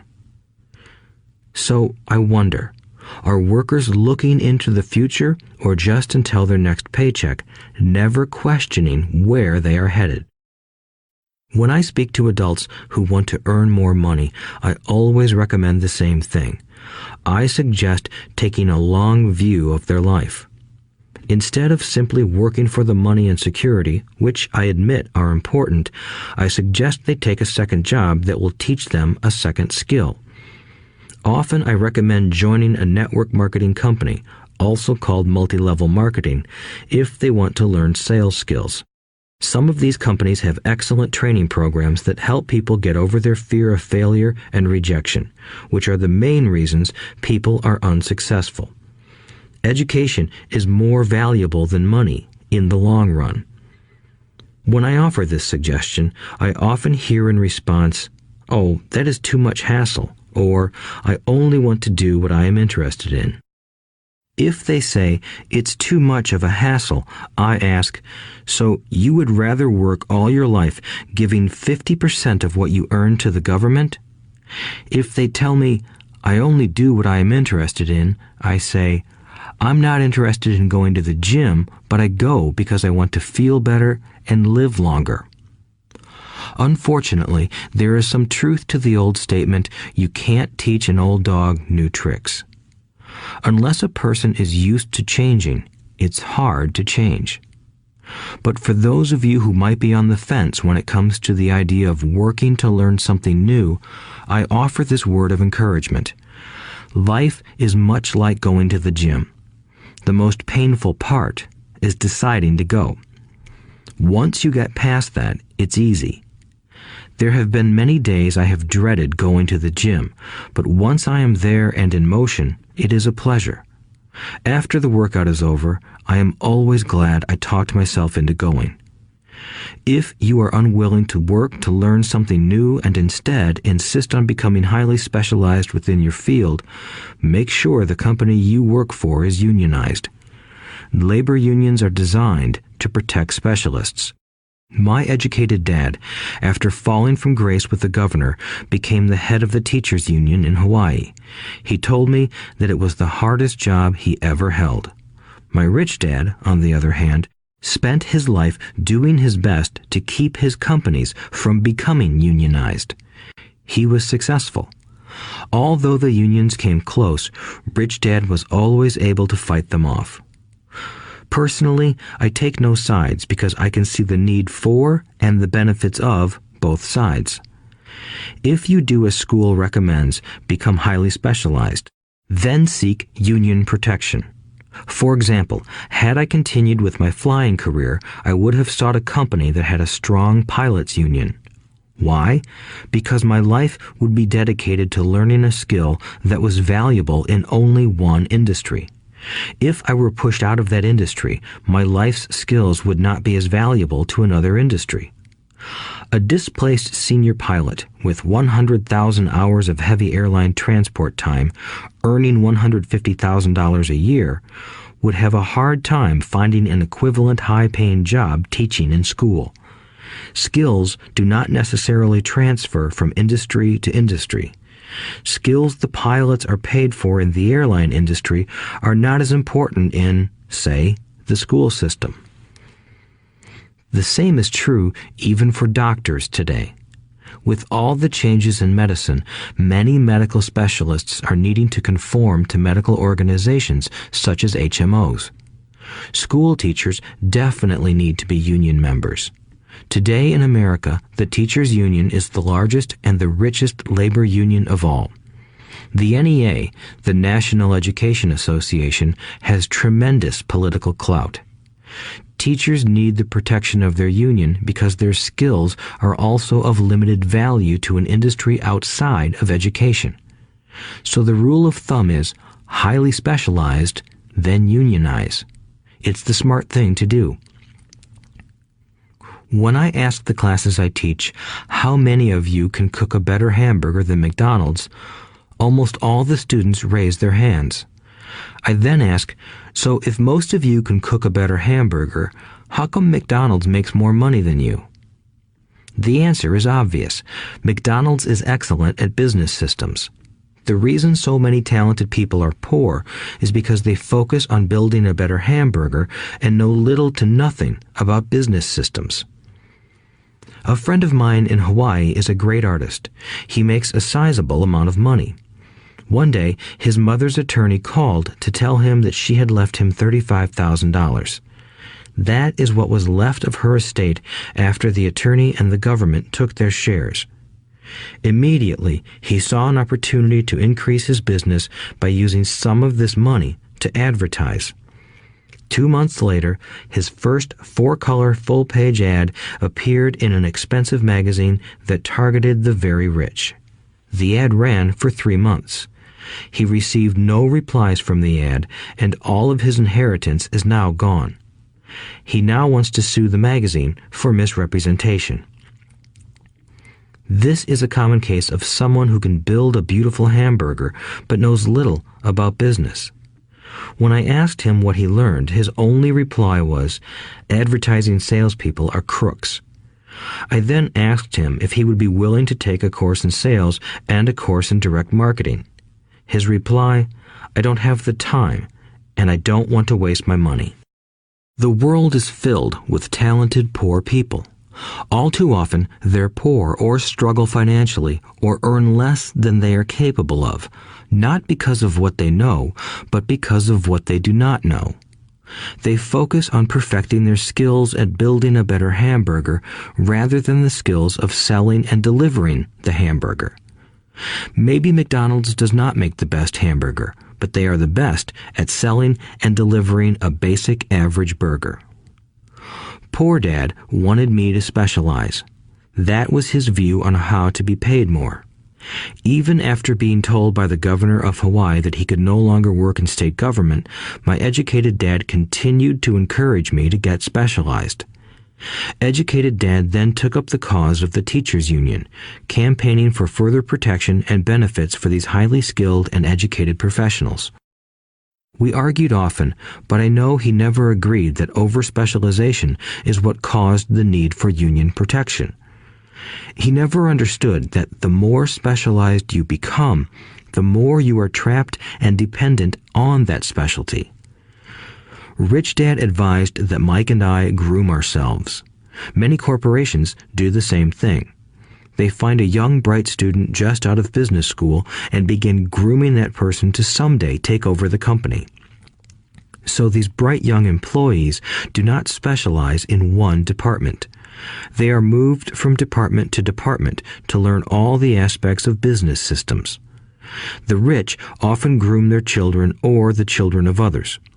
By doing so, their children gain an overall knowledge of the operations of the business and how the various departments interrelate. For the World War II generation, it was considered bad to skip from company to company. Today, it is considered smart. Since people will skip from company to company rather than seek greater specialization in skills, why not seek to learn more than to earn? In the short term, it may earn you less, but it will pay dividends in the long term. The main management skills needed for success are 1. Management of cash flow, 2. Management of systems, 3. Management of people. The most important specialized skills are sales and marketing. The ability to sell, to communicate to another human being, be it a customer, employee, boss, spouse, or child, is the base skill of personal success. Communication skills such as writing, speaking, and negotiating are crucial to a life of success. These are skills I work on constantly, attending courses or buying educational resources to expand my knowledge. As I have mentioned, my educated dad worked harder and harder the more competent he became. He also became more trapped the more specialized he got. Although his salary went up, his choices diminished. Soon after he was locked out of government work, he found out how vulnerable he really was professionally. It is like professional athletes who suddenly are injured or are too old to play. Their once high-paying position is gone, and they have limited skills to fall back on. I think that is why my educated dad sided so much with the unions after that. He realized how much a union would have benefited him. Rich Dad encouraged Mike and me to know a little about a lot. He encouraged us to work with people smarter than we were and to bring smart people together to work as a team. Today, it would be called a synergy of professional specialties. Today, I meet ex-school teachers earning hundreds of thousands of dollars a year. They earn that much because they have specialized skills in their field as well as other skills. They can teach as well as sell and market. I know of no other skills to be more important than selling and marketing. The skills of selling and marketing are difficult for most people, primarily due to their fear of rejection. The better you are at communicating, negotiating, and handling your fear of rejection, the easier life is. Just as I advise that newspaper writer who wanted to become a best-selling author, I advise anyone else today. Being technically specialized has its strengths as well as its weaknesses. I have friends who are geniuses, but they cannot communicate effectively with other human beings, and, as a result, their earnings are pitiful. I advise them to just spend a year learning to sell. Even if they earn nothing, their communication skills will improve, and that is priceless. In addition to being good learners, sellers, and marketers, we need to be good teachers as well as good students. To be truly rich, we need to be able to give as well as to receive. In cases of financial or professional struggle, there is often a lack of giving and receiving. I know many people who are poor because they are neither good students nor good teachers. Both of my dads were generous men. Both made it a practice to give first. Teaching was one of their ways of giving. The more they gave, the more they received. One glaring difference was in the giving of money. My rich dad gave lots of money away. He gave to his church, to charities, and to his foundation. He knew that to receive money, you had to give money. Giving money is the secret to most great wealthy families. That is why there are organizations like the Rockefeller Foundation and the Ford Foundation. These are organizations designed to take their wealth and increase it, as well as give it away in perpetuity. My educated dad always said, "When I have some extra money, I'll give it." The problem was that there was never any extra. So he worked harder to draw more money in rather than focus on the most important law of money. Give and you shall receive. Instead, he believed in receive and then you give. In conclusion, I became both dads. One part of me is a hardcore capitalist who loves the game of money making money. The other part is a socially responsible teacher who is deeply concerned with this ever-widening gap between the haves and have-nots. I personally hold the archaic educational system primarily responsible for this growing gap. Chapter 7. Overcoming Obstacles. The primary difference between a rich person and a poor person is how they manage fear. Once people have studied and become financially literate, they may still face roadblocks to becoming financially independent. There are 5 main reasons why financially literate people may still not develop abundant asset columns that could produce a large cash flow. The 5 reasons are: 1. Fear. 2. Cynicism. 3. Laziness. 4. Bad habits. 5. Arrogance. Overcoming fear. I have never met anyone who really likes losing money. And in all my years, I have never met a rich person who has never lost money. But I have met a lot of poor people who have never lost a dime. Investing, that is. The fear of losing money is real. Everyone has it, even the rich. But it's not having fear that is the problem. It's how you handle fear. It's how you handle losing. It's how you handle failure that makes the difference in one's life. The primary difference between a rich person and a poor person is how they manage that fear. It's okay to be fearful. It's okay to be a coward when it comes to money. You can still be rich. We're all heroes at something and cowards at something else. My friend's wife is an emergency room nurse. When she sees blood, she flies into action. When I mention investing, she runs away. When I see blood, I don't run. I pass out. My rich dad understood phobias about money. Some people are terrified of snakes. Some people are terrified about losing money. Both are phobias, he would say. So his solution to the phobia of losing money was this little rhyme. If you hate risk and worry, start early. If you start young, it's easier to be rich. I won't go into it here, but there is a staggering difference between a person who starts investing at age 20 versus age 30. The purchase of Manhattan Island is said to be one of the greatest bargains of all time. New York was purchased for $24 in trinkets and beads. Yet if that $24 had been invested at 8% annually, that $24 would have been worth more than $28 trillion by 1995. Manhattan could be repurchased with money left over to buy much of Los Angeles. But what if you don't have much time left or would like to retire early? How do you handle the fear of losing money? My poor dad did nothing. He simply avoided the issue, refusing to discuss the subject. My rich dad, on the other hand, recommended that I think like a Texan. I like Texas and Texans, he used to say. In Texas, everything is bigger. When Texans win, they win big. And when they lose, it's spectacular. They like losing? I asked. That's not what I'm saying. Nobody likes losing. Show me a happy loser, and I'll show you a loser, said Rich Dad. It's a Texan's attitude toward risk, reward, and failure I'm talking about. It's how they handle life. They live it big. Not like most of the people around here, living like roaches when it comes to money, terrified that someone will shine a light on them, and whimpering when the grocery clerk shortchanges them a quarter. Rich Dad went on, "What I like best is the Texas attitude.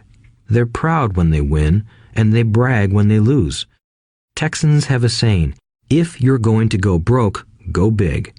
You don't want to admit you went broke over a duplex." He constantly told Mike and me that the greatest reason for lack of financial success was because most people played it too safe. People are so afraid of losing that they lose, were his words. Fran Tarkenton, a one-time great NFL quarterback, says it still another way. Winning means being unafraid to lose. In my own life, I've noticed that winning usually follows losing. Before I finally learned to ride a bike, I first fell down many times. I've never met a golfer who has never lost a golf ball.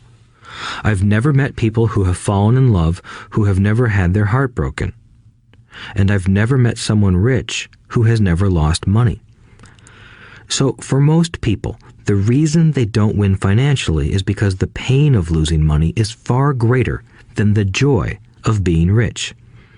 Another saying in Texas is, everyone wants to go to heaven, but no one wants to die. Most people dream of being rich, but are terrified of losing money, so they never get to heaven. Rich Dad used to tell Mike and me stories about his trips to Texas. If you really want to learn the attitude of how to handle risk, losing, and failure, go to San Antonio and visit the Alamo. The Alamo is a great story of brave people who chose to fight, knowing there was no hope of success. They chose to die instead of surrendering. It's an inspiring story worthy of study. Nonetheless, it's still a tragic military defeat. They got their butts kicked. So, how do Texans handle failure? They still shout, "Remember the Alamo." Mike and I heard this story a lot. He always told us this story when he was about to go into a big deal and he was nervous. After he had done all his due diligence and it was time to put up or shut up, he told us this story. Every time he was afraid of making a mistake or losing money, he told us this story. It gave him strength, for it reminded him that he could always turn a financial loss into a financial win. Rich Dad knew that failure would only make him stronger and smarter. It's not that he wanted to lose. He just knew who he was and how he would take a loss. He would take a loss and make it a win. That's what made him a winner and others losers. It gave him the courage to cross the line when others backed out. That's why I like Texans so much, he would say. They took a great failure and turned it into inspiration, as well as a tourist destination that makes them millions.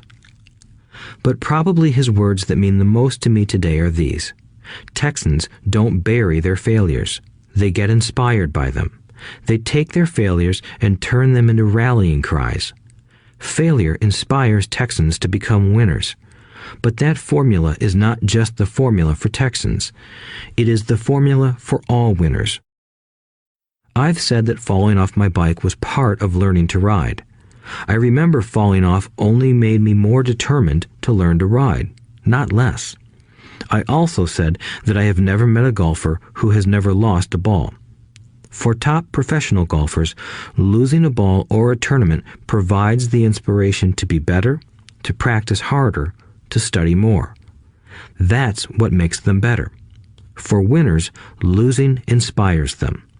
For losers, losing defeats them. I like to quote John D. Rockefeller, who said, "I always tried to turn every disaster into an opportunity." And being Japanese American, I can say this. Many people say that Pearl Harbor was an American mistake. I say it was a Japanese mistake. From the movie Tora, Tora, Tora, a somber Japanese admiral says to his cheering subordinates, "I am afraid we have awakened a sleeping giant." Remember Pearl Harbor became a rallying cry. It turned one of America's greatest losses into the reason to win. This great defeat gave America strength, and America soon emerged as a world power. Failure inspires winners, and failure defeats losers. It is the biggest secret of winners. It's the secret that losers do not know. The greatest secret of winners is that failure inspires winning. Thus, they're not afraid of losing. Repeating Fran Tarkenton's quote, "Winning means being unafraid to lose." People like Fran Tarkenton are not afraid of losing because they know who they are. They hate losing, so they know that losing will only inspire them to become better.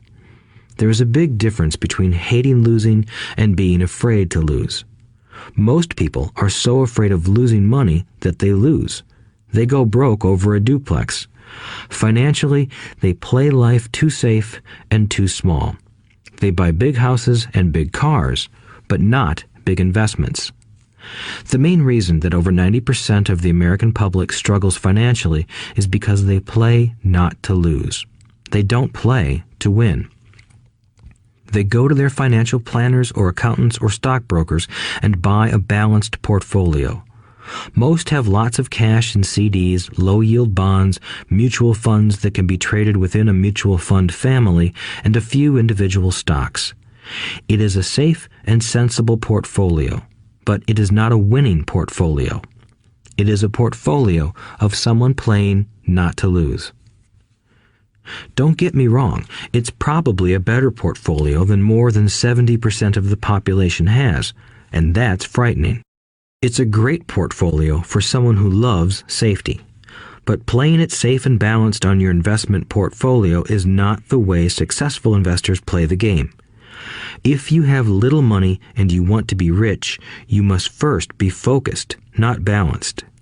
If you look at any successful person, at the start, they were not balanced. Balanced people go nowhere. They stay in one spot. To make progress, you must first go unbalanced. Just look at how you make progress walking. Thomas Edison was not balanced. He was focused. Bill Gates was not balanced. He was focused. Donald Trump is focused. George Soros is focused. George Patton did not take his tanks wide. He focused them and blew through the weak spots in the German line. The French went wide with the Maginot Line, and you know what happened to them. If you have any desire to be rich, you must focus. Do not do what poor and middle-class people do, put their few eggs in many baskets. Put a lot of your eggs in a few baskets and focus. Follow one course until successful. If you hate losing, play it safe. If losing makes you weak, play it safe. Go with balanced investments. If you're over 25 years old and are terrified of taking risks, don't change. Play it safe, but start early. Start accumulating your nest egg early because it will take time. But if you have dreams of freedom, of getting out of the rat race, the first question to ask yourself is, how do I respond to failure? If failure inspires you to win, maybe you should go for it, but only maybe. If failure makes you weak or causes you to throw temper tantrums, like spoiled brats who call attorneys to file lawsuits every time something doesn't go their way, then play it safe. Keep your daytime job, or buy bonds or mutual funds. But remember, there is risk in those financial instruments also, even though they may appear safe. I say all this, mentioning Texas and Fran Tarkenton, because stacking the asset column is easy. It's really a low-aptitude game. It doesn't take much education. Fifth-grade math will do. But building your asset column is a game in which attitude plays a major role. It takes guts, patience, and a great attitude toward failure. Losers avoid failing, and failure turns losers into winners. Just remember the Alamo. Overcoming cynicism. The sky is falling. The sky is falling. Most of us know the story of Chicken Little, who ran around warning the barnyard of impending doom. We all know people who are that way. There's a Chicken Little inside each of us. As I stated earlier, the cynic is really a little chicken. We all get a little chicken when fear and doubt cloud our thoughts. All of us have doubts. I'm not smart. I'm not good enough. So-and-so is better than me. Our doubts often paralyze us. We play the what-if game. What if the economy crashes right after I invest? What if I lose control and I can't pay the money back? What if things don't go as I planned? Or we have friends or loved ones who will remind us of our shortcomings. They often say, "What makes you think you can do that? If it's such a good idea, how come someone else hasn't done it? That will never work. You don't know what you're talking about." These words of doubt often get so loud that we fail to act. A horrible feeling builds in our stomach. Sometimes we can't sleep. We fail to move forward. So we stay with what is safe, and opportunities pass us by.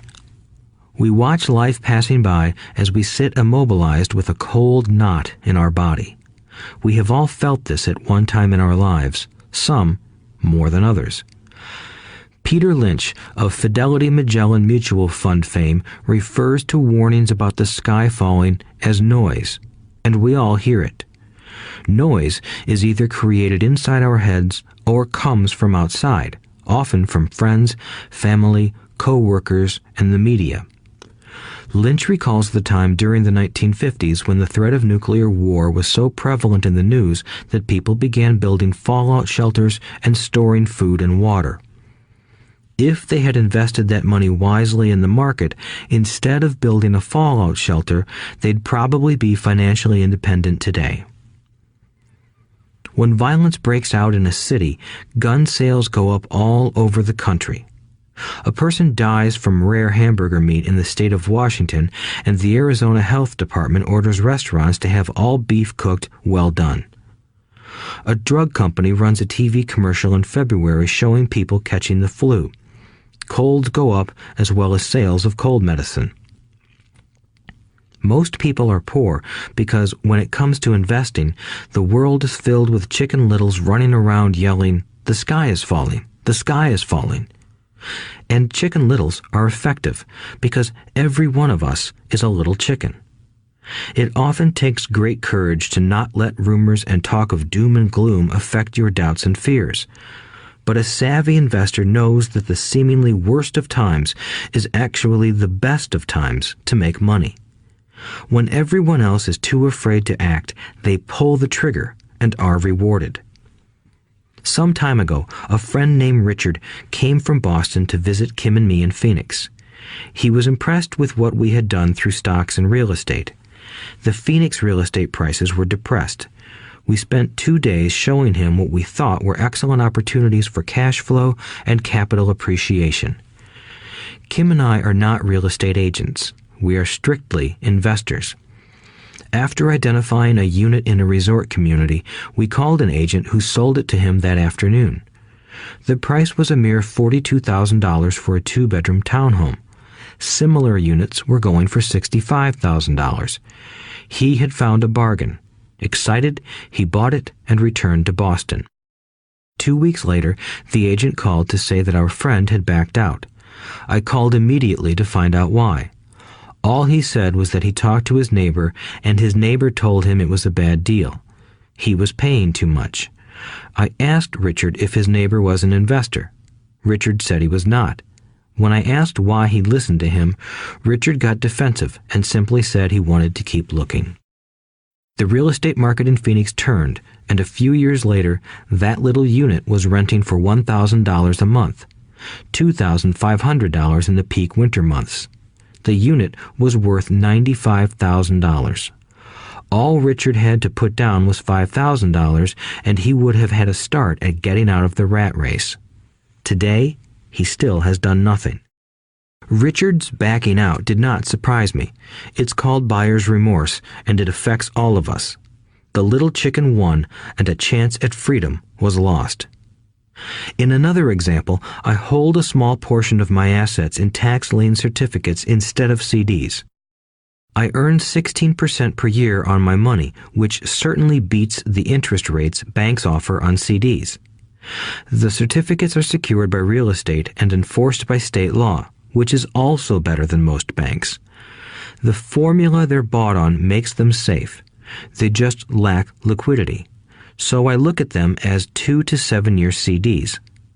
Almost every time I tell someone that I hold my money this way, especially if they have money in CDs, they will tell me it's risky. They tell me why I should not do it.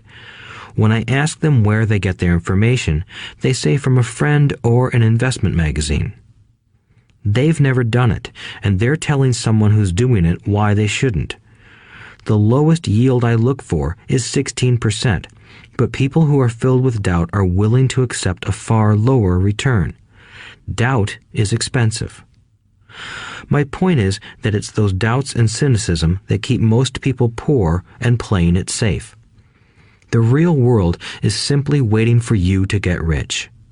Only a person's doubts keep them poor. As I said, getting out of the rat race is technically easy. It doesn't take much education, but those doubts are cripplers for most people. Cynics never win, said Rich Dad. Unchecked doubt and fear creates a cynic. Cynics criticize and winners analyze was another of his favorite sayings. Rich Dad explained that criticism blinded while analysis opened eyes. Analysis allowed winners to see that critics were blind and to see opportunities that everyone else missed. And finding what people miss is key to any success. Real estate is a powerful investment tool for anyone seeking financial independence or freedom. It is a unique investment tool.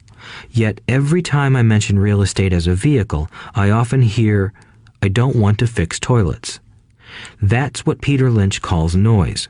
That's what my rich dad would say is the cynic talking, someone who criticizes and does not analyze, someone who lets their doubts and fears close their mind instead of open their eyes. So when someone says, "I don't want to fix toilets, I want to fire back," what makes you think I want to? They're saying a toilet is more important than what they want. I talk about freedom from the rat race, and they focus on toilets. That is the thought pattern that keeps most people poor. They criticize instead of analyze. I don't once hold the key to your success, Rich Dad would say, because I too do not want to fix toilets. I shop hard for a property manager who does fix toilets. And by finding a great property manager who runs houses or apartments, well, my cash flow goes up. But more importantly, a great property manager allows me to buy a lot more real estate since I don't have to fix toilets. A great property manager is key to success in real estate. Finding a good manager is more important to me than the real estate. A great property manager often hears of great deals before real estate agents do, which makes them even more valuable. That is what Rich Dad meant by, I don't once hold the key to your success. Because I do not want to fix toilets either, I figured out how to buy more real estate and expedite my getting out of the rat race. The people who continue to say, I don't want to fix toilets, often deny themselves the use of this powerful investment vehicle. Toilets are more important than their freedom. In the stock market, I often hear people say, I don't want to lose money. Well, what makes them think I or anyone else likes losing money? They don't make money because they choose to not lose money. Instead of analyzing, they close their minds to another powerful investment vehicle, the stock market. I was riding with a friend past our neighborhood gas station. He looked up and saw that the price of gas was going up and thus the price of oil. My friend is a worrywart, or a Chicken Little. To him, the sky is always going to fall, and it usually does, on him. When we got home, he showed me all the stats as to why the price of oil was going to go up over the next few years, statistics I had never seen before, even though I already owned substantial shares of an existing oil company. With that information, I immediately began looking for and found a new undervalued oil company that was about to find some oil deposits. My broker was excited about this new company, and I bought 15,000 shares for 65 cents per share. 3 months later, this same friend and I drove by the same gas station, and sure enough, the price per gallon had gone up nearly 15%. Again, the Chicken Little worried and complained. I smiled, because a month earlier, that little oil company hit oil, and those 15,000 shares went up to more than $3 per share since he had first given me the tip. And the price of gas will continue to go up if what my friend says is true. If most people understood how a stop worked in stock market investing, there would be more people investing to win instead of investing not to lose. A stop is simply a computer command that sells your stock automatically if the price begins to drop, helping to minimize your losses and maximize some gains. It's a great tool for those who are terrified of losing. So whenever I hear people focusing on their I don't wants rather than what they do want, I know the noise in their head must be loud. Chicken Little has taken over their brain and is yelling, the sky is falling and toilets are breaking. So they avoid their don't wants, but they pay a huge price. They may never get what they want in life. Instead of analyzing, their inner Chicken Little closes their mind. Rich Dad gave me a way of looking at Chicken Little. Just do what Colonel Sanders did. At the age of 66, he lost his business and began to live on his Social Security check. It wasn't enough. He went around the country selling his recipe for fried chicken. He was turned down 1,009 times before someone said yes, and he went on to become a multimillionaire at an age when most people are quitting. He was a brave and tenacious man, Rich Dad said of Harlan Sanders. So when you're in doubt and feeling a little afraid, just do what Colonel Sanders did to his little chicken. He fried it. Overcoming laziness. Busy people are often the most lazy. We have all heard stories of a businessman who works hard to earn money. He works hard to be a good provider for his wife and children. He spends long hours at the office and brings work home on weekends. One day he comes home to an empty house. His wife has left with the kids. He knew he and his wife had problems, but rather than work to make the relationship strong, he stayed busy at work. Dismayed, his performance at work slips and he loses his job. Today, I often meet people who are too busy to take care of their wealth, and there are people too busy to take care of their health. The cause is the same. They're busy, and they stay busy as a way of avoiding something they do not want to face. Nobody has to tell them. Deep down, they know. In fact, if you remind them, they often respond with anger or irritation. If they aren't busy at work or with the kids, they're often busy watching TV, fishing, playing golf, or shopping. Yet deep down, they know they are avoiding something important. That's the most common form of laziness. Laziness by staying busy. So, what is the cure for laziness? The answer is a little greed. For many of us, we were raised thinking of greed or desire as bad. Greedy people are bad people, my mom used to say, yet we all have inside of us this yearning to have nice, new, or exciting things. So to keep that emotion of desire under control, often parents find ways of suppressing that desire with guilt. You only think about yourself. Don't you know you have brothers and sisters? Was one of my mom's favorites. You want me to buy you what? Was a favorite of my dad. Do you think we're made of money? Do you think money grows on trees? We're not rich people, you know. It wasn't so much the words, but the angry guilt trip that went with the words that got to me. Or the reverse guilt trip was the I'm sacrificing my life to buy this for you. I'm buying this for you because I never had this advantage when I was a kid. I have a neighbor who is stone broke but can't park his car in his garage. The garage is filled with toys for his kids. Those spoiled brats get everything they ask for.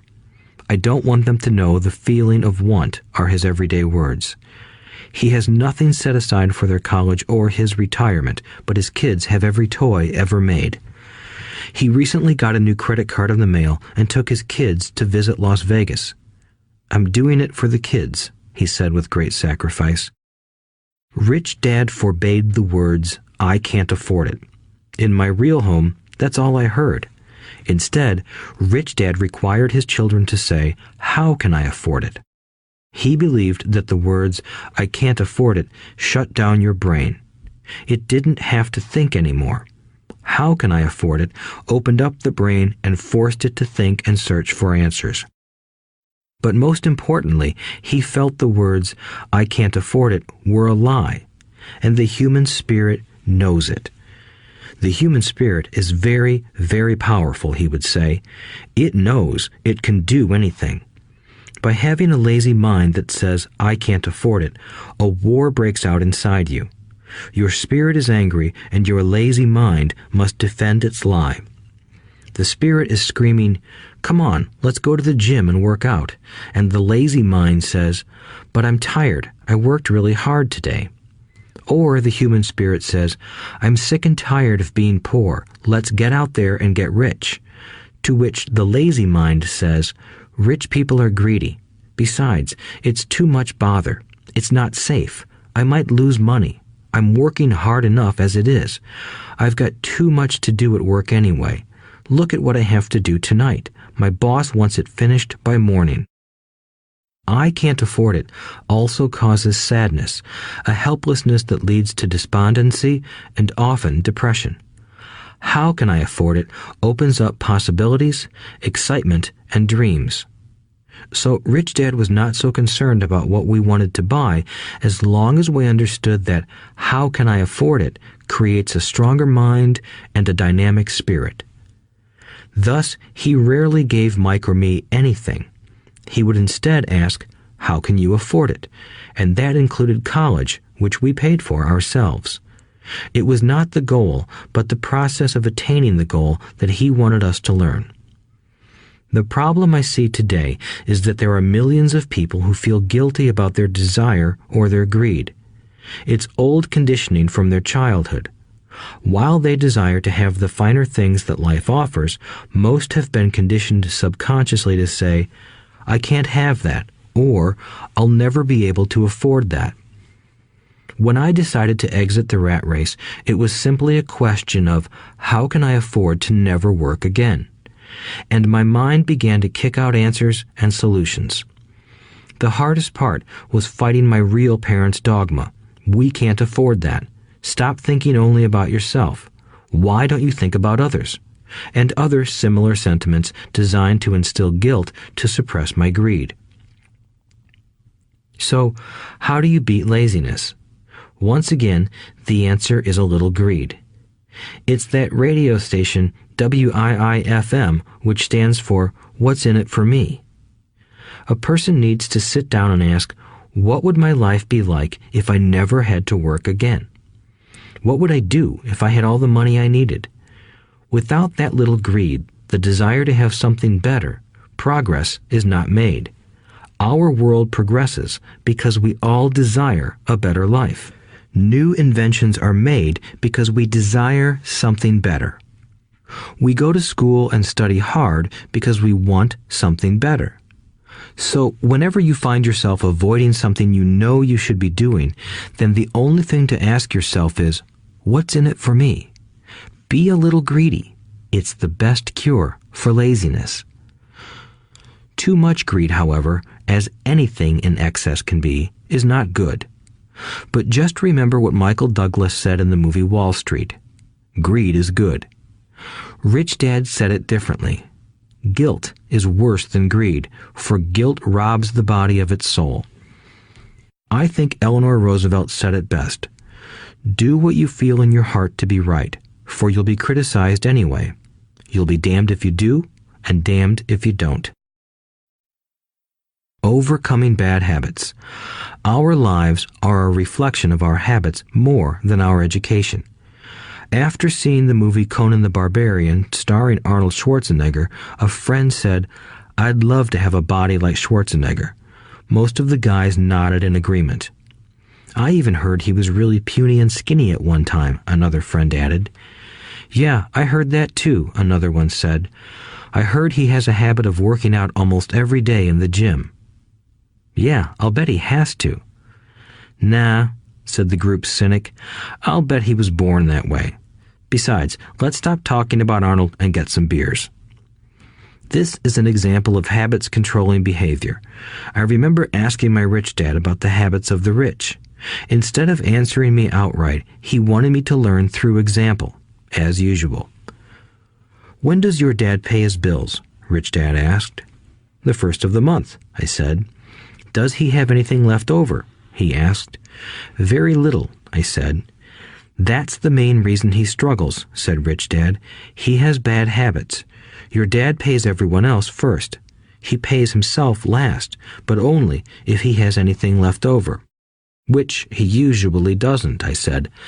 "But he has to pay his bills, doesn't he? You're saying he shouldn't pay his bills?" "Of course not," said Rich Dad. "I firmly believe in paying my bills on time.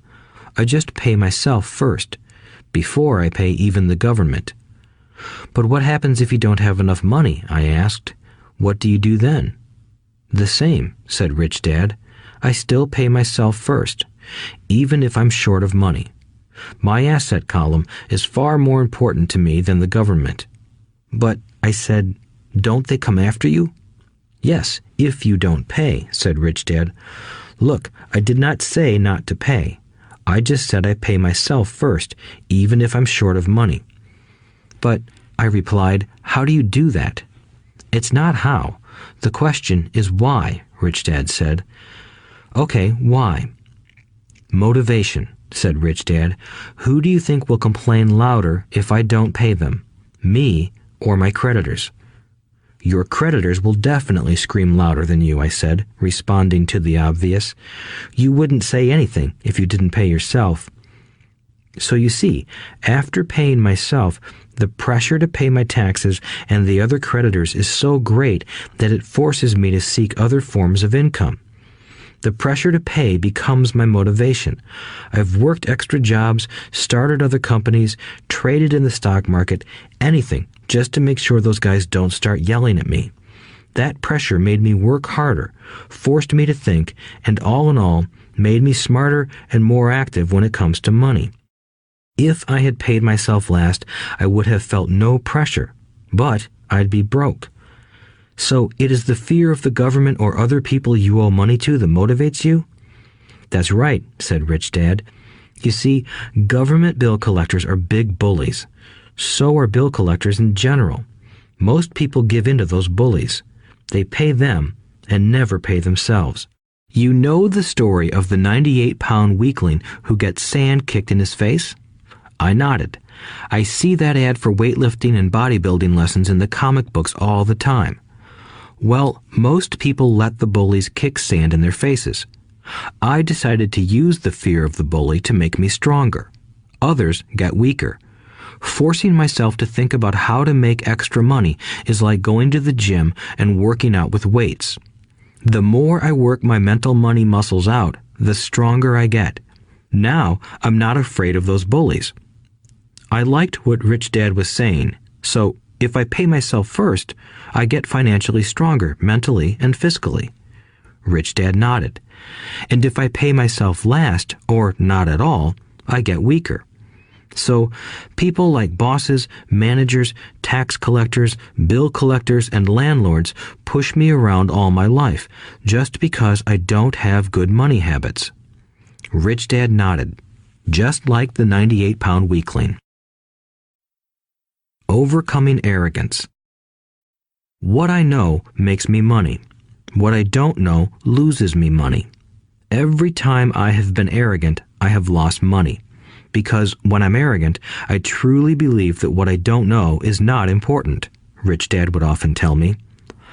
I have found that many people use arrogance to try to hide their own ignorance. It often happens when I am discussing financial statements with accountants or even other investors. They try to bluster their way through the discussion. It is clear to me that they don't know what they're talking about. They're not lying, but they are not telling the truth. There are many people in the world of money, finances, and investments who have absolutely no idea what they're talking about. Most people in the money industry are just spouting off sales pitches like used car salesmen. When you know you are ignorant in a subject, start educating yourself by finding an expert in the field or a book on the subject. Chapter 8. Getting Started. There is gold everywhere. Most people are not trained to see it. I wish I could say acquiring wealth was easy for me, but it wasn't. So in response to the question, how do I start, I offer the thought process I go through on a day-to-day basis. It really is easy to find great deals. I promise you that. It's just like riding a bike. After a little wobbling, it's a piece of cake. But when it comes to money, it takes determination to get through the wobbling. That's a personal thing. To find million-dollar deals of a lifetime requires us to call on our financial genius. I believe that each of us has a financial genius within us. The problem is that our financial genius lies asleep, waiting to be called upon. It lies asleep because our culture has educated us into believing that the love of money is the root of all evil. It has encouraged us to learn a profession so we can work for money, but failed to teach us how to have money work for us. It taught us not to worry about our financial future because our company or the government would take care of us when our working days are over. However, it is our children, educated in the same school system, who will end up paying for this absence of financial education. The message is still to work hard, earn money, and spend it. And when we run short, we can always borrow more. Unfortunately, 90% of the Western world subscribes to the above dogma, simply because it's easier to find a job and work for money. If you are not one of the masses, I offer you the following 10 steps to awaken your financial genius. I simply offer you the steps I have personally followed. If you want to follow some of them, great. If you don't, make up your own. Your financial genius is smart enough to develop its own list. While in Peru, I asked a gold miner of 45 years how he was so confident about finding a gold mine. He replied, "There is gold everywhere. Most people are not trained to see it." And I would say that is true. In real estate, I can go out and in a day come up with 4 or 5 great potential deals, while the average person will go out and find nothing, even looking in the same neighborhood. The reason is that they have not taken the time to develop their financial genius. I offer you the following 10 steps as a process to develop your God-given powers, powers over which only you have control. 1. Find a reason greater than reality, the power of spirit. If you ask most people if they would like to be rich or financially free, they would say yes. But then reality sets in. The road seems too long with too many hills to climb. It's easier to just work for money and hand the excess over to your broker. I once met a young woman who had dreams of swimming for the U.S. Olympic team. The reality was that she had to get up every morning at 4 o'clock to swim for 3 hours before going to school. She did not party with her friends on Saturday night. She had to study and keep her grades up, just like everyone else.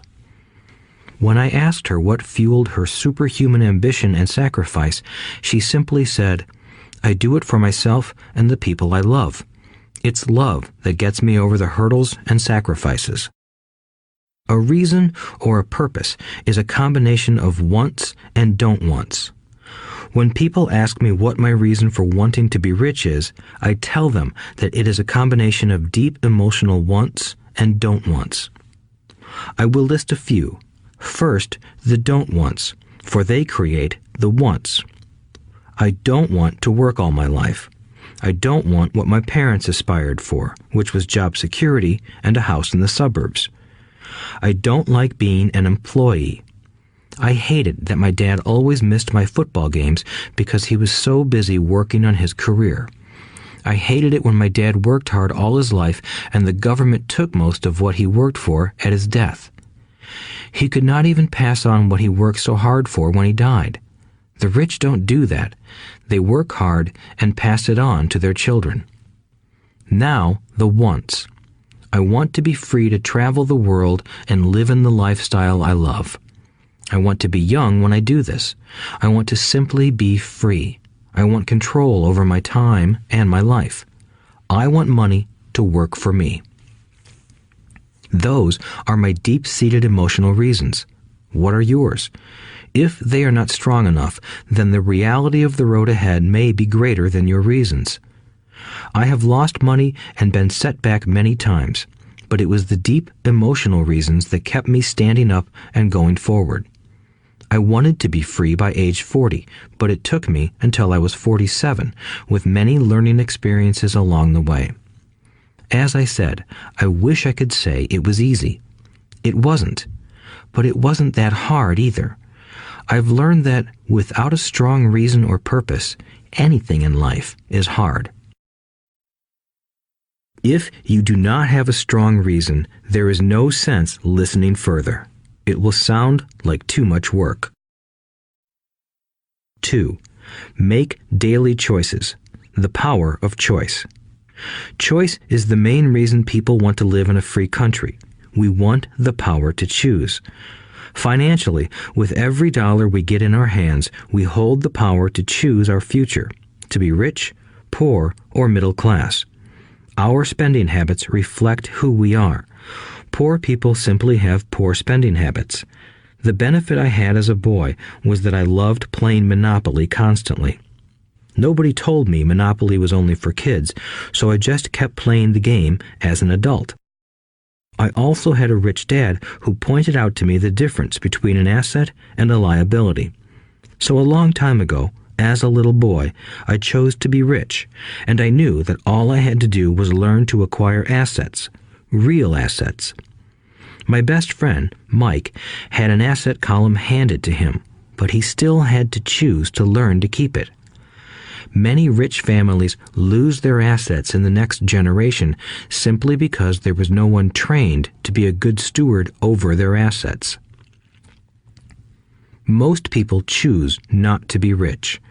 For 90% of the population, being rich is too much of a hassle. So they invent sayings that go, "I'm not interested in money. I'll never be rich. I don't have to worry. I'm still young. When I make some money, then I'll think about my future. My husband or wife handles the finances. The problem with those statements is that they rob the person who chooses to think such thoughts of two things. One is time, which is your most precious asset. The second is learning.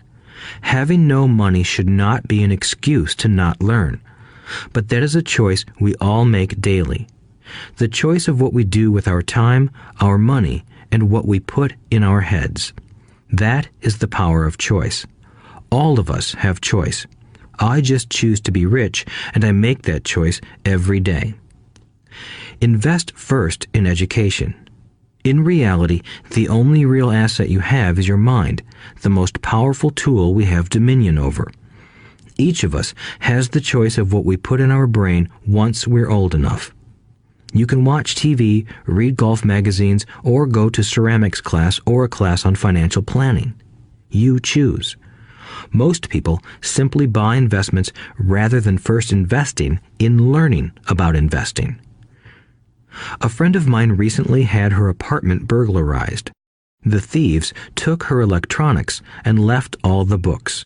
And we all have that same choice. 90% of the population buys TV sets, and only about 10% buy business books.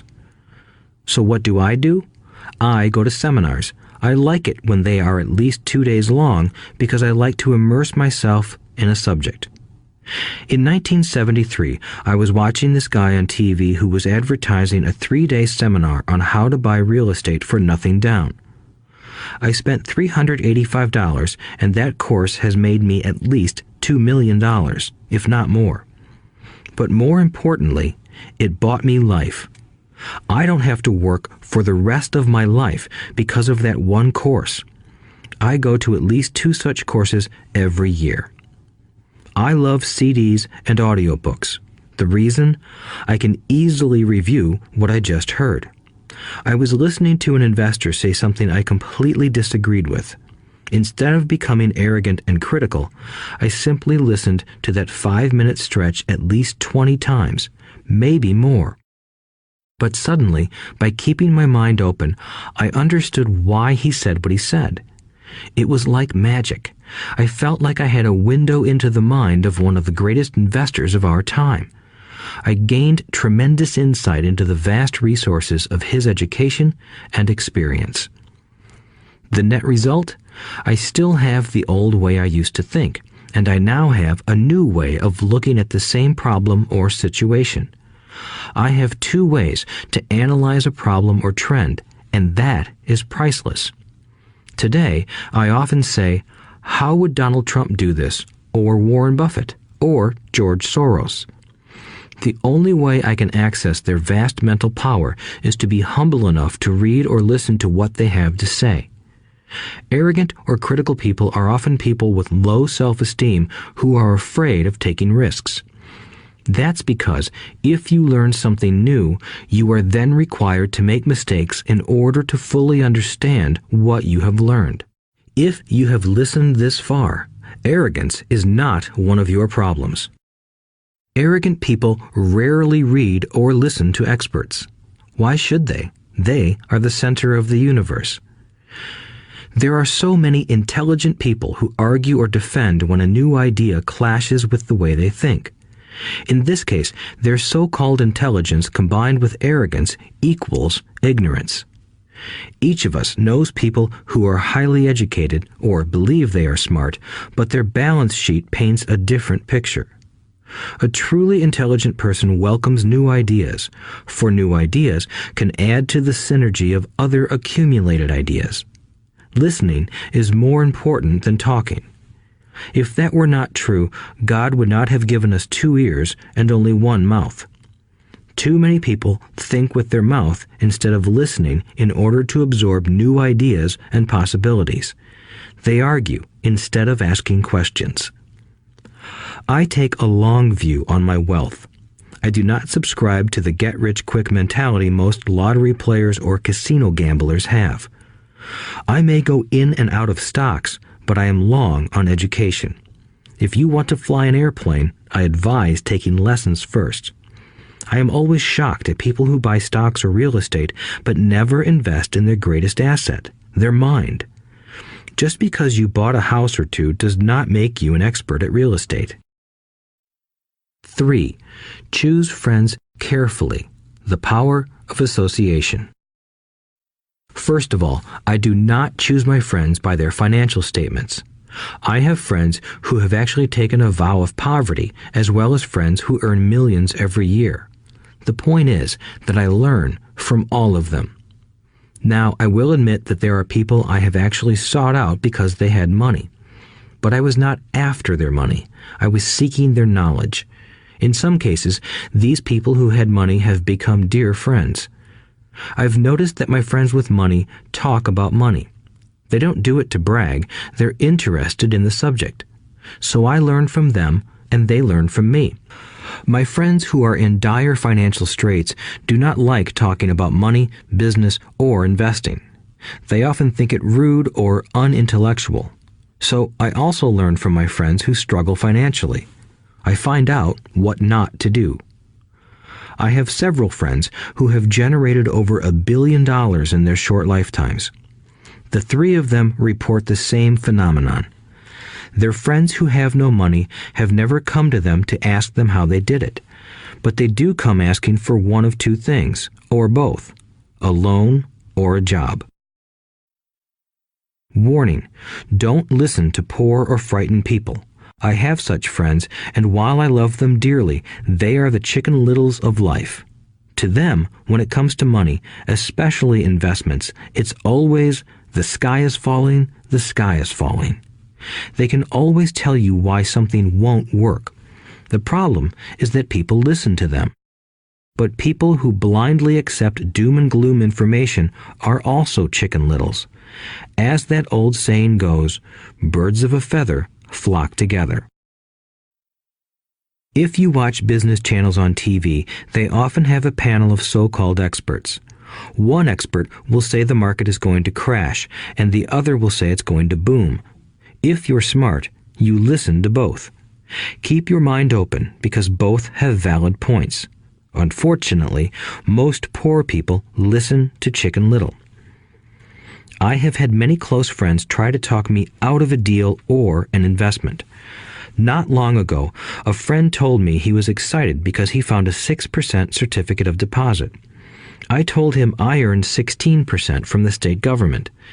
The next day, he sent me an article about why my investment was dangerous. I have received 16% for years now, and he still receives 6%. I would say that one of the hardest things about wealth building is to be true to yourself and to be willing to not go along with the crowd. This is because, in the market, it is usually the crowd that shows up late that is slaughtered. If a great deal is on the front page, it's too late in most instances. Look for a new deal. As we used to say as surfers, there is always another wave. People who hurry and catch a wave late usually are the ones who wipe out. Smart investors don't time the markets. If they miss a wave, they search for the next one and get themselves in position. This is hard for most investors because buying what is not popular is frightening. Timid investors are like sheep going along with the crowd. Or their greed gets them in when wise investors have already taken their profits and moved on. Wise investors buy an investment when it's not popular. They know their profits are made when they buy, not when they sell. They wait patiently. As I said, they do not time the market.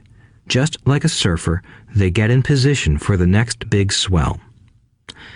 It's all insider trading. There are forms of insider trading that are illegal, and there are forms of insider trading that are legal. But either way, it's insider trading.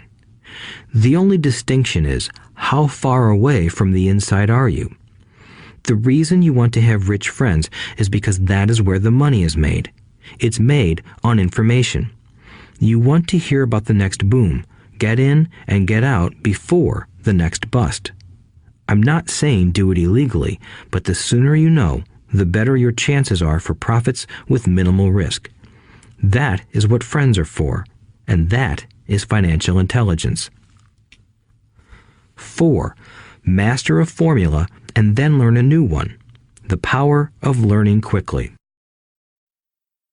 In order to make bread, every baker follows a recipe, even if it's only held in their head. The same is true for making money. Most of us have heard the saying, "You are what you eat." I have a different slant. I say, "You become what you study." In other words, be careful what you learn, because your mind is so powerful that you become what you put in your head. For example, if you study cooking, you then tend to cook. If you don't want to be a cook anymore, then you need to study something else. When it comes to money, the masses generally have one basic formula they learned in school, and it's this: work for money. The predominant formula I see in the world is that every day millions of people get up, go to work, earn money, pay bills, balance checkbooks, buy some mutual funds, and go back to work. That is the basic formula, or recipe. If you're tired of what you're doing, or you're not making enough, it's simply a case of changing the formula via which you make money. Years ago, when I was 26, I took a weekend class called How to Buy Real Estate Foreclosures. I learned a formula. The next trick was to have the discipline to actually put into action what I had learned. That is where most people stop. For 3 years, while working for Xerox, I spent my spare time learning to master the art of buying foreclosures. I've made several $million using that formula. So, after I mastered that formula, I went in search of other formulas. For many of the classes, I did not directly use the information I learned, but I always learned something new. I have attended classes designed for derivative traders, commodity option traders, and chaologists. I was way out of my league, being in a room full of people with doctorates in nuclear physics and space science. Yet, I learned a lot that made my stock and real estate investing more meaningful and lucrative. Most junior colleges and community colleges have classes on financial planning and buying traditional investments. They are good places to start, but I always search for a faster formula. That is why, on a fairly regular basis, I make more in a day than many people will make in their lifetime. Another side note, in today's fast-changing world, it's not so much what you know anymore that counts, because often what you know is old. It is how fast you learn. That skill is priceless. It's priceless in finding faster formulas, recipes, if you will, for making dough. Working hard for money is an old formula born in the day of cavemen. 5. Pay yourself first. The power of self-discipline. If you cannot get control of yourself, do not try to get rich. It makes no sense to invest, make money, and blow it. It is the lack of self-discipline that causes most lottery winners to go broke soon after winning millions. It is the lack of self-discipline that causes people who get a raise to immediately go out and buy a new car or take a cruise. It is difficult to say which of the 10 steps is the most important, but of all the steps, this step is probably the most difficult to master if it is not already a part of your makeup. I would venture to say that personal self-discipline is the number one delineating factor between the rich, the poor, and the middle class. Simply put, people who have low self-esteem and low tolerance for financial pressure can never be rich.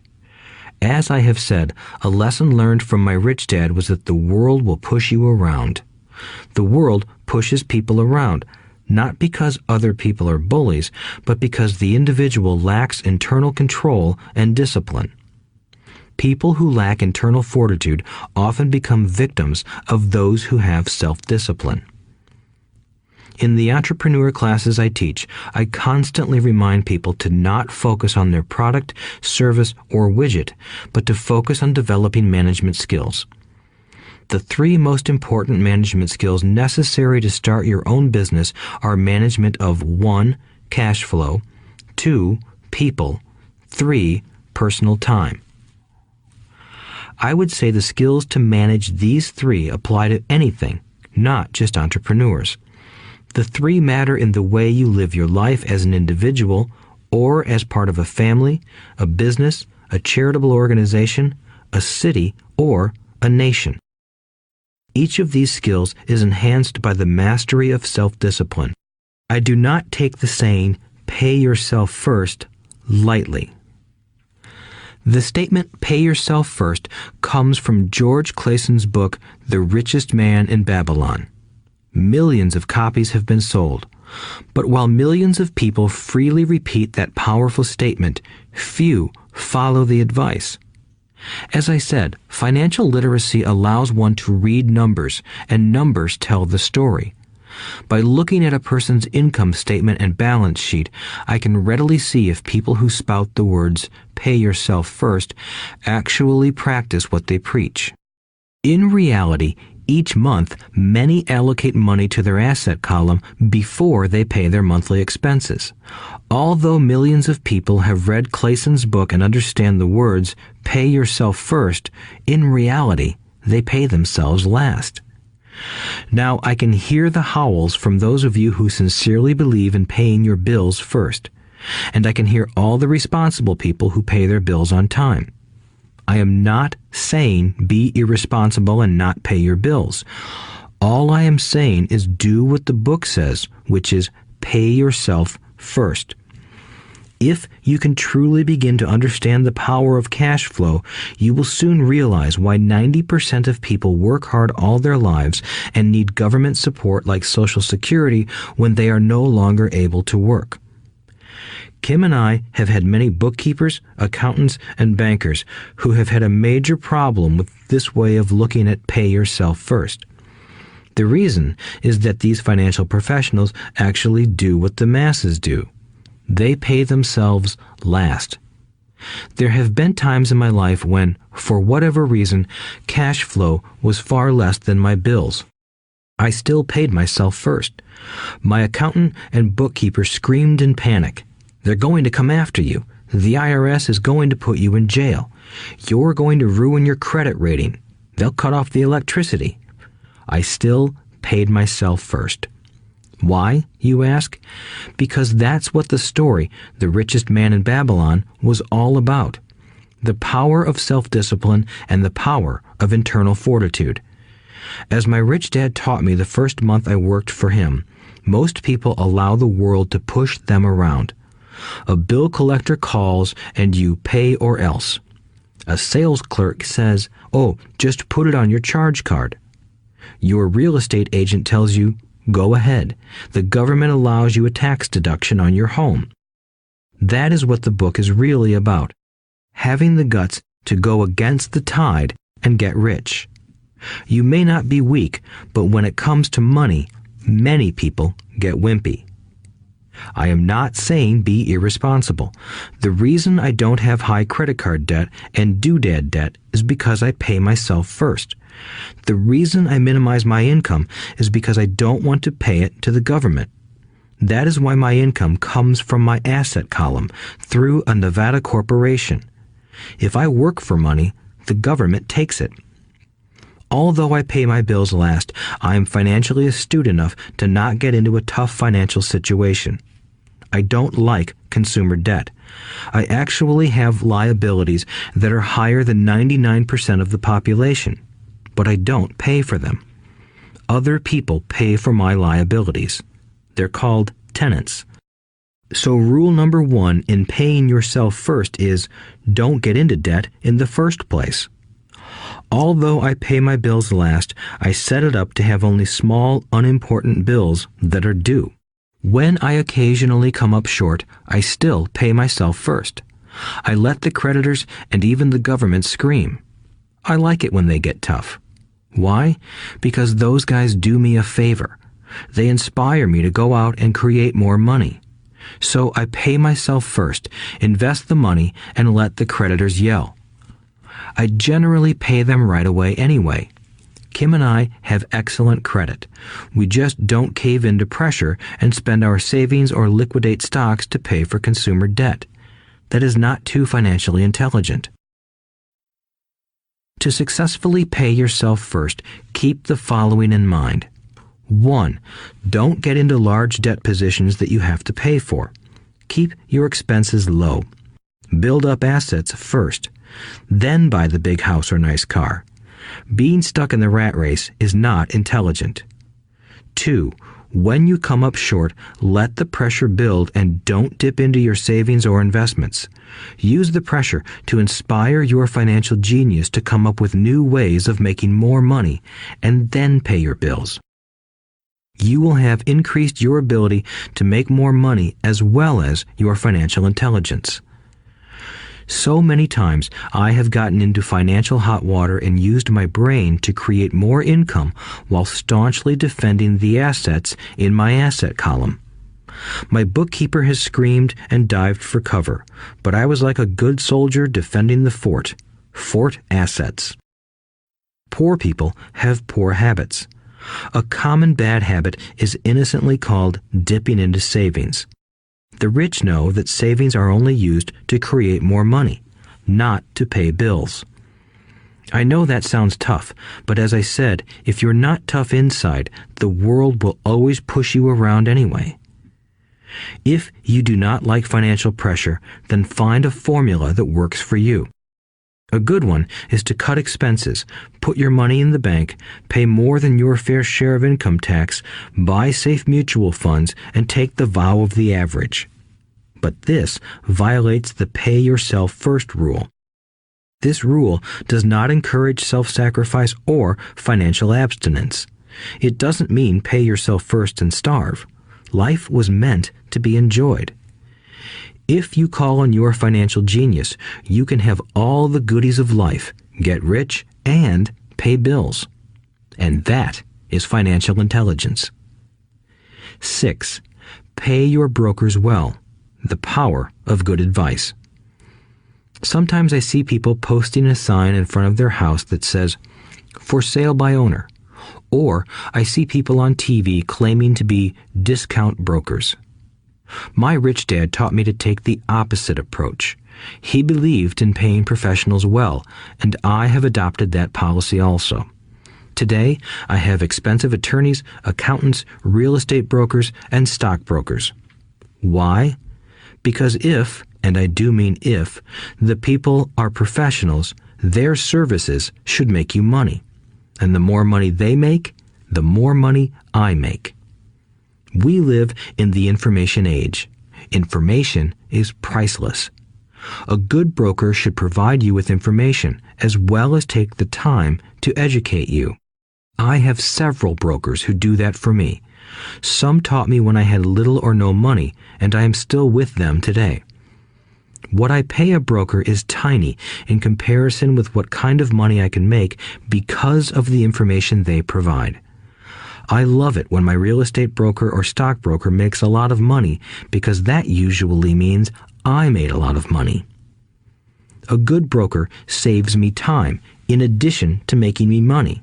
Like when I bought the vacant land for $9,000 and sold it immediately for over $25,000 so I could buy my Porsche quicker. A broker is my eyes and ears in the market. They're there every day, so I do not have to be. I'd rather play golf. People who sell their house on their own must not value their time much. Why would I want to save a few bucks when I could use that time to make more money or spend it with those I love? What I find funny is that so many poor and middle-class people insist on tipping restaurant help 15 to 20%, even for bad service, but complain about paying a broker 3 to 7%. They enjoy tipping people in the expense column and stiffing people in the asset column. That is not financially intelligent. Keep in mind that not all brokers are created equal. Unfortunately, most brokers are only salespeople. They sell, but they themselves own little or no real estate. There is a tremendous difference between a broker who sells houses and a broker who sells investments. The same is true for stock, bond, mutual fund, and insurance, brokers who call themselves financial planners. When I interview any paid professional, I first find out how much property or stocks they personally own and what percentage they pay in taxes. And that applies to my tax attorney as well as my accountant. I have an accountant who minds his own business. His profession is accounting, but his business is real estate. I used to have an accountant who was a small business accountant, but he had no real estate. I switched because we did not love the same business. Find a broker who has your best interests at heart. Many brokers will spend the time educating you, and they could be the best asset you find. Just be fair, and most of them will be fair to you. If all you can think about is cutting their commissions, then why should they want to help you? It's just simple logic. As I said earlier, one of the management skills is the management of people. Many people only manage people they feel smarter than and they have power over. Many middle managers remain middle managers, failing to get promoted because they know how to work with people below them, but not with people above them. The real skill is to manage and reward the people who are smarter than you in some technical area. That is why companies have a board of directors. You should have one too. That is financial intelligence. 7. Be an Indian giver. The power of getting something for nothing. When the first European settlers came to America, they were taken aback by a cultural practice some American Indians had. For example, if a settler was cold, the Indian would give the person a blanket. Mistaking it for a gift, the settler was often offended when the Indian asked for it back. The Indians also got upset when they realized that settlers did not want to give it back. That is where the term Indian giver came from, a simple cultural misunderstanding. In the world of the asset column, being an Indian giver is vital to wealth. The sophisticated investor's first question is, how fast do I get my money back? They also want to know what they get for free, also called a piece of the action. That is why the ROI, or return on investment, is so important. For example, I found a small condominium that was in foreclosure a few blocks from where I lived. The bank wanted $60,000 and I submitted a bid for $50,000, which they took simply because, along with my bid, was a cashier's check for $50,000. They realized I was serious. Most investors would say, "Aren't you tying up a lot of cash? Would it not be better to get a loan on it?" The answer is, not in this case.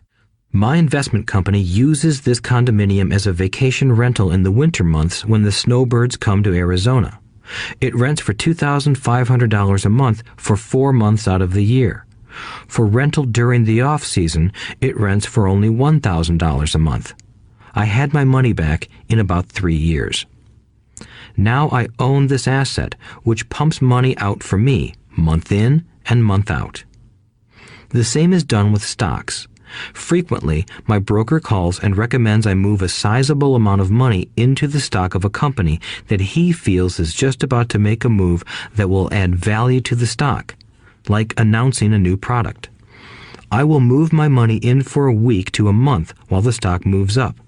Then I pull my initial dollar amount out and stop worrying about the fluctuations of the market because my initial money is back and ready to work on another asset. So my money goes in, and then it comes out, and I own an asset that was technically free. True, I have lost money on many occasions, but I only play with money I can afford to lose. I would say, on an average 10 investments, I hit home runs on 2 or 3, while 5 or 6 do nothing, and I lose on 2 or 3. But I limit my losses to only the money I have in at that time. People who hate risk put their money in the bank. In the long run, safe savings are better than no savings. But it takes a long time to get your money back, and, in most instances, you don't get anything for free with it. On every one of my investments, there must be an upside, something for free, like a condominium, a mini storage, a piece of free land, a house, stock shares, or an office building. and there must be limited risk or a low-risk idea. There are books devoted entirely to this subject, so I will not talk about it here. Ray Kroc of McDonald's fame sold hamburger franchises, not because he loved hamburgers, but because he wanted the real estate under the franchise for free. So wise investors must look at more than ROI. They look at the assets they get for free once they get their money back. That is financial intelligence. 8. Use assets to buy luxuries. The power of focus. A friend's child has been developing a nasty habit of burning a hole in his pocket. Just 16, he wanted his own car. The excuse? All his friends' parents gave their kids cars. The child wanted to go into his savings and use it for a down payment. That was when his father called me and then came to see me. Do you think I should let him do it, or should I just buy him a car? I answered, it might relieve the pressure in the short term, but what have you taught him in the long term? Can you use this desire to own a car and inspire your son to learn something? Suddenly, the lights went on and he hurried home. 2 months later, I ran into my friend again. Does your son have his new car? I asked. No, he doesn't, but I gave him $3,000 for the car. I told him to use my money instead of his college money. Well, that's generous of you, I said. Not really. The money came with a hitch. So what was the hitch? I asked. Well, first we played your cash flow game. We then had a long discussion about the wise use of money. After that, I gave him a subscription to the Wall Street Journal and a few books on the stock market. Then what? I asked. What was the catch? I told him that $3,000 was his, but he could not directly buy a car with it. He could use it to find a stockbroker and buy and sell stocks. Once he had made $6,000 with the $3,000, the money would be his for the car, and the $3,000 would go into his college fund. And what are the results? I asked. Well, he got lucky early in his trading, but lost everything a few days later. Then he really got interested.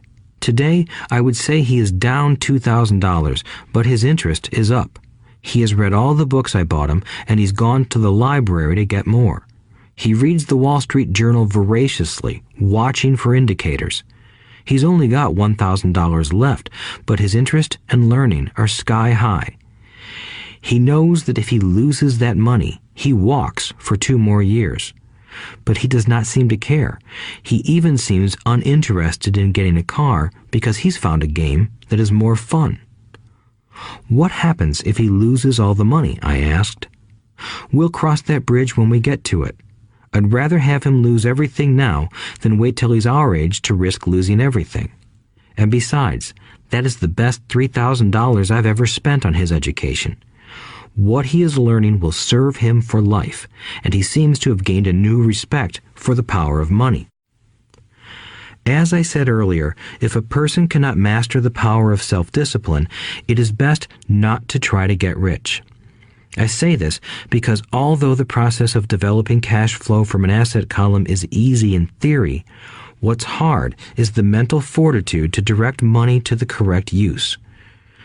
Due to external temptations, it is much easier in today's consumer world to simply blow money out the expense column. With weak mental fortitude, that money flows into the paths of least resistance. That is the cause of poverty and financial struggle. The following example illustrates the financial intelligence needed to direct money to make more money. If we give 100 people $10,000 at the start of the year, I believe that at the end of the year, 80 would have nothing left.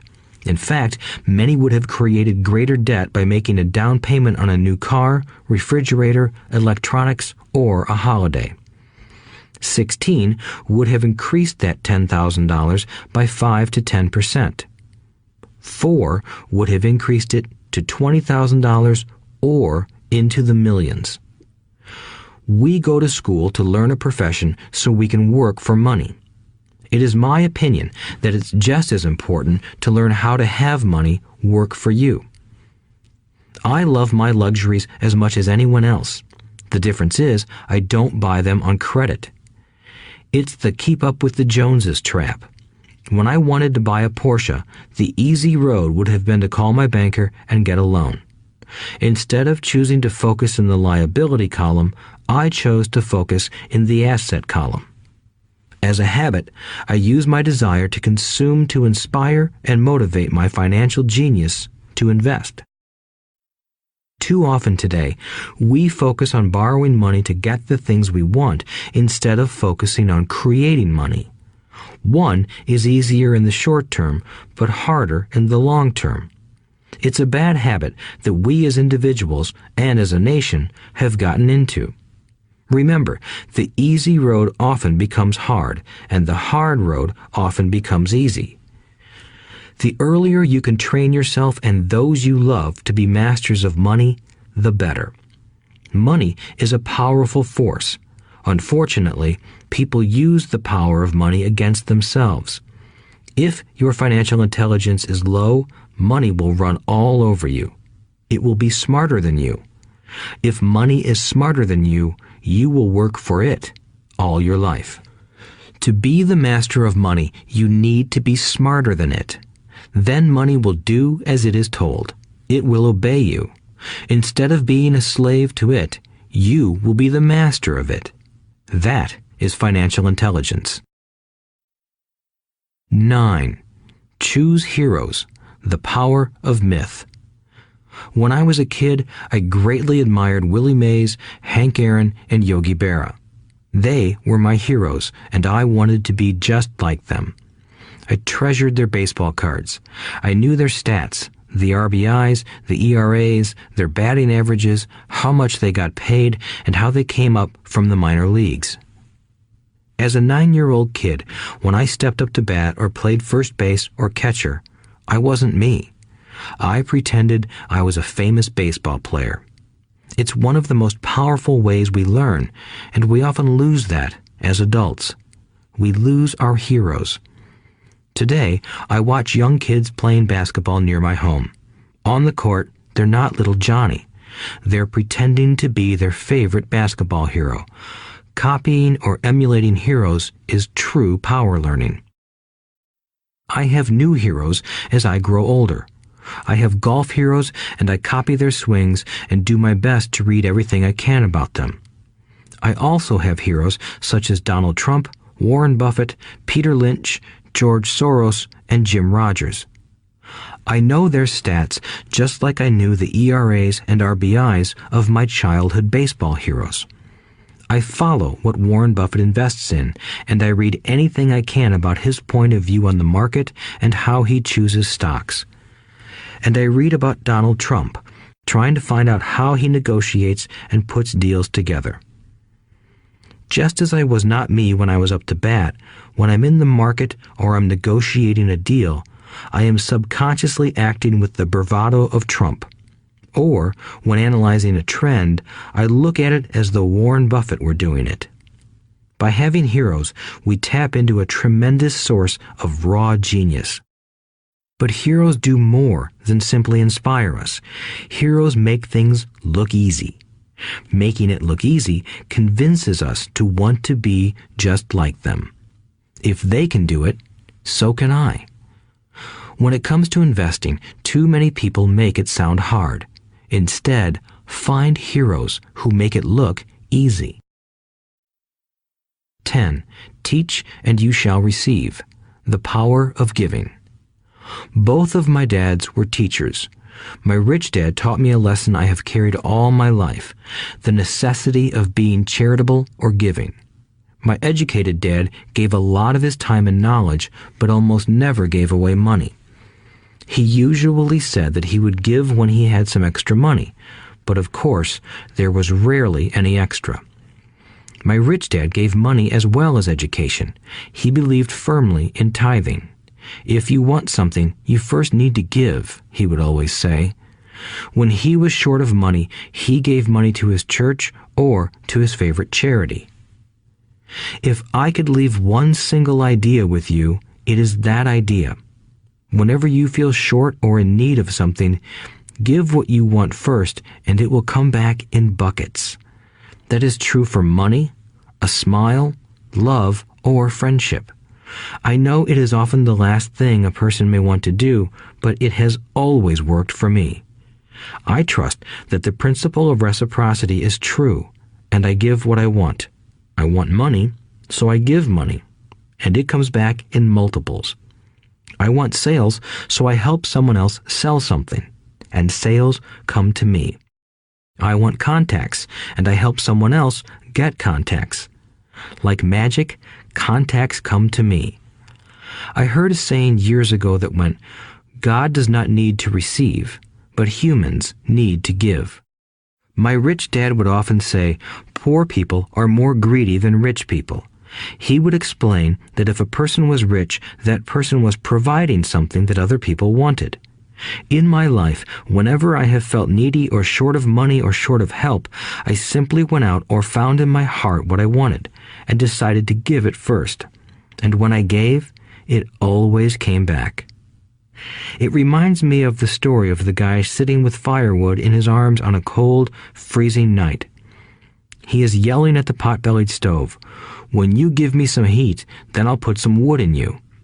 And when it comes to money, love, happiness, sales, and contacts, all one needs to remember is to give first. Often, just the process of thinking of what I want and how I could give that to someone else breaks free a torrent of bounty. Whenever I feel that people aren't smiling at me, I simply begin smiling and saying hello. Like magic, the next thing I know, I'm surrounded by smiling people. It is true that your world is only a mirror of you. So that's why I say, teach and you shall receive. I have found that the more I teach those who want to learn, the more I learn. If you want to learn about money, teach it to someone else. A torrent of new ideas and finer distinctions will come in.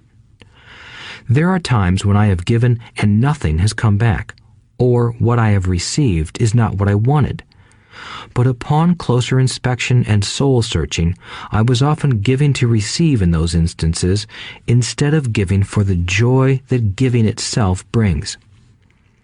My dad taught teachers, and he became a master teacher. My rich dad always taught young people his way of doing business. In retrospect, it was their generosity with what they knew that made them smarter. There are powers in this world that are much smarter than we are. You can get there on your own, but it's easier with the help of the powers that be. You only need to be generous with what you have. Chapter 9. Still want more? Here are some to-dos. Many people may not be satisfied with my 10 steps. They see them more as philosophies than actions.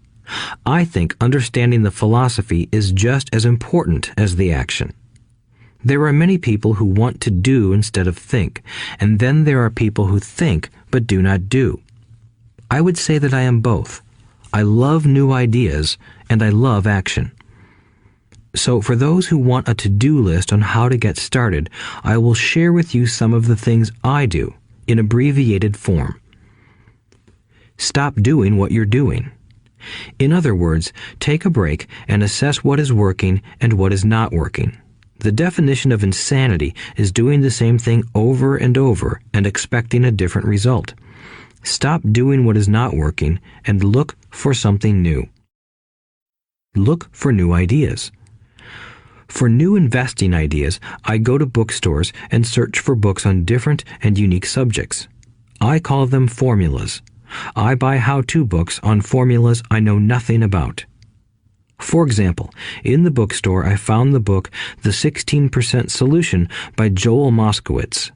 I bought the book and read it, and the next Thursday I did exactly as the book said. Most people do not take action, or they let someone talk them out of whatever new formula they are studying. My neighbor told me why 16% would not work.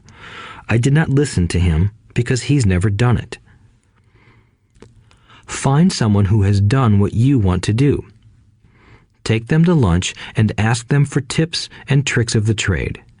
As for 16% tax lien certificates, I went to the county tax office and found the government employee who worked in that office. I found out that she, too, invested in the tax liens. Immediately, I invited her to lunch. She was thrilled to tell me everything she knew and how to do it. After lunch, she spent all afternoon showing me everything. By the next day, I found 2 great properties with her help that have been accruing interest at 16% ever since.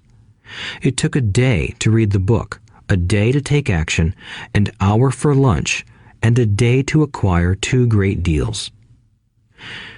Take classes, read, and attend seminars. I search newspapers and the internet for new and interesting classes, many of which are free or inexpensive. I also attend and pay for expensive seminars on what I want to learn. I am wealthy and free from needing a job simply because of the courses I took. I have friends who did not take those classes who told me I was wasting my money, and yet they're still at the same job. Make lots of offers. When I want a piece of real estate, I look at many properties and generally write an offer. If you don't know what the right offer is, neither do I. That is the job of the real estate agent. They make the offers. I do as little work as possible. A friend wanted me to show her how to buy apartment houses. So one Saturday, she, her agent, and I went and looked at 6 apartment houses. 4 were dogs, but 2 were good. I said to write offers on all 6, offering half of what the owners asked for. She and the agent nearly had heart attacks. They thought it was rude and would offend the sellers, but I really don't think the agent wanted to work that hard. So they did nothing and went on looking for a better deal. No offers were ever made, and that person is still looking for the right deal at the right price. Well, you don't know what the right price is until you have a second party who wants to deal. Most sellers ask too much. It is rare that a seller asks a price that is less than something is worth. Moral of the story: make offers. People who are not investors have no idea what it feels like to try to sell something. I have had a piece of real estate that I wanted to sell for months. I would have welcomed any offer. They could have offered me 10 pigs and I would have been happy. Not at the offer, but just because someone was interested. I would have countered, maybe for a pig farm in exchange. But that's how the game works. The game of buying and selling is fun. Keep that in mind. It's fun and only a game. Make offers. Someone might say yes. I always make offers with escape clauses. In real estate, I make an offer with language that details subject to contingencies, such as the approval of a business partner.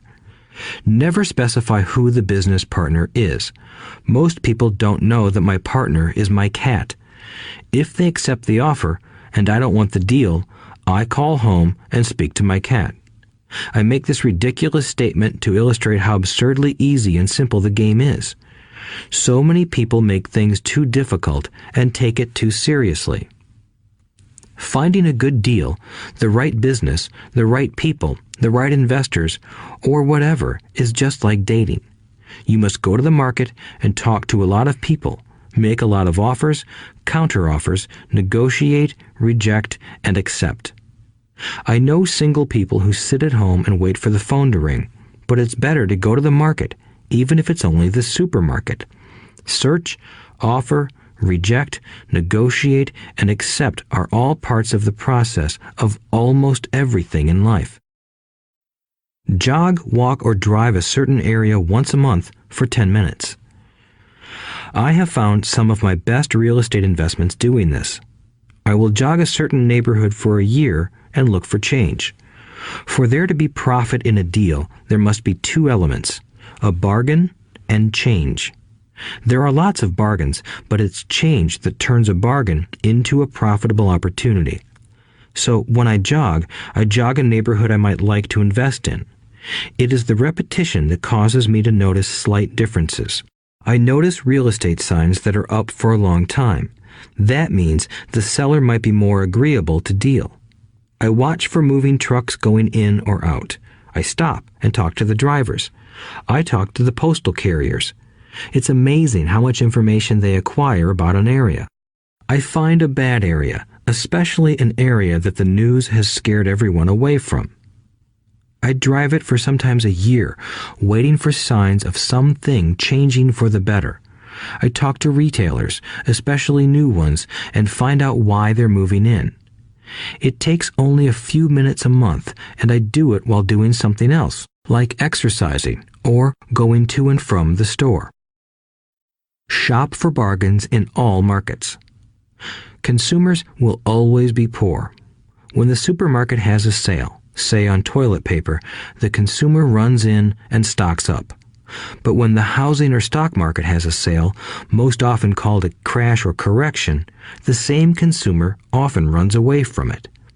When the supermarket raises its prices, the consumer shops somewhere else. But when housing or the stock market raises their prices, the same consumer often rushes in and starts buying.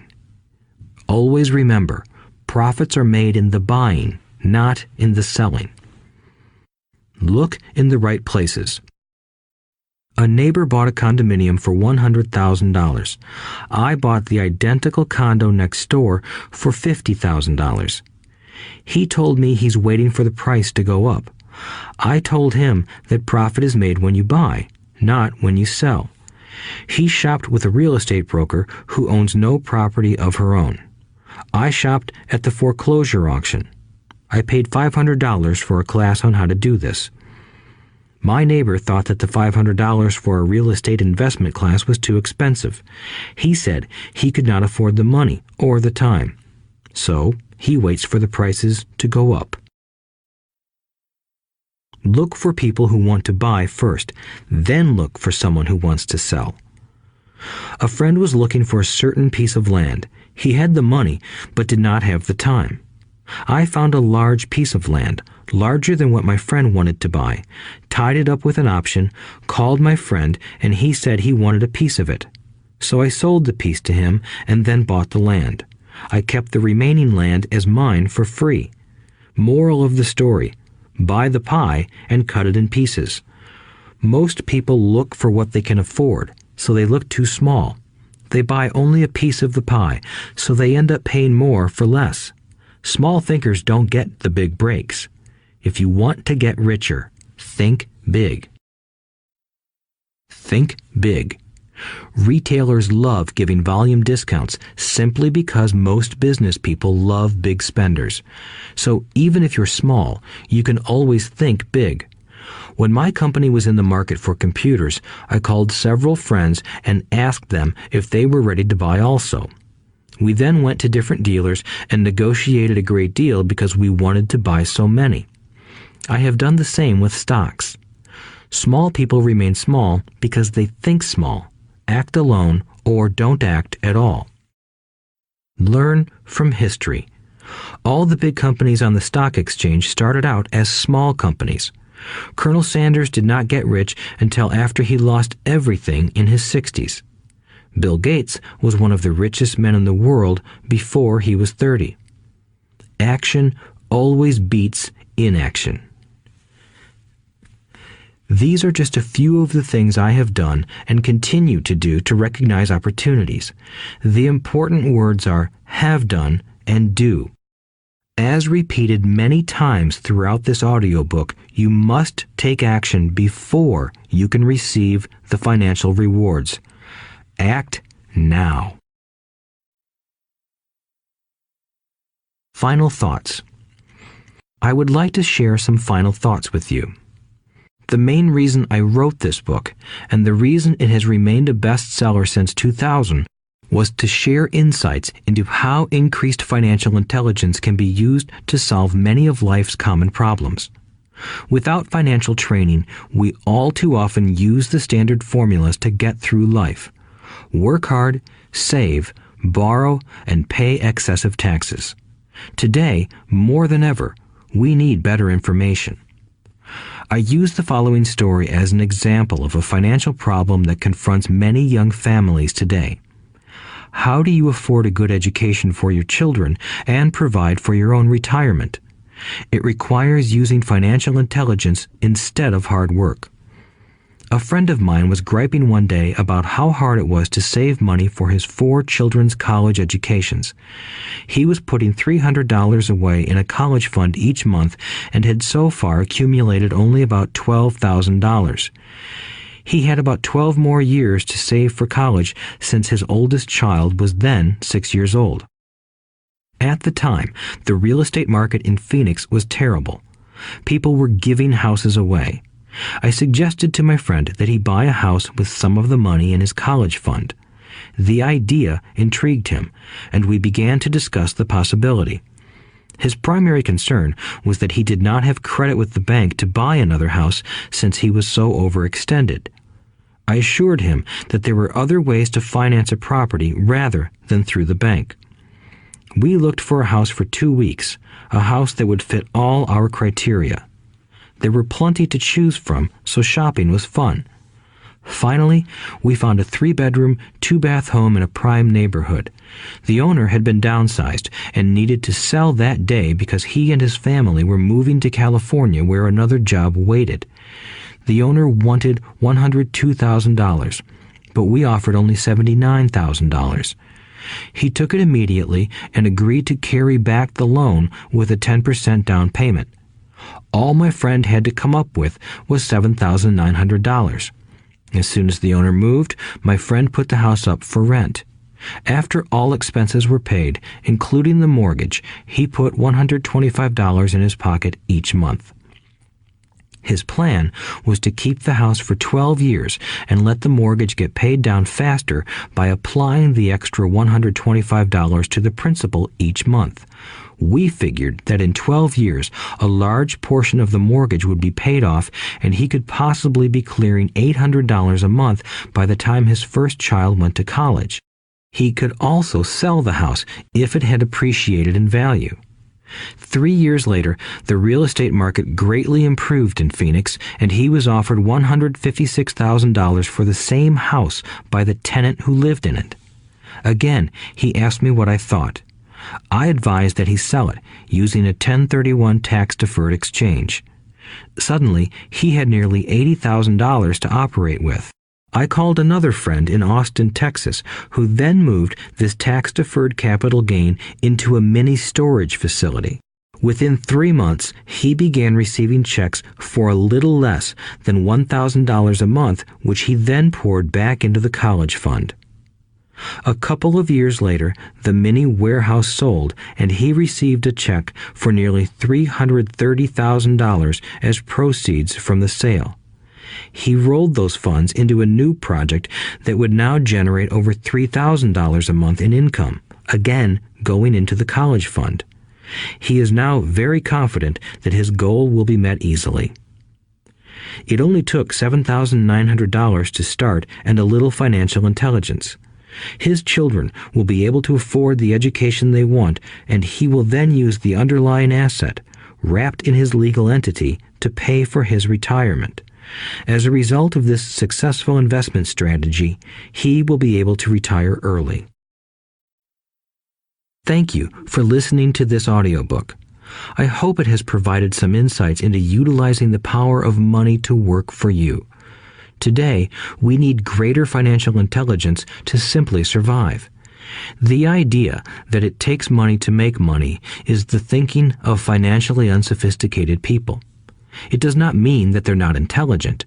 They have simply not learned the science of money making money. Money is only an idea. If you want more money, simply change your thinking. Every self-made person started small with an idea and then turned it into something big.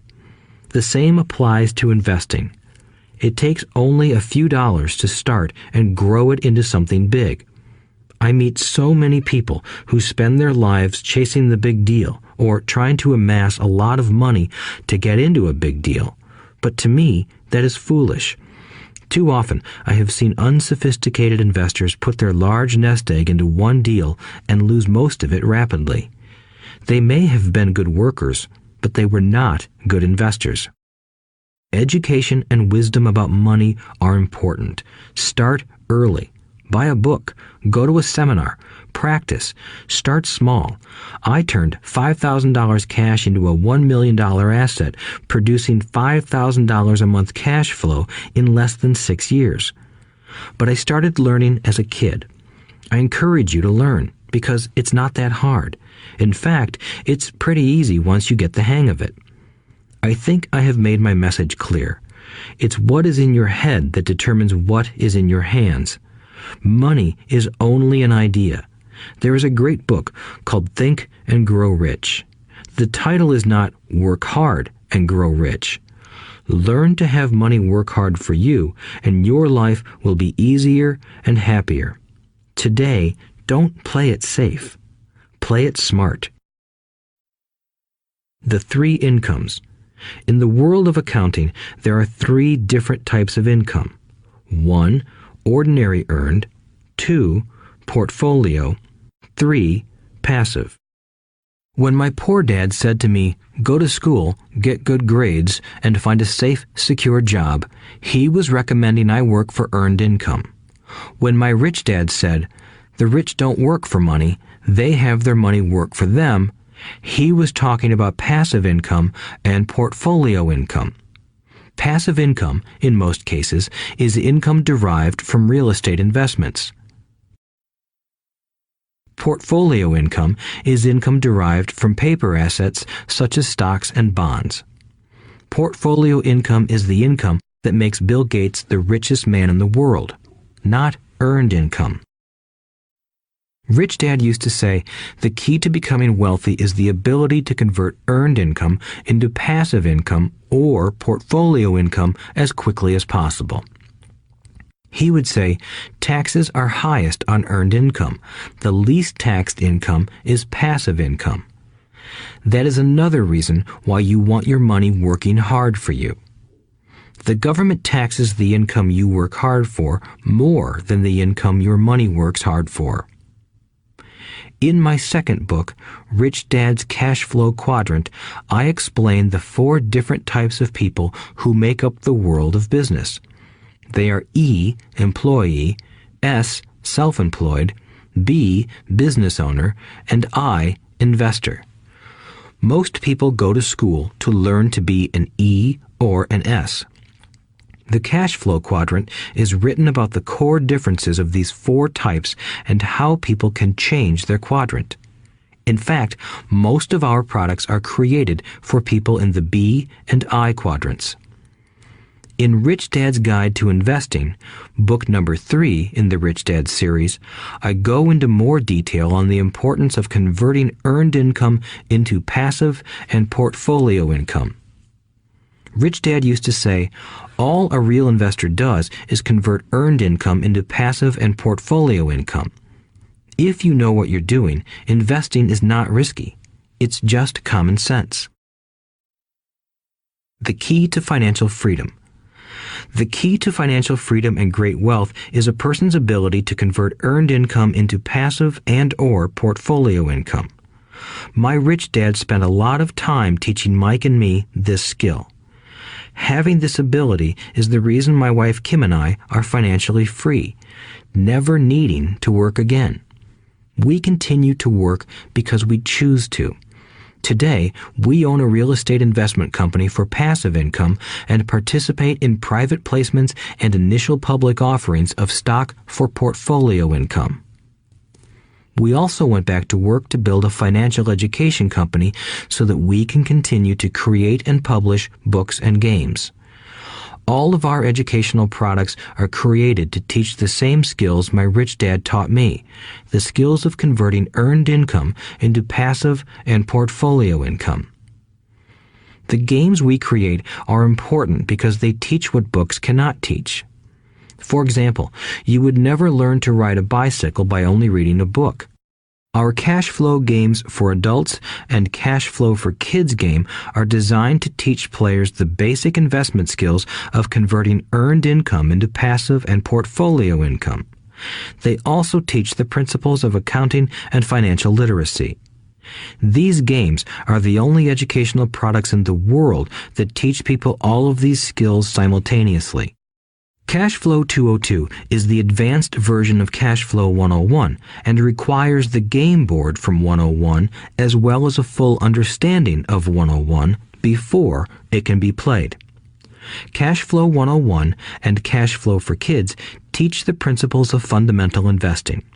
Cash Flow 202 teaches the principles of technical investing. Technical investing involves advanced trading techniques such as short selling, call options, put options, and straddles. A person who understands these advanced techniques is able to make money when the market goes up, as well as when the market comes down. As my rich dad would say, a real investor makes money in an up market and a down market. That is why they make so much money. One of the reasons they make more money is simply because they have more self-confidence. Rich Dad would say they have more self-confidence because they are less afraid of losing. In other words, the average investor does not make as much money because they are so afraid of losing money. The average investor does not know how to protect themselves from losses, and that is what Cash Flow 202 teaches. Average investors think investing is risky because they have not been formally trained to be professional investors. As Warren Buffett, America's richest investor, says, risk comes from not knowing what you're doing. My board games teach the simple basics of fundamental investing and technical investing while people are having fun. I occasionally hear someone say, your educational games are expensive, which poses the question of ROI, the return on investment, or the value returned for the price paid.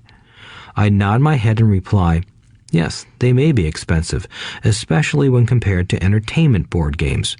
But my games are not as expensive as a college education, working hard all your life for earned income, paying excessive taxes, and then living in terror of losing all of your money in the investment markets. When someone walks away mumbling about the price, I can hear my rich dad saying, if you want to be rich, you must know what kind of income to work hard for, how to keep it, and how to protect it from loss. That is the key to great wealth. Rich Dad would also say, if you do not understand the differences in those three incomes and do not learn the skills on how to acquire and protect those incomes, you will probably spend your life earning less than you could and working harder than you should. My poor dad thought a good education, a good job, and years of hard work were all you needed to be successful. My rich dad also thought a good education was important.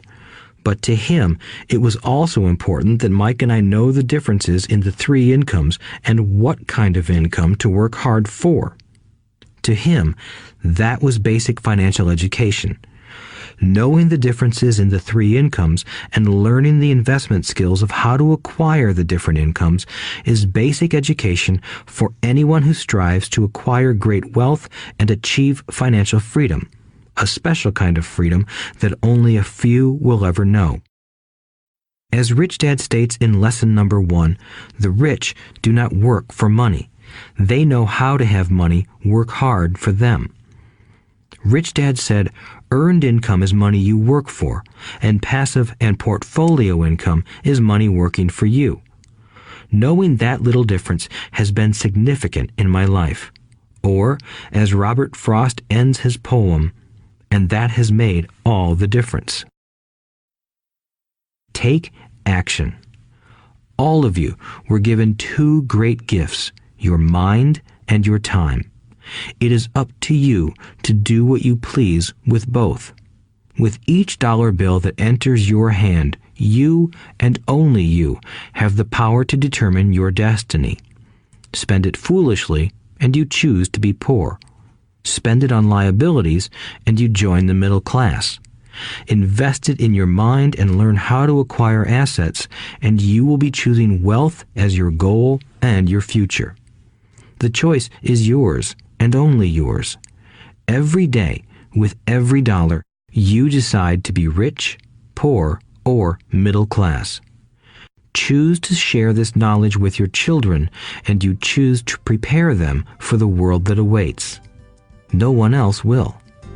You and your children's future will be determined by choices you make today, not tomorrow. I wish you great wealth and much happiness with this fabulous gift called life. Robert Kiyosaki.